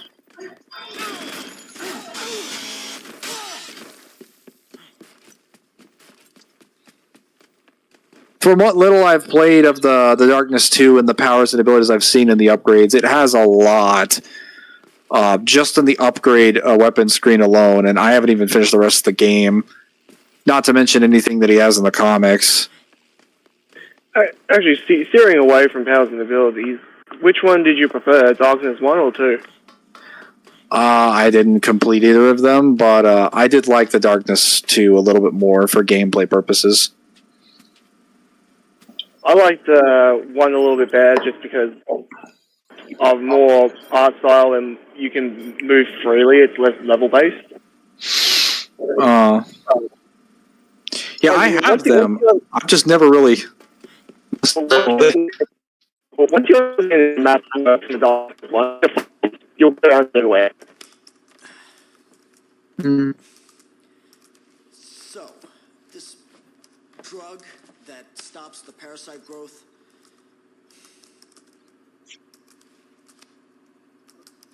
have you ever made it before, or is it just a theory? When I was working in the medical lab, my brother asked me to research a method of suppressing the Hang on. parasite. Of course, back then we didn't extract the hormones directly. We synthesized them in the lab. Hello. I am here. Good God, put your foot up your internet provider's ass. I already tried. Didn't do anything. He wanted a way out. Is that it? I What did don't they know. just tell you? That there's nothing they can do? So I know he didn't bring the I drug hit with the him. guy up. The guy came. The no idea like what employer who's exactly supposed to is come by take a look at that, and he told me what he told me was I this. think I'm He just making said, excuses. "Listen, dude. But Um, Carlito kept this is a promising. problem that is not with your system or your wires. It's with our main HQ. I can't really do anything to fix it until they fix that problem." Even if you do manage to make this drug, it won't completely cure I would you. literally be telling them I want like a massive fucking discount I'm afraid not. for the next bill. When the effect wears off, Honestly, that I probably should have done. I forgot to bring it on that one. That's a good point. Maybe I should do that actually. See if they'll fucking give me a discount. Yeah, and not ask them for a discount, not credit. Make it clear, I do not want credit. I want a discount. Because I'm paying for your service and you are not providing it.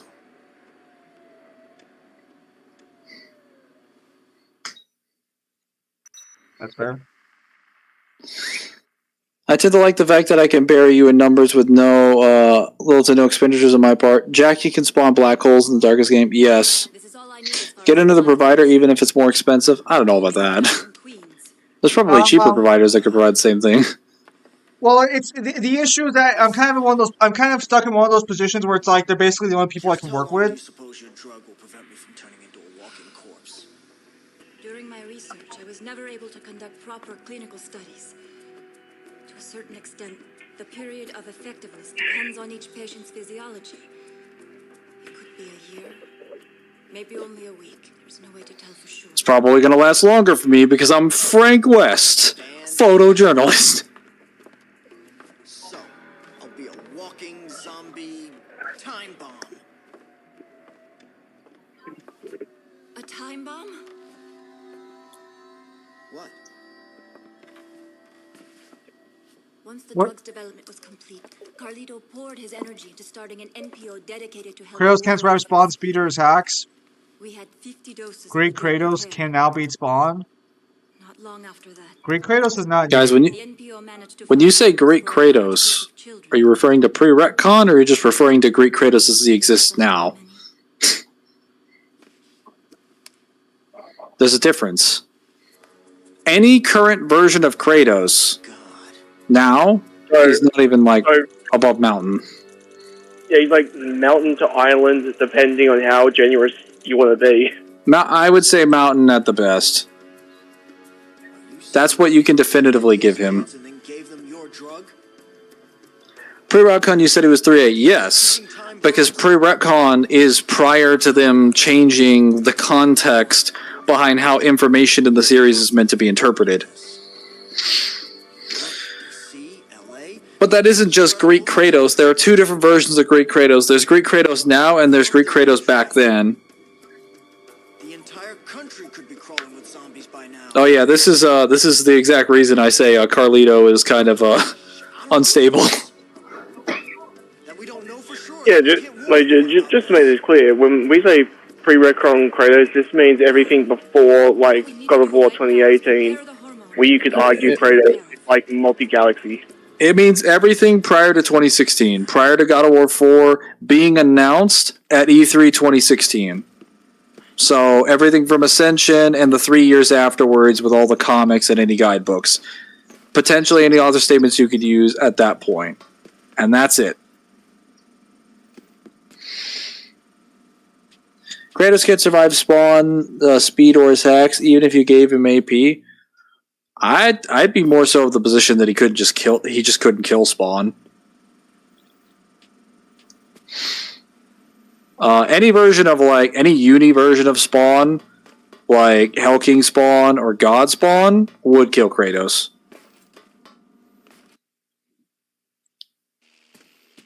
So prior to 2016, Kratos beats Spawn with the Blade of Olympus. I'll be honest with you, I think the only version of Spawn, while he could kill Spawn's physical body, Spawn wouldn't really be dead. He'd just be Spawn.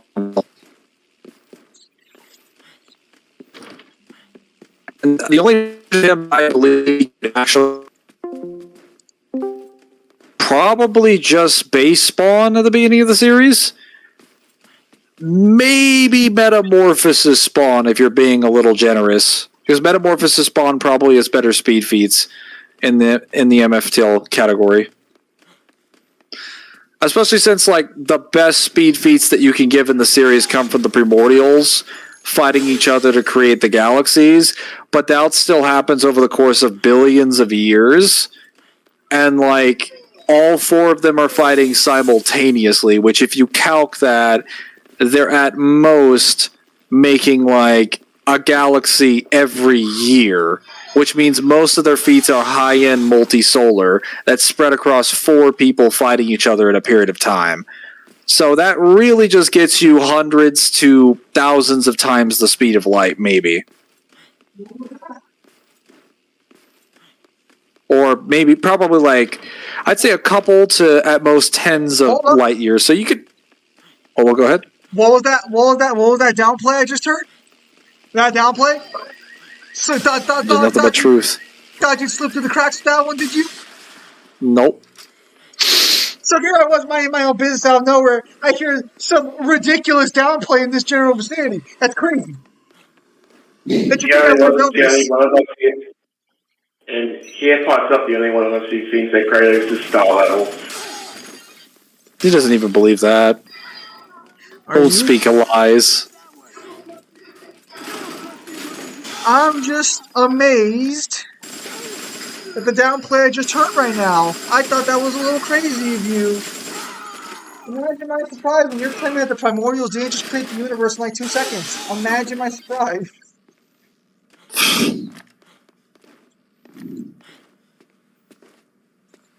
Oh, you found that funny, I see. I find a lot of things funny. That being one of them. Very convenient. Very convenient. I would say it's more so believable that it is convenient, but okay.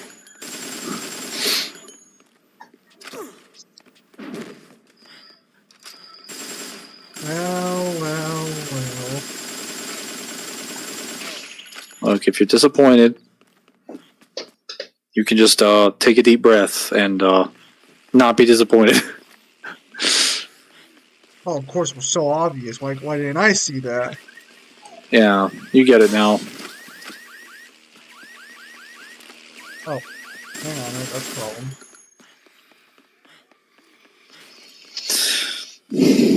It's really sad that there are still people out here who think Kratos is multi-hour. Yeah. Axe is what would fuck Kratos up. Al Simmons is probably a better fighter. As far as Al Simmons being a better fighter, I don't know if I would agree with that. At most, he's just like special forces, and he primarily specializes in guns. He also loses fights and struggles in fights a lot.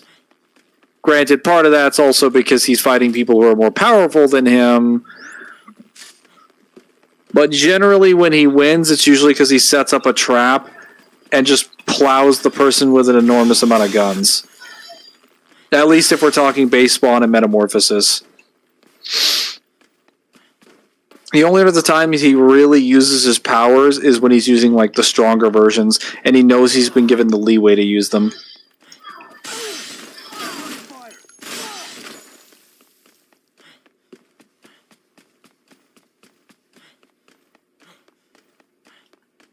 Hey, Mangler, casting gun is an effective strategy.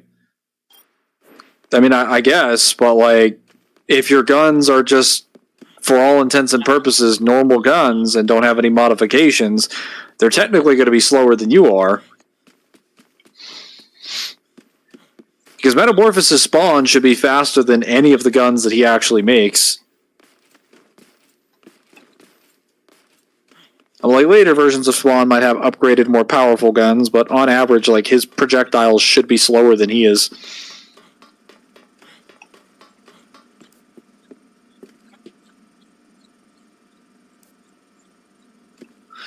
Oh, that's what I have to do. I didn't understand what I needed to do.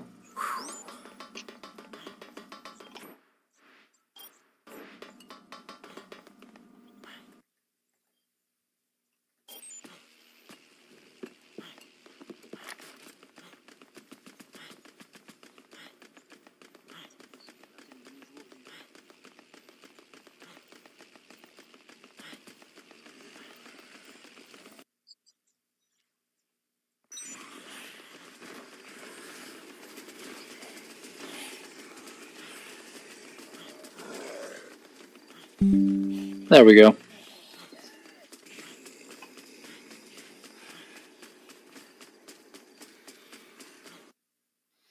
Oh, here's the helicopter.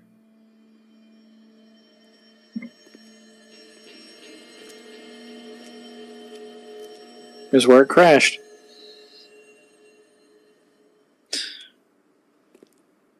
You need to take Greek pre-Kratos is at best 3A. There's no multi-Kratos to be used for the fourth game.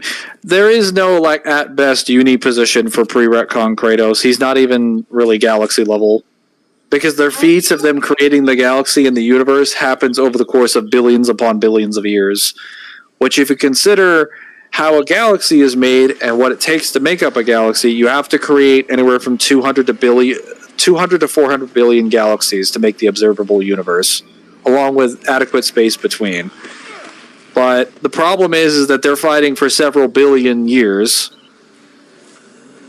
So, I mean, I guess technically speaking, they'd be on the high-end multisolar, so they could make a galaxy. Like every week, I guess? Or practically like every other... Well, it depends on how many billion years you give them. If you make it 1 billion years, they would have to be making a galaxy either every day or every other day between the four of them. If you make it several billion years, it would be like a galaxy per week. So they're either galaxy level or they're very high-end multisolar.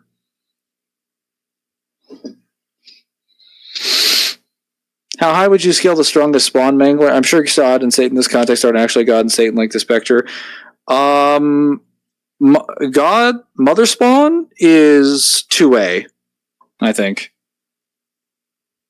Arrows working Kratos, the bullets should do the job. Not on, like, pre-retcon Kratos.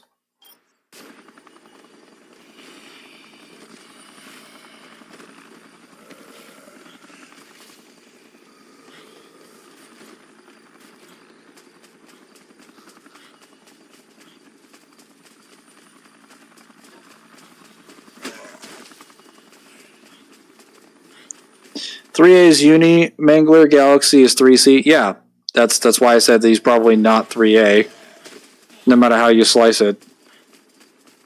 There's technically no version of Kratos, aside from PlayStation All-Stars, that has Uni scaling.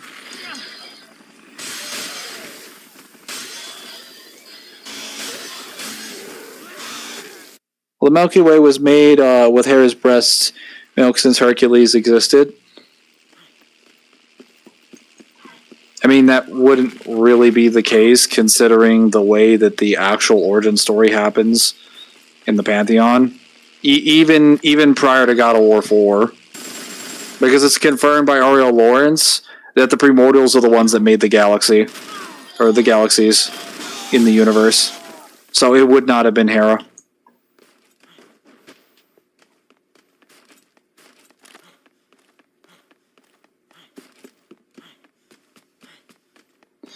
Now, you can technically argue the original Greek mythos is stronger than even the pre-retcon version of God of War. Which is kind of funny.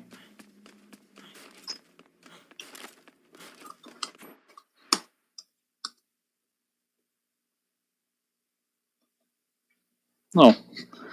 No more commentary from Zim and Balrog? Sadness. Disgraceful. I've been called a slut. This is an offense I cannot take. You will take. 2A? Why do you want Johnny Blaze to stop him so much? What the fuck does Johnny Blaze have to do with this? It's not a contest. You asked me a question and I answered it with a direct answer.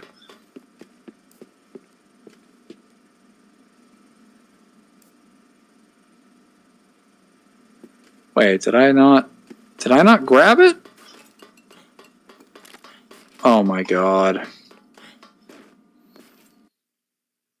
That's one casual feat of Hera and Hercules will never cease to amaze me. Killing purposes. Especially what it does for Percy Jackson. Yeah, it does a lot of things for Percy Jackson. I have returned.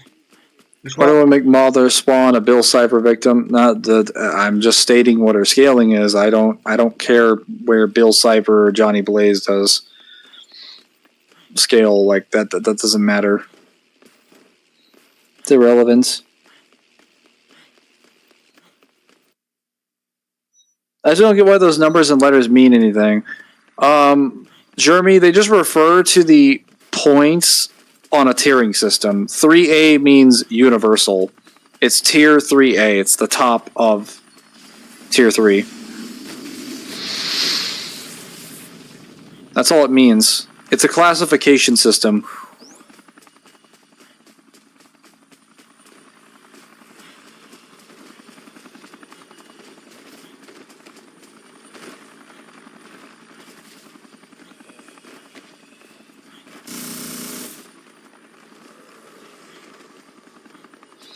Where's the backup generator?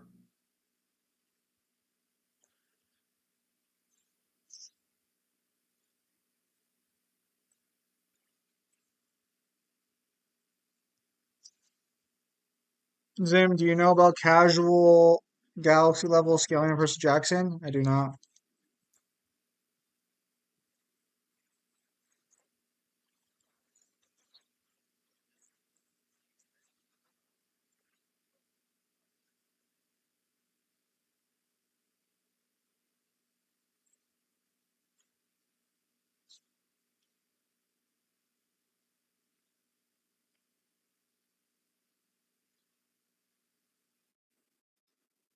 Mangler tells him the story. There it is. Oh, I found it. Hang on.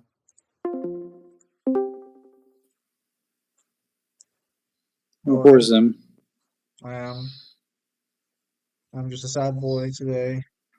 You know about the galaxy scaling for Michael Jackson? No. Mango tells him the story? No. I will not. No stories will be told on this day.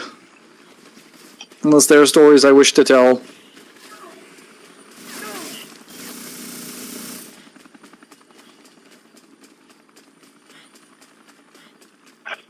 I'm not interested in scaling Percy Jackson at the moment, so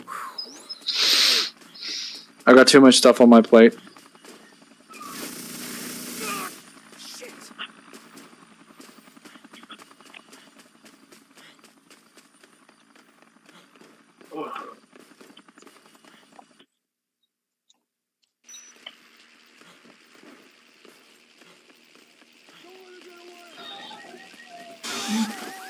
So, do you know how the Milky Way galaxy is made in Greek mythology? No.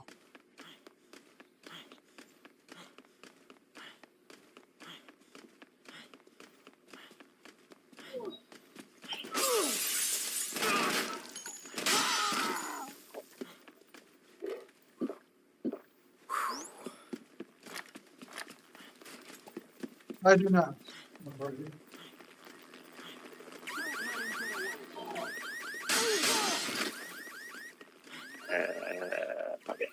Yes, it.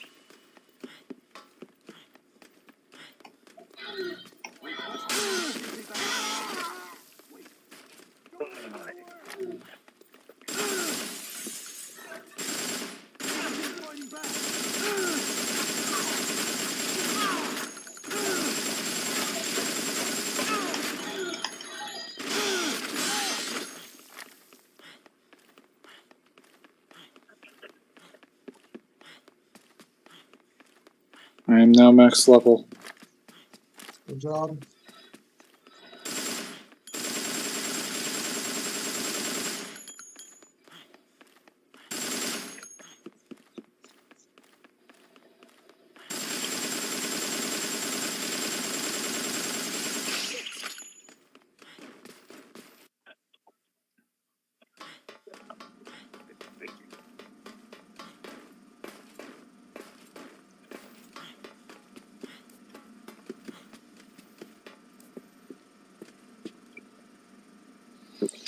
Alright, here we go.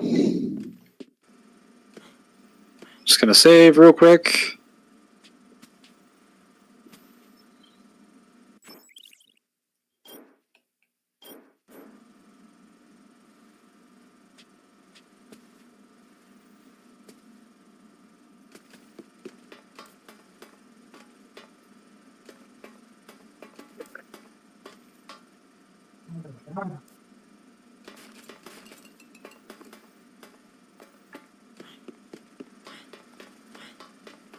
I need at least 10. Okay.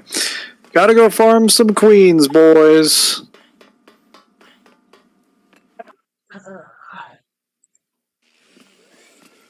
Once upon a time, baby Hercules needed to be powerful and grow bigger and strong, so someone had the good idea to give said baby to Hera to breastfeed since her milk gives great strength. Okay. Kind of weird how we're starting off with breastfeeding as part of your story, but okay. It's how the feat happens. I was gonna say, I'm assuming it's gonna make sense later on.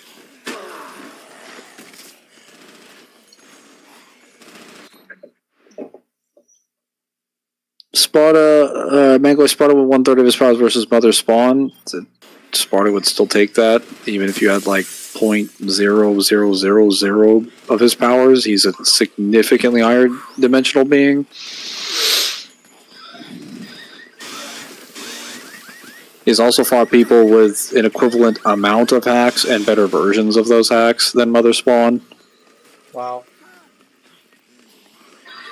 And so baby Herc fed on Hera's milk and let go while said milk dispensers were not empty, and so milk sprayed out and the milk would go to form the Milky. What the fuck?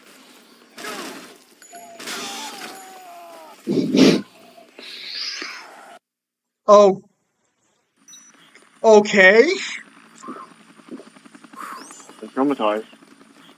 You know what? Maybe my stories aren't that bad after all. Maybe he's just women give breast milk is just too much for him to fathom. Hang on.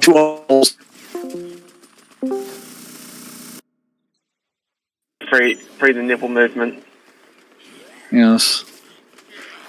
The idea of imagining the nipples is just too much for him to handle.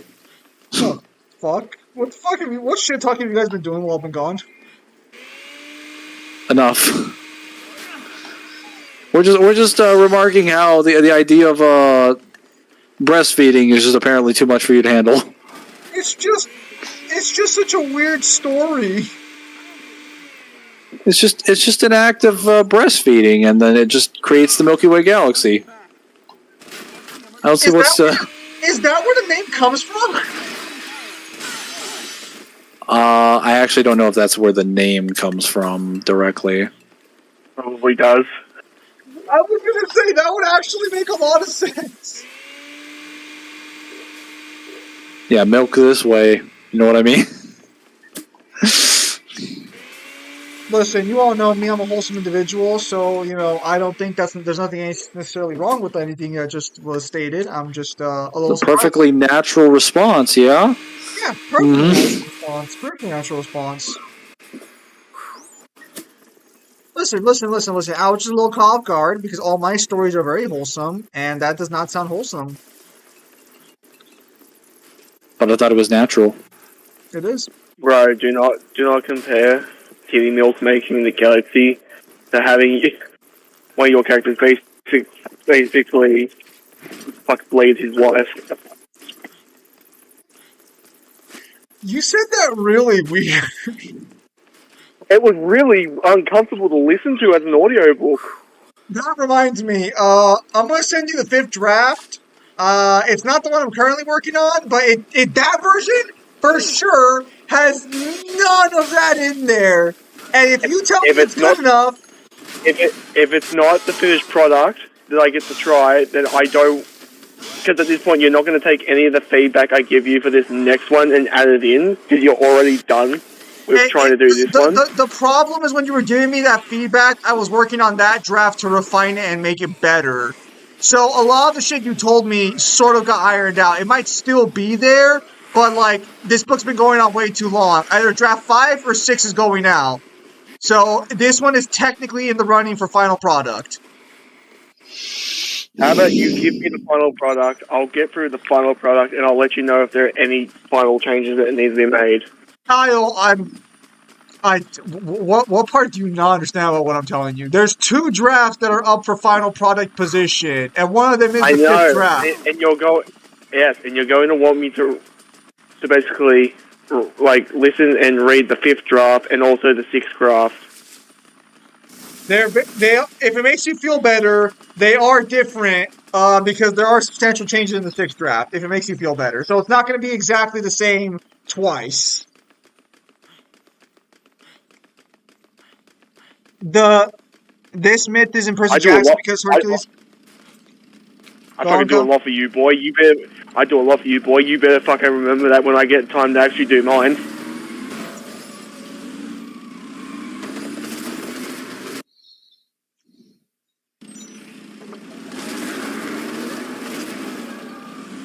Kyle, hang on.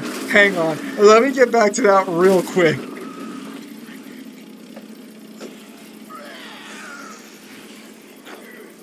Hang on.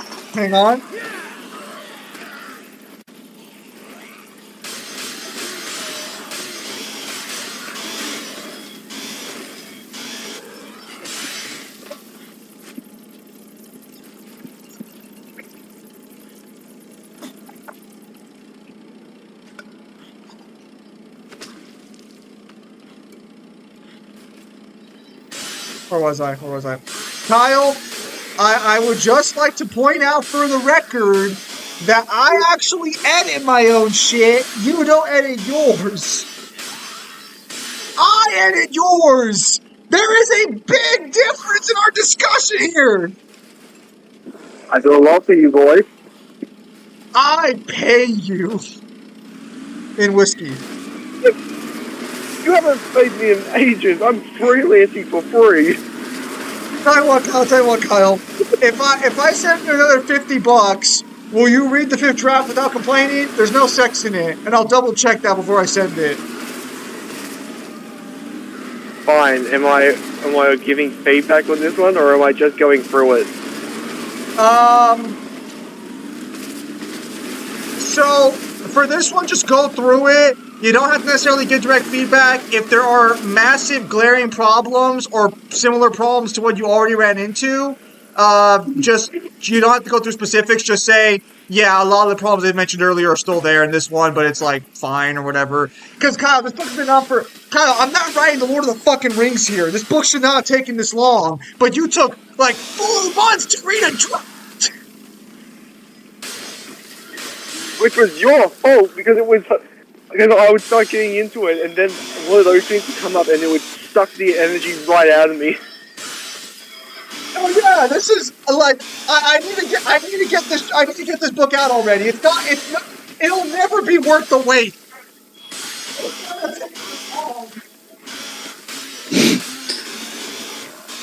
Yeah, Pimp Demon's waiting for that sequel. What do you got to do? Breaking over some coals because it was not worth the wait. That's not my fault technically. Now, it's technically Kyle's.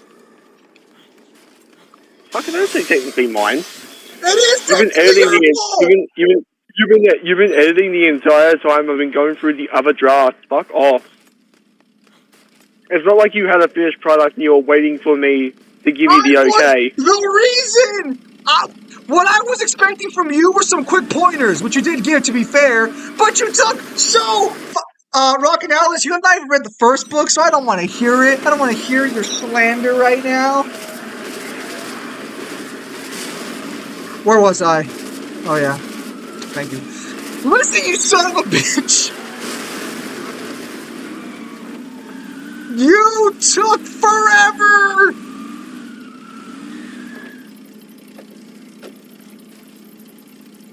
Although I will say, I am glad I trusted my instincts and I did not send that to Devil, because oh boy, Devil would have raked the coals with me. He would have sat me down and asked if I need to go see a therapist or something. Probably he'd be like, "Zim, you want to talk about your fucking issues?" Never thought you'd have to use breast milk for scaling purposes. Did you, Zim? On a fundamental personal level, I don't even know where you would start for that.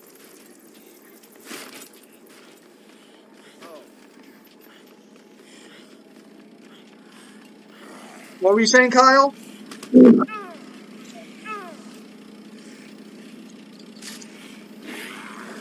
I'm just, very surprised how easy you are to cast blame on somebody else. Because it is your fault!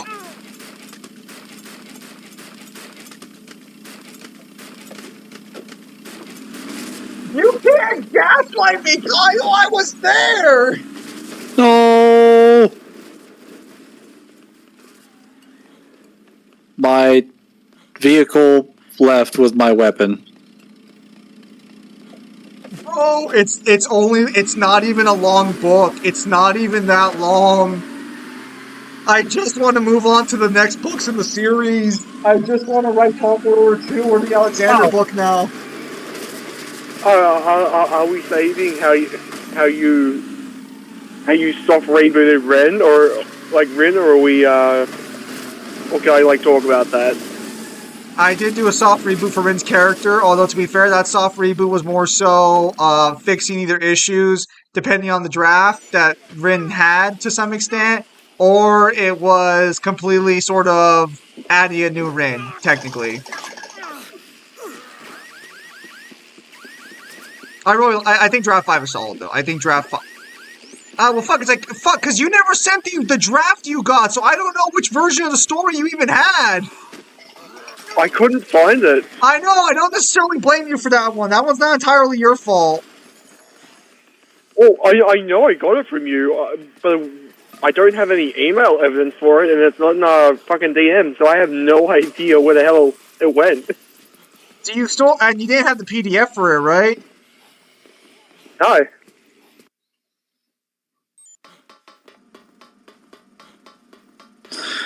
Which is super weird because I don't delete anything off my computer, and I still have the draft from the first book. Bruh, you hated it so much you deleted the draft. Here we go. Dude, I can't find the document I shared with you either, it seems. Because did I share it with you, or did I fucking send you a document? You sent it to me because that's how I got it. You gave it to me as a PDF. Okay, let me check and see which one gave it to you.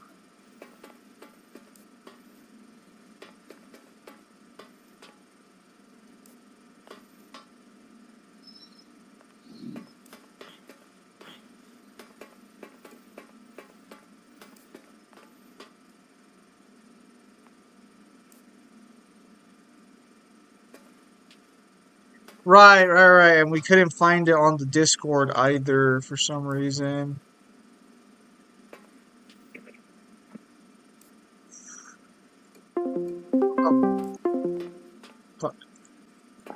Did you send it to me with the Zimatorn email or with your personal email? They're the same.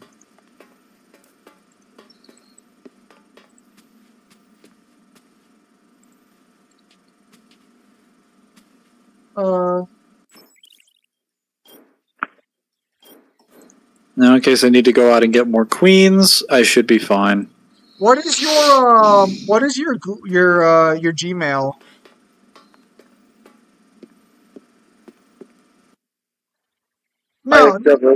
No, because it wouldn't be in your Gmail either, because I'm looking through it right now, and You're gonna inject me with that, huh? no, because it doesn't show the link to that. Holy fuck. Okay, Doc. Let's get this over with. How is she going to inject me through my ginormous head? Oh, just through the hand. Yeah. That makes sense.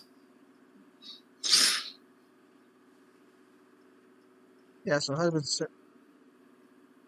What do you mean you don't know where to start with a casual galaxy creation feat? It's not that simple, chat. Not that simple. It involves the boobies, and that is what makes it not simple. Next on the agenda. Figure out a way to get the hell out of here. While I was isolating the hormone, I managed to identify a pheromone that suppresses the attack instinct in adult parasites. In other words, the zombies don't like the way it smells. If you give me a little more time, I should be able to produce some of this pheromone. They think it smells bad? I hope you all realize Void Mode is to create a timeline from his PP.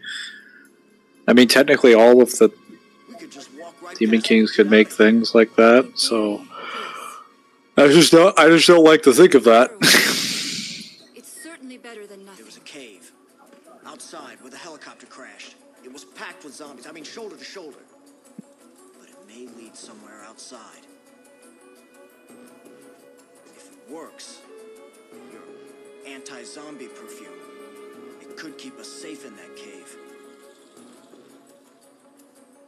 What do you say? You ready to get the hell out of here?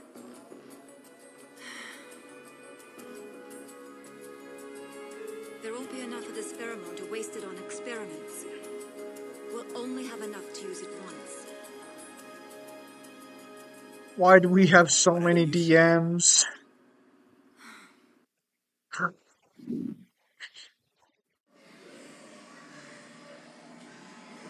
Yeah, 'cause I didn't email it to you, did I? Does it just fall me there? There are so many. Where on earth could this lead? Okay, well, this is the best thing that I can do before I get up down here. Pouring out of here. I am definitely going to get all stuff. Isabella, look. Any other way out of here is guarded by the military. Yes. If we're gonna get out of here and put a stop to Carlito's You'll plan, probably need we've got to go in there. one small chainsaw just because of how long. It's not like we're unarmed. We got your smelly perfume, don't we? I really should have killed the getting off that guy because he gives you access to a key. The possible nearby it gives you two of the books of the game. One increases the strength of bare-handed attacks significantly. The other one which doubles the length of time that a healing effect is in play, so it doubles the length of time your quick steps are active, and your untouchables and your nectars and everything else. Which those combined with all the perk drinks could allow me to fight the final boss pretty easily. I see.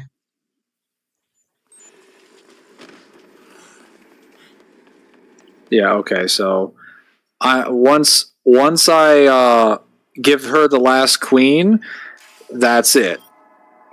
Then we're in the last chunk of the game. All right.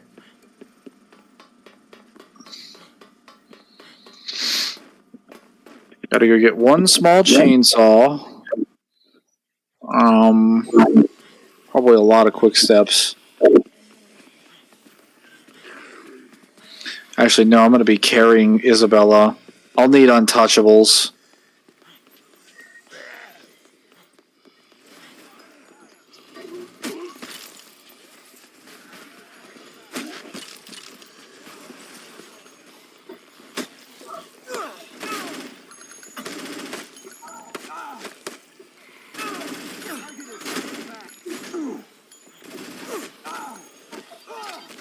Requesting emergency backup.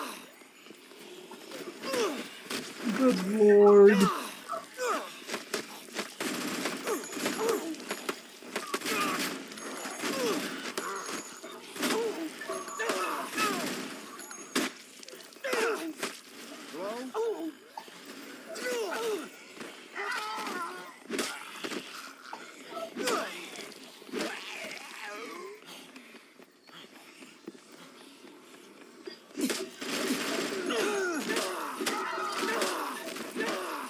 Holy fuck. What? Well, I'm trying to scroll up my DMs with Kyle now one at a time to see fucking if I can find when I sent him the thing. But man, we have so many fucking DMs. Holy fuck. Why don't you just go to the filter and then, like, files or links? I tried that, it doesn't work. But if it doesn't work, that means one of two scenarios. Either I didn't send it to you in DMs, and it's sent somewhere else, or I don't want to, I don't want to get into that.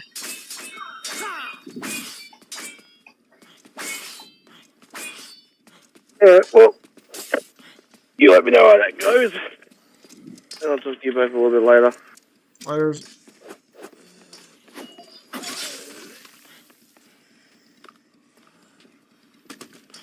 All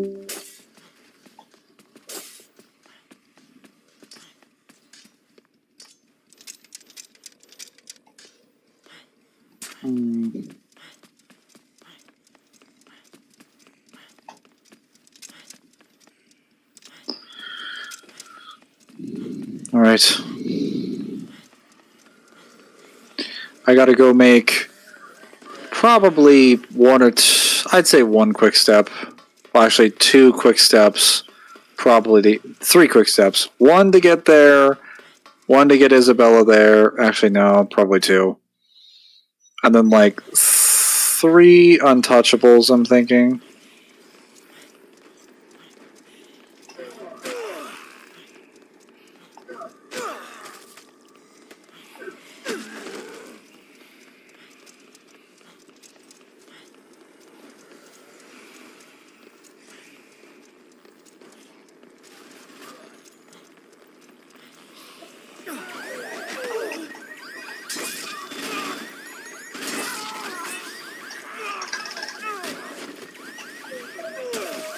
Ah, good lord.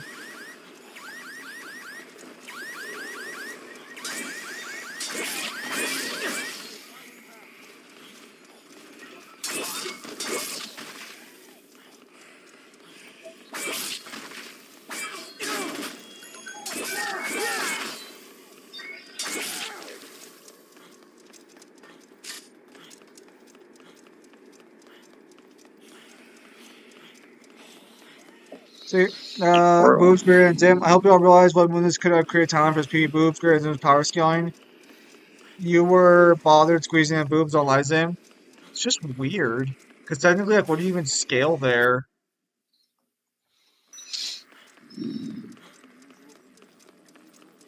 Great things.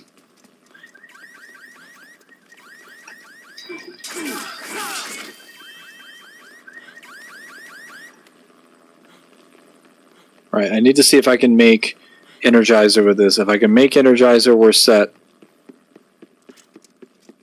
I also need to not die, which is going to be very difficult. Oh no.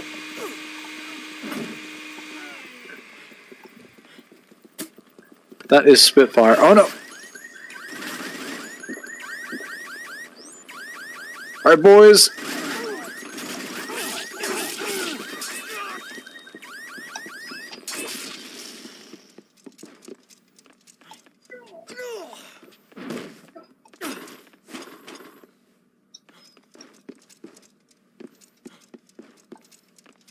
Corn. So we're game. Try Right? some corn.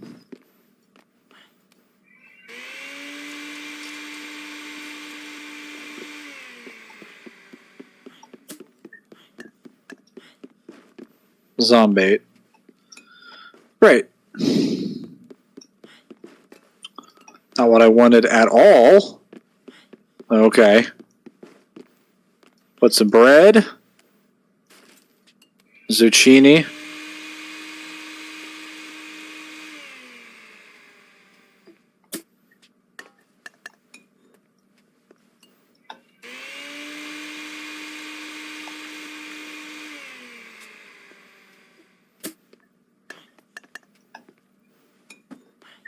I don't know how to make Energizer. Fuck it.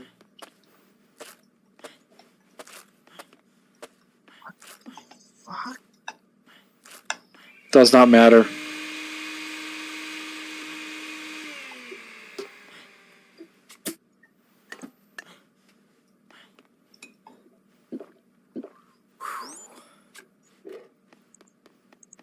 Did I send it here?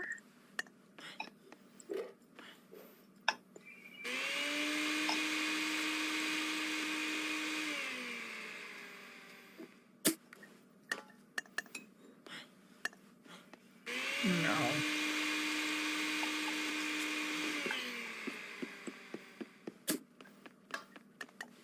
Do you know Aphrodite isn't the most beautiful in the Pantheon? I did not know that.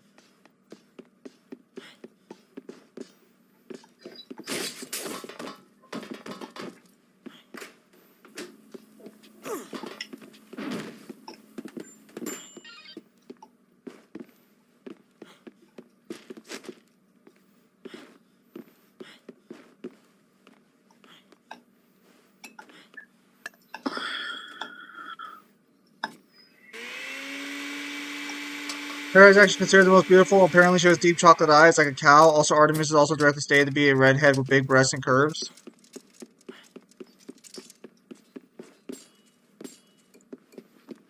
If I recall correctly, we all agreed that Zeus just kind of fucked up. Both figuratively and quite literally.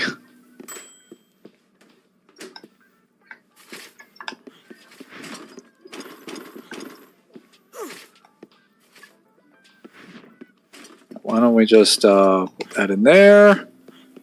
My smoking cooked pizza? Hell yeah. Alright. Oh no. Randomizer. That's not good.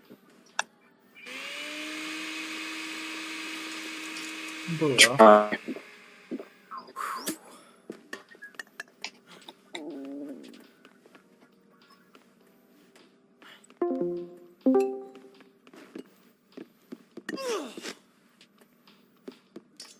Also, Zeus turned into Artemis but kept the metal tool to sleep with the Huntress of Artemis. The fuck? I know Zeus, Connected. I know Zeus is kind of like a rapist, but what the fuck?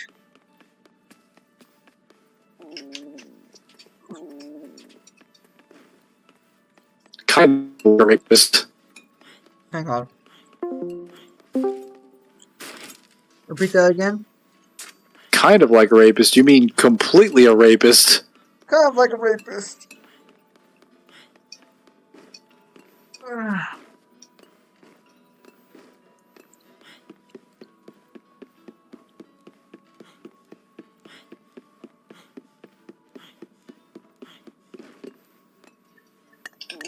Oh my god. Oh my god.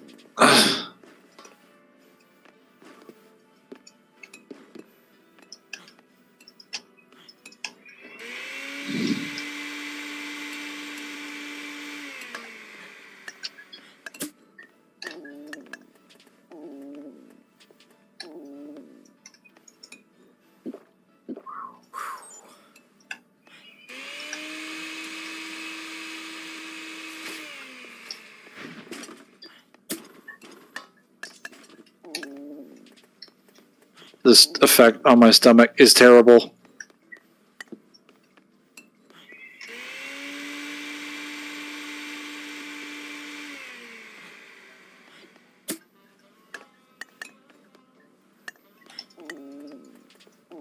It's going to be a huge problem if this keeps up.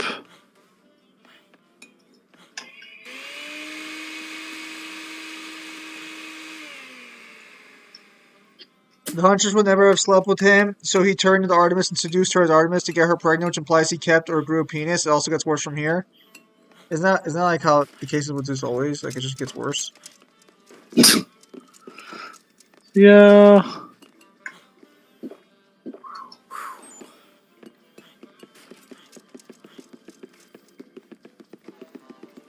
Oh yeah. Joker 2, Joker 2's come out. I heard that it wasn't doing too well. Yeah, it got panned across the board, apparently. Panned? What does that mean? It was hated across the board, I guess is what I should say. Oh boy. Not the reaction I was expecting. Apparently, it had something to do with the fact that, like, the creator, like, hated either making the sequel or hated his audience, so he made a lot of choices in the movie that made the original character very garbage, we'll say. I'll have to see it for myself. See what these choices are. I've seen some people like it, so you'll probably like it because you're always weird about that. What the fuck does that even mean? What the fuck does that even mean? I could not have been more clear about what I fucking meant. Are we talking? Are we just talking about the fact that I make my own opinions? You have the weirdest text, Mangler. I'm sorry. It's called, like, not having a position that's entirely based on what everyone else believes. Hello, Unoriginal. I'm not a fucking normie. I actually evaluate things. Hopefully you're not dealing with the hurricane situation going on right now. Hopefully you're doing well. Yeah, hopefully that doesn't have to get worse. Oh, she's missing an arm. Now, where was I? Ah, yes. Nah, bro, you're fucking weird. Nah, I'm not in Florida. That's good. People in Florida are in trouble. How is the stomach thing still happening? I've heard an upset stomach, but this is ridiculous.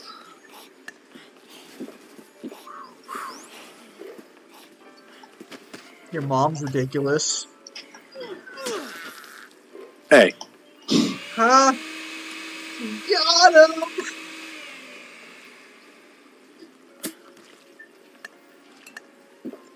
Welcome back, Cypher. Alright. That's right, chat. You all saw me got him. You all saw me get him. That's right, chat.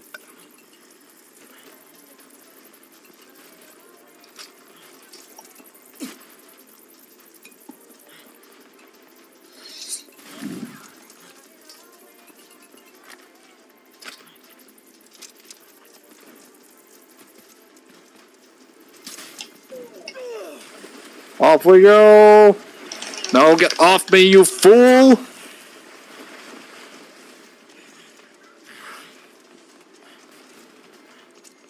Did the quick step in that quickly? Holy shit. That was quick, but it wasn't supposed to be that quick. Halfway through Strangers of Paradise, that's good.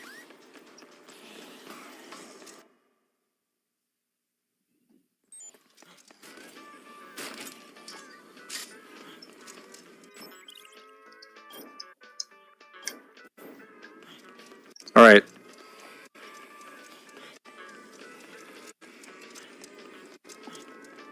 I don't know why I have the Spitfire, but I mean, I guess I don't have that many things I can use. I have Zombait, Spitfire. Oh no. No. Gotta keep going. Zombait, Spitfire, freaking Untouchable, Nectar, Energizer, and Quickstep. Fun fact: despite Garland's quest to kill Chaos, you never actually kill Chaos in the game of Strangers of Paradise. Lame. This is because technically Chaos no longer exists by the time of Strangers of Paradise. Lame. Indeed. You do not become Chaos, technically. Are those fraudulent allegations I'm hearing? So, to be clear, Jack is not Garland. Those are two different characters. As stupid as that fucking is, but it was the only way they could really keep the continuity. Jack is... So, Garland from the first Final Fantasy game is not Jack Garland. But Jack Garland will become effectively Garland, but he's not Garland. It's like the biggest example of that Spider-Man meme I've ever seen. So I'm you. Yeah, so No, Jack is not Garland. It'd be more accurate to say it's not a cycle. What Garland's cycle is separate from Jack's. It would be more accurate to just say they're different. They're like he is not Jack, but Jack will become Garland afterwards. No. So Jack will become Garland in that he'll take the armor and like technically become Garland. Look, they're just different. They're different Garlands. Okay, that's all you need to know. They're different. They're different fucking Garlands. They're not the same Garland. The Garland who becomes Chaos is not Jack's Garland. That's the easiest way I'm going to say this without fucking blowing my brains out. Okay.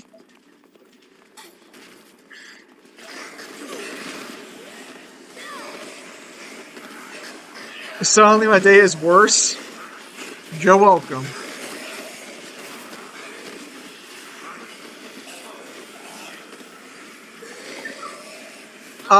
For the record, they do scale the same, although you could make the argument that Jack might be stronger than baseline Garland, but the difference will be negligible. Oh, I like they opened the door for her, but you have to go through the whole fucking horde of zombies. I have to wait for her to open the door from that side. Oddly convenient.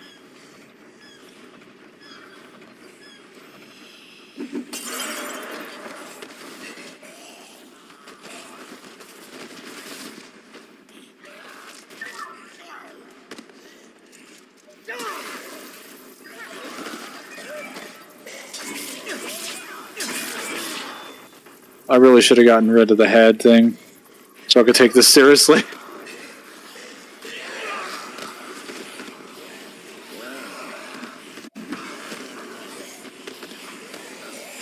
Oh my god, why is it clipped around corners like that? Have you beat Strangers of Paradise? Do you know its story yet, or are you just playing it for the first time? How are you knocking them down? The parasite. It's the hormone that she made. It repels them like untouchable, well, actually, it's even more than untouchable because it actually just zombies hate it and it just hurts them. So someone debunked the solar disc death valve used for Omni-Man? Did they? Me and Cal just went over that death valve yesterday.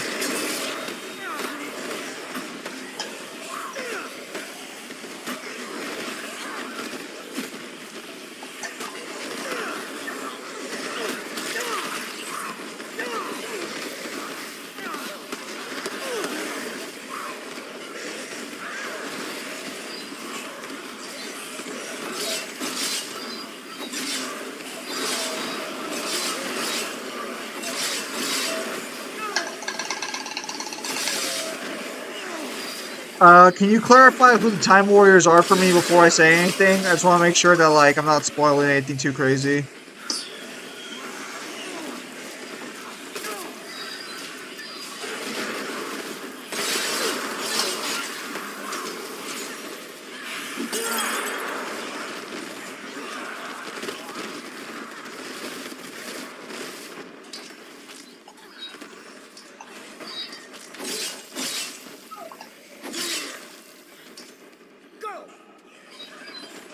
Fucking your squad in that game is fucking ride or die, bro. Those fuckers do not fuck around, bro. You're a squad. You're part of the squad now, bro. You're there for life. Come on, Isabella. Let's go. Oh, damn it. They hit me. Alright, here we go. Here your mom goes. Ha! Got him! I'm trying to deal with the situation. I don't give up. Hang on. Alright, speak your mind. I'm trying to deal with a serious situation here, and you're making light of it with your comedy. Yes.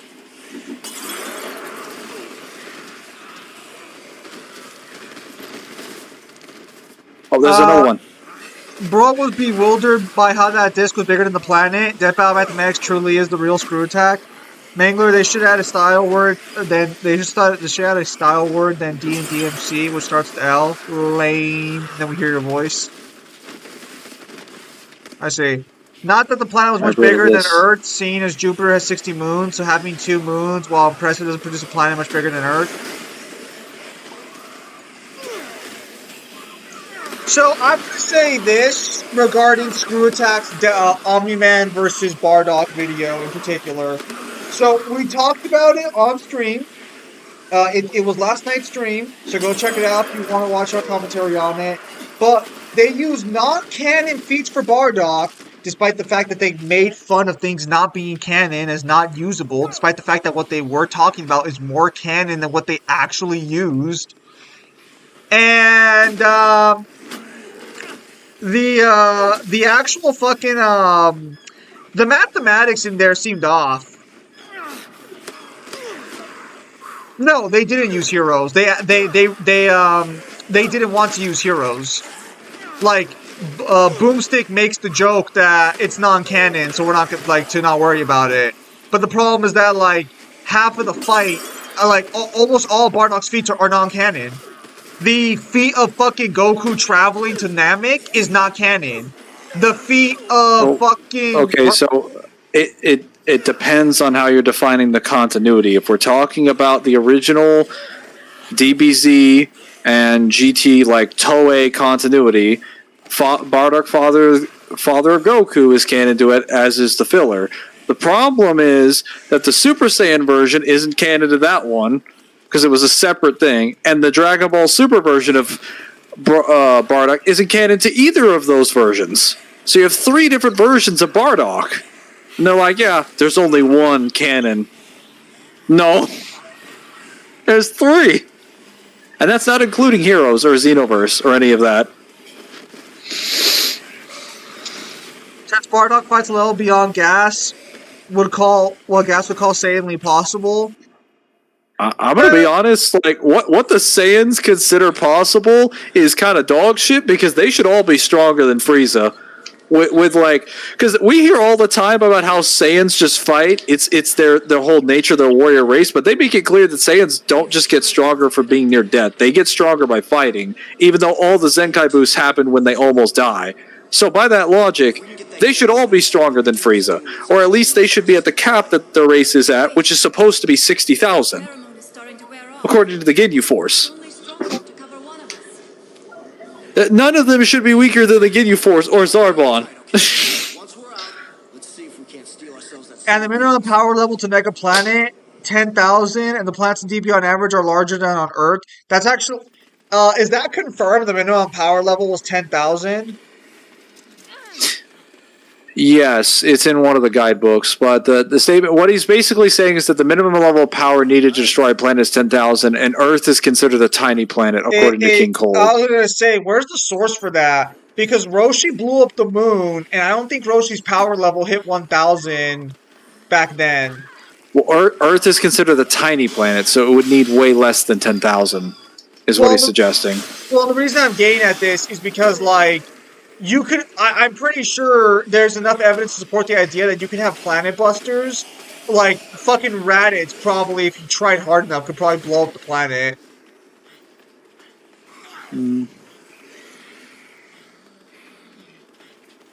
Well, Earth is a smaller planet than the standard planets, so yeah, you wouldn't need a power level of 10,000 to blow up Earth. Yeah, so then Bardock should be stronger. Well, yeah, no one disagrees with that. He's just saying that. Then Omni-Man? No, Omni-Man has better feats from what I've seen. And what have you seen, Mangler? Easily like a lot more planetary feats, and in general, those are at a weaker point in the series, and it gets stronger after that point. Bardock at most caps at like large planet level. Does he? Because all I saw him do was get wrecked. I mean, if we really want to say it, like, we haven't a direct quantification for how powerful,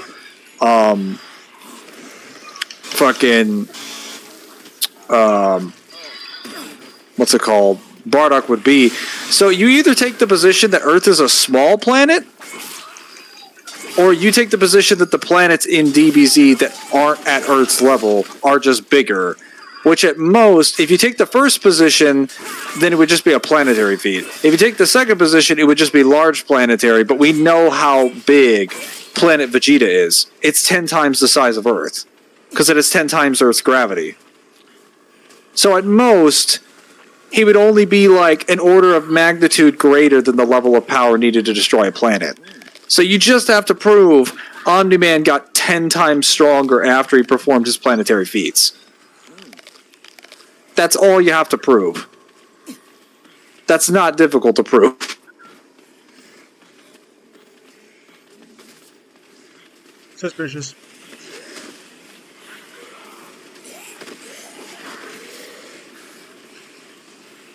The sun disk is kind of scuffed, and the Infinity Ray did most of the work on the planet. Yes.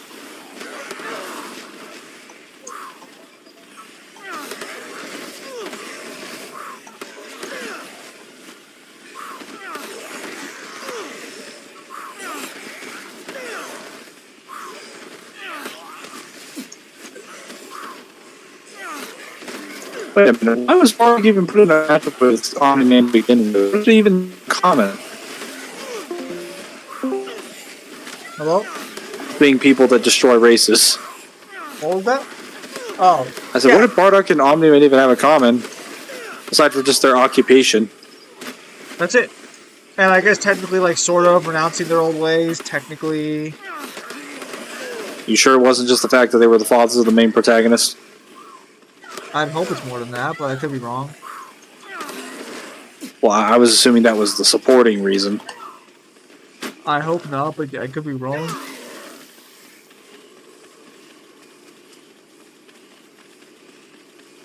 Oh, here we go.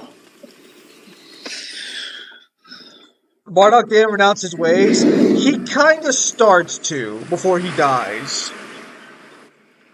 We just never No, get a chance. I'll be honest. He just simply acknowledges that Frieza's going to kill them all, but I don't think he renounces the Saiyans being evil. No one ever renounces the evil that the Saiyans do until like years and years. Only Vegeta does it, and Vegeta only does it like during Super, which is like decades afterwards. Lies. Oh yeah. Is this the end of the game? This is the end of the game. The end of the game is you fighting a tank? Yes. A prototype tank.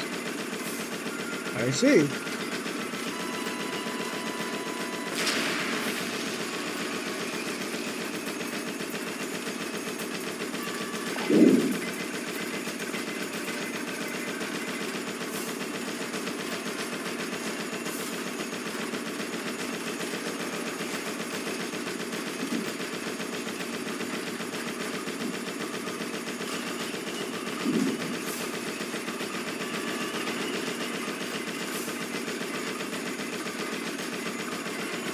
Hard to end this.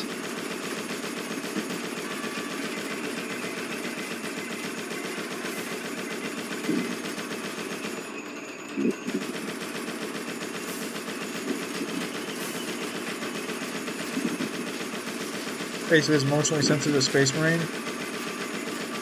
Boo.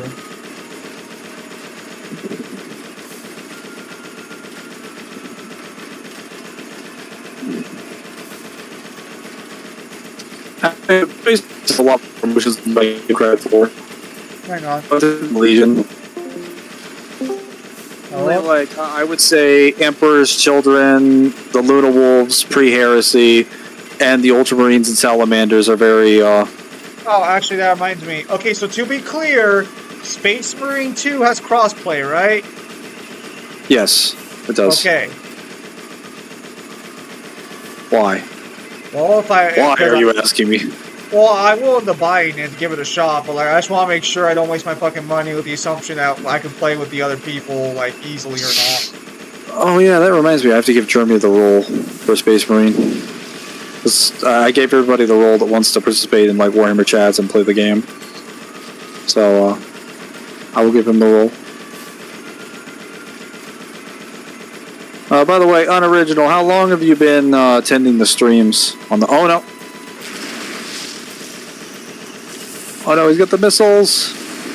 How long have you been attending the streams on Zim's channel?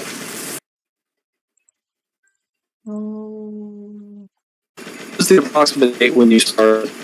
Hang on. You can remember. All right, go ahead. I was just asking Unoriginal when the approximate date was that he started attending the streams. Because if you've been here for a year, we can make you a regular. A few months? Okay, yeah. No, it's got to be a while then. Alright. I beat the tank.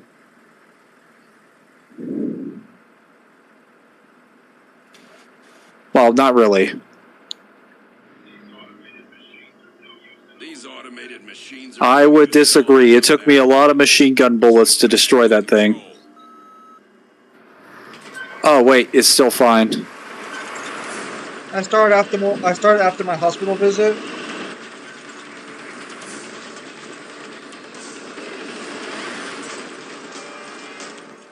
Not even a server yet. Yeah, no. I specifically ask every now and then to make sure that people actually have been around to be regulars.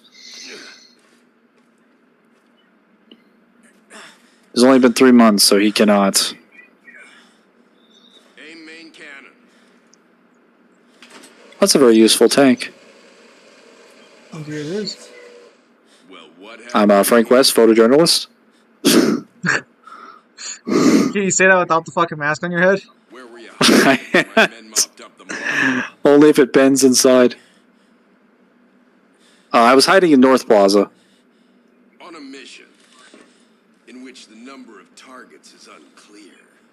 It's difficult to ensure absolute. Well, you wouldn't have found me anyway. I was inside of a air shaft.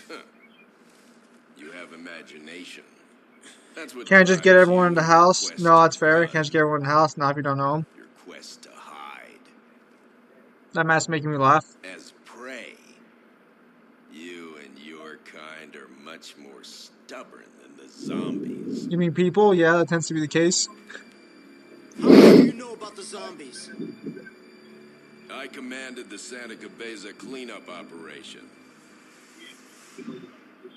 If we had fulfilled our mission then, we wouldn't be needed here now to take care of this. Yeah, so everything's your fault. You should have killed Isabella.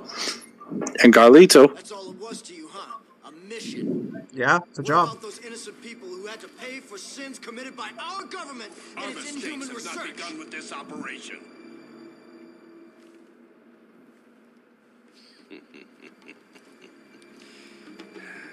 Humanity has proven itself to be. I love how that's always the default position. It's like, what about the people responsible? It's like, allow me to answer your question with a segue to why humanity's always been wrong anyway. Based, really. Isn't quite over yet. but like that's just the perfect example of explaining how you don't have an argument. You have to fall back on explaining why human nature just doesn't work. Seems reasonable to me. Where did all those zombies come from? We drove out here like a decent bit. There's no way they could have caught up.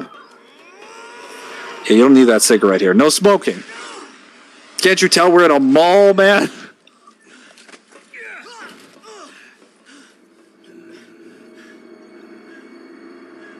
It's time to beat this man in a hand-to-hand combat fight on top of a tank surrounded by zombies. This man's about to learn the fact that you covered wars.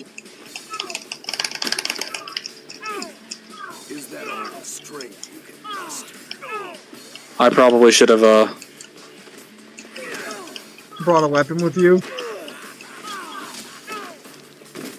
What I remember, this is harder when you're. Man, you got a nut check there.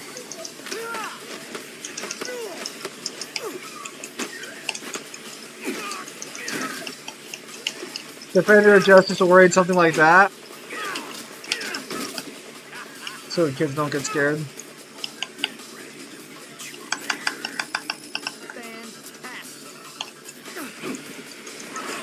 Nice one.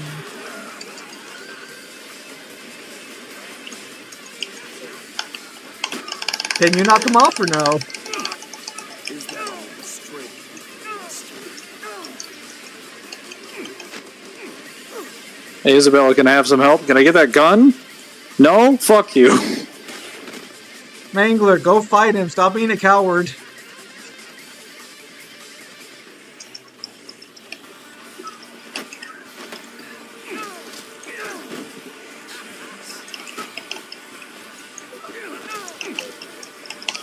This man's Well, the ledge problem is guarding. I don't have a block mechanic. He has a block mechanic. Bro, can't you like do anything to him? No, he just blocks my damage. Mangler's about to die. Alright, I know. I know what to do. Come on, buddy. Get over here. Oh, you got wise.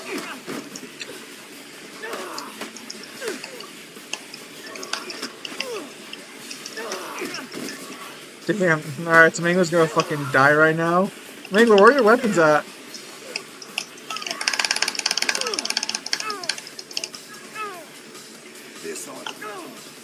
They were somewhere.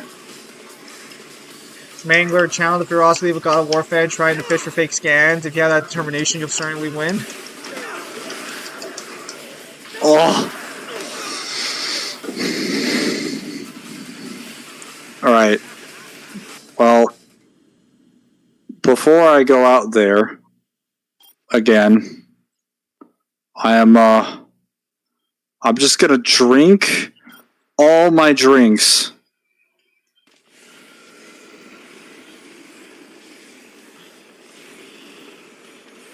I'm gonna chug them all.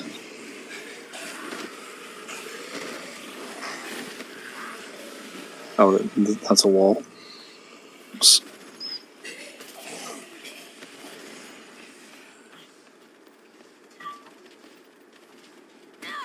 Does one open the door?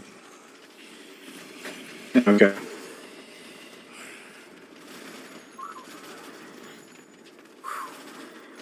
I've got untouchable, fire, and quick step. So I'm going to be faster, I can get grabbed, and I can hit his tail. Alright.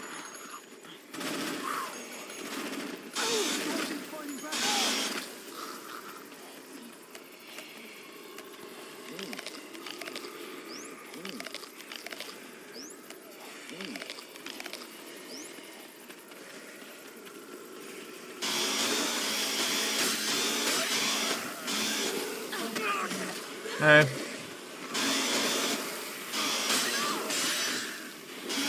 What else went on my Discord?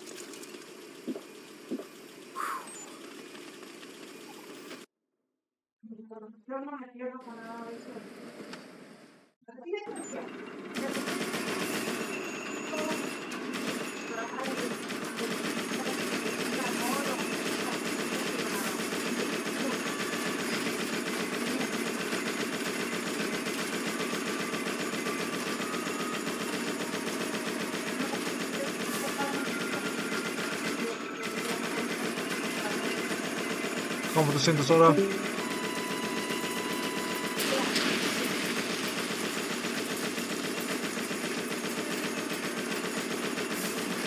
Mangler disconnected from the call. I don't think he realized it yet.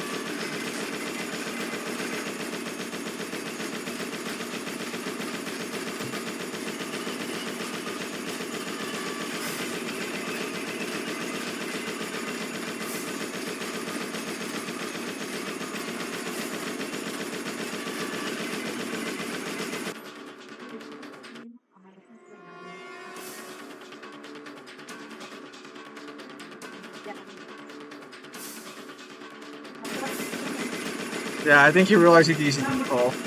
Because he just paused it right now.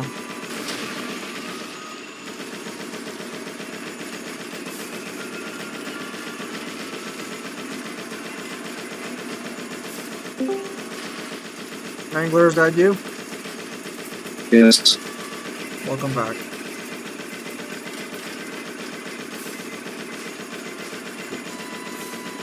Oh, that was just unfair. That was literally behind the wall. It seems his audio got mangled. Ha. Is it better now? A little better, yes. Yeah, I'll leave. Should be better for sure now. Yes, that sounds a little better. So apparently if you drink a bunch of perks before you go in, they will be active during the second boss fight.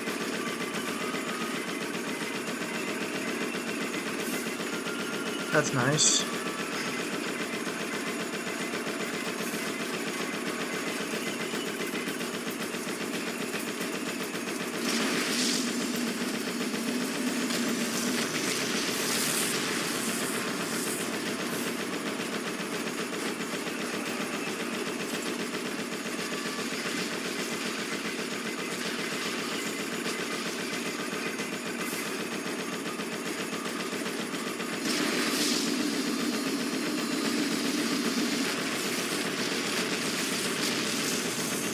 Got you.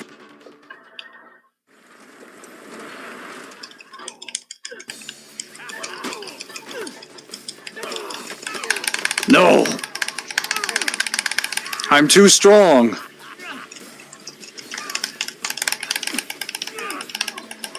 Wow, you fucked him up, actually.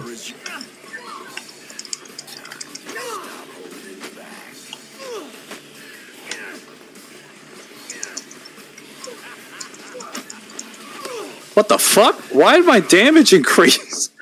I guess Spitfire actually makes your damage higher. Because I just did way more damage. Dude, he went from like full health to like no health. Well, let it be known that Frank West, with no military training or experience in combat whatsoever, after 72 hours in the mall, was able to bare hand box a Special Forces sergeant on top of a tank and win. Bruh. Oh, by the way, DBZ narrator Doc Harris passed away. Is he the iconic voice for DBZ or no?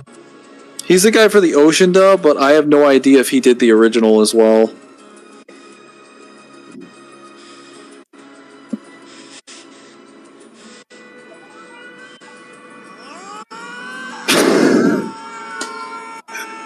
I can't. Oh, that's so... I can't take that seriously. Oh. Fantastic ending. Still a shame? Yeah, still a shame.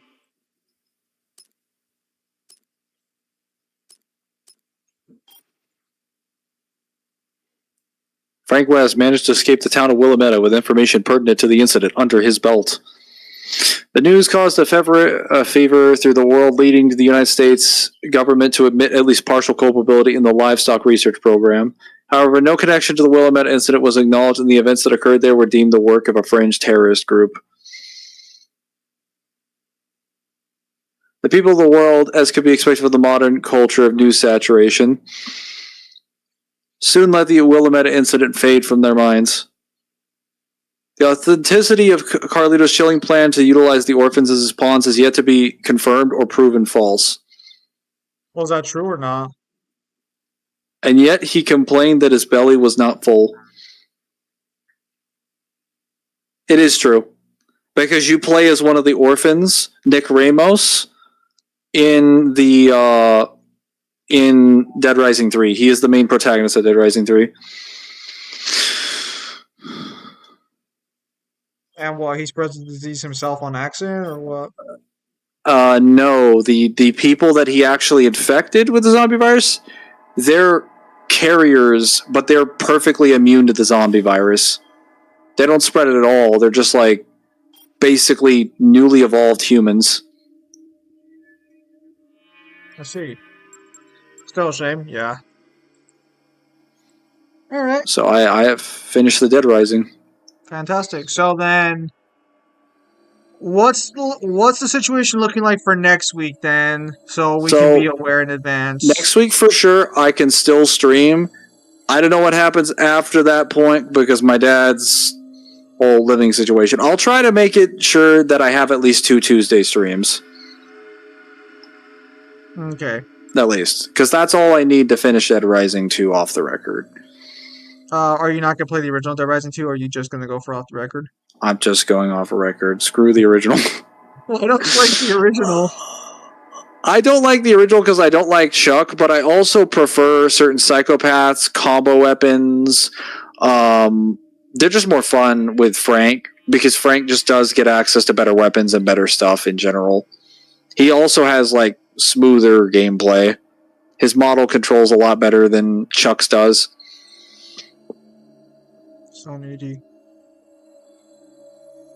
Yes. Alright. Well, we'll go ahead and call it there for a day then, since Mangler finished. So, with that said, everybody, thank you guys for your time as always. Have a nice day. I'll see you guys on the next stream or video. Take care, everybody, and stay safe if you're in that hurricane area.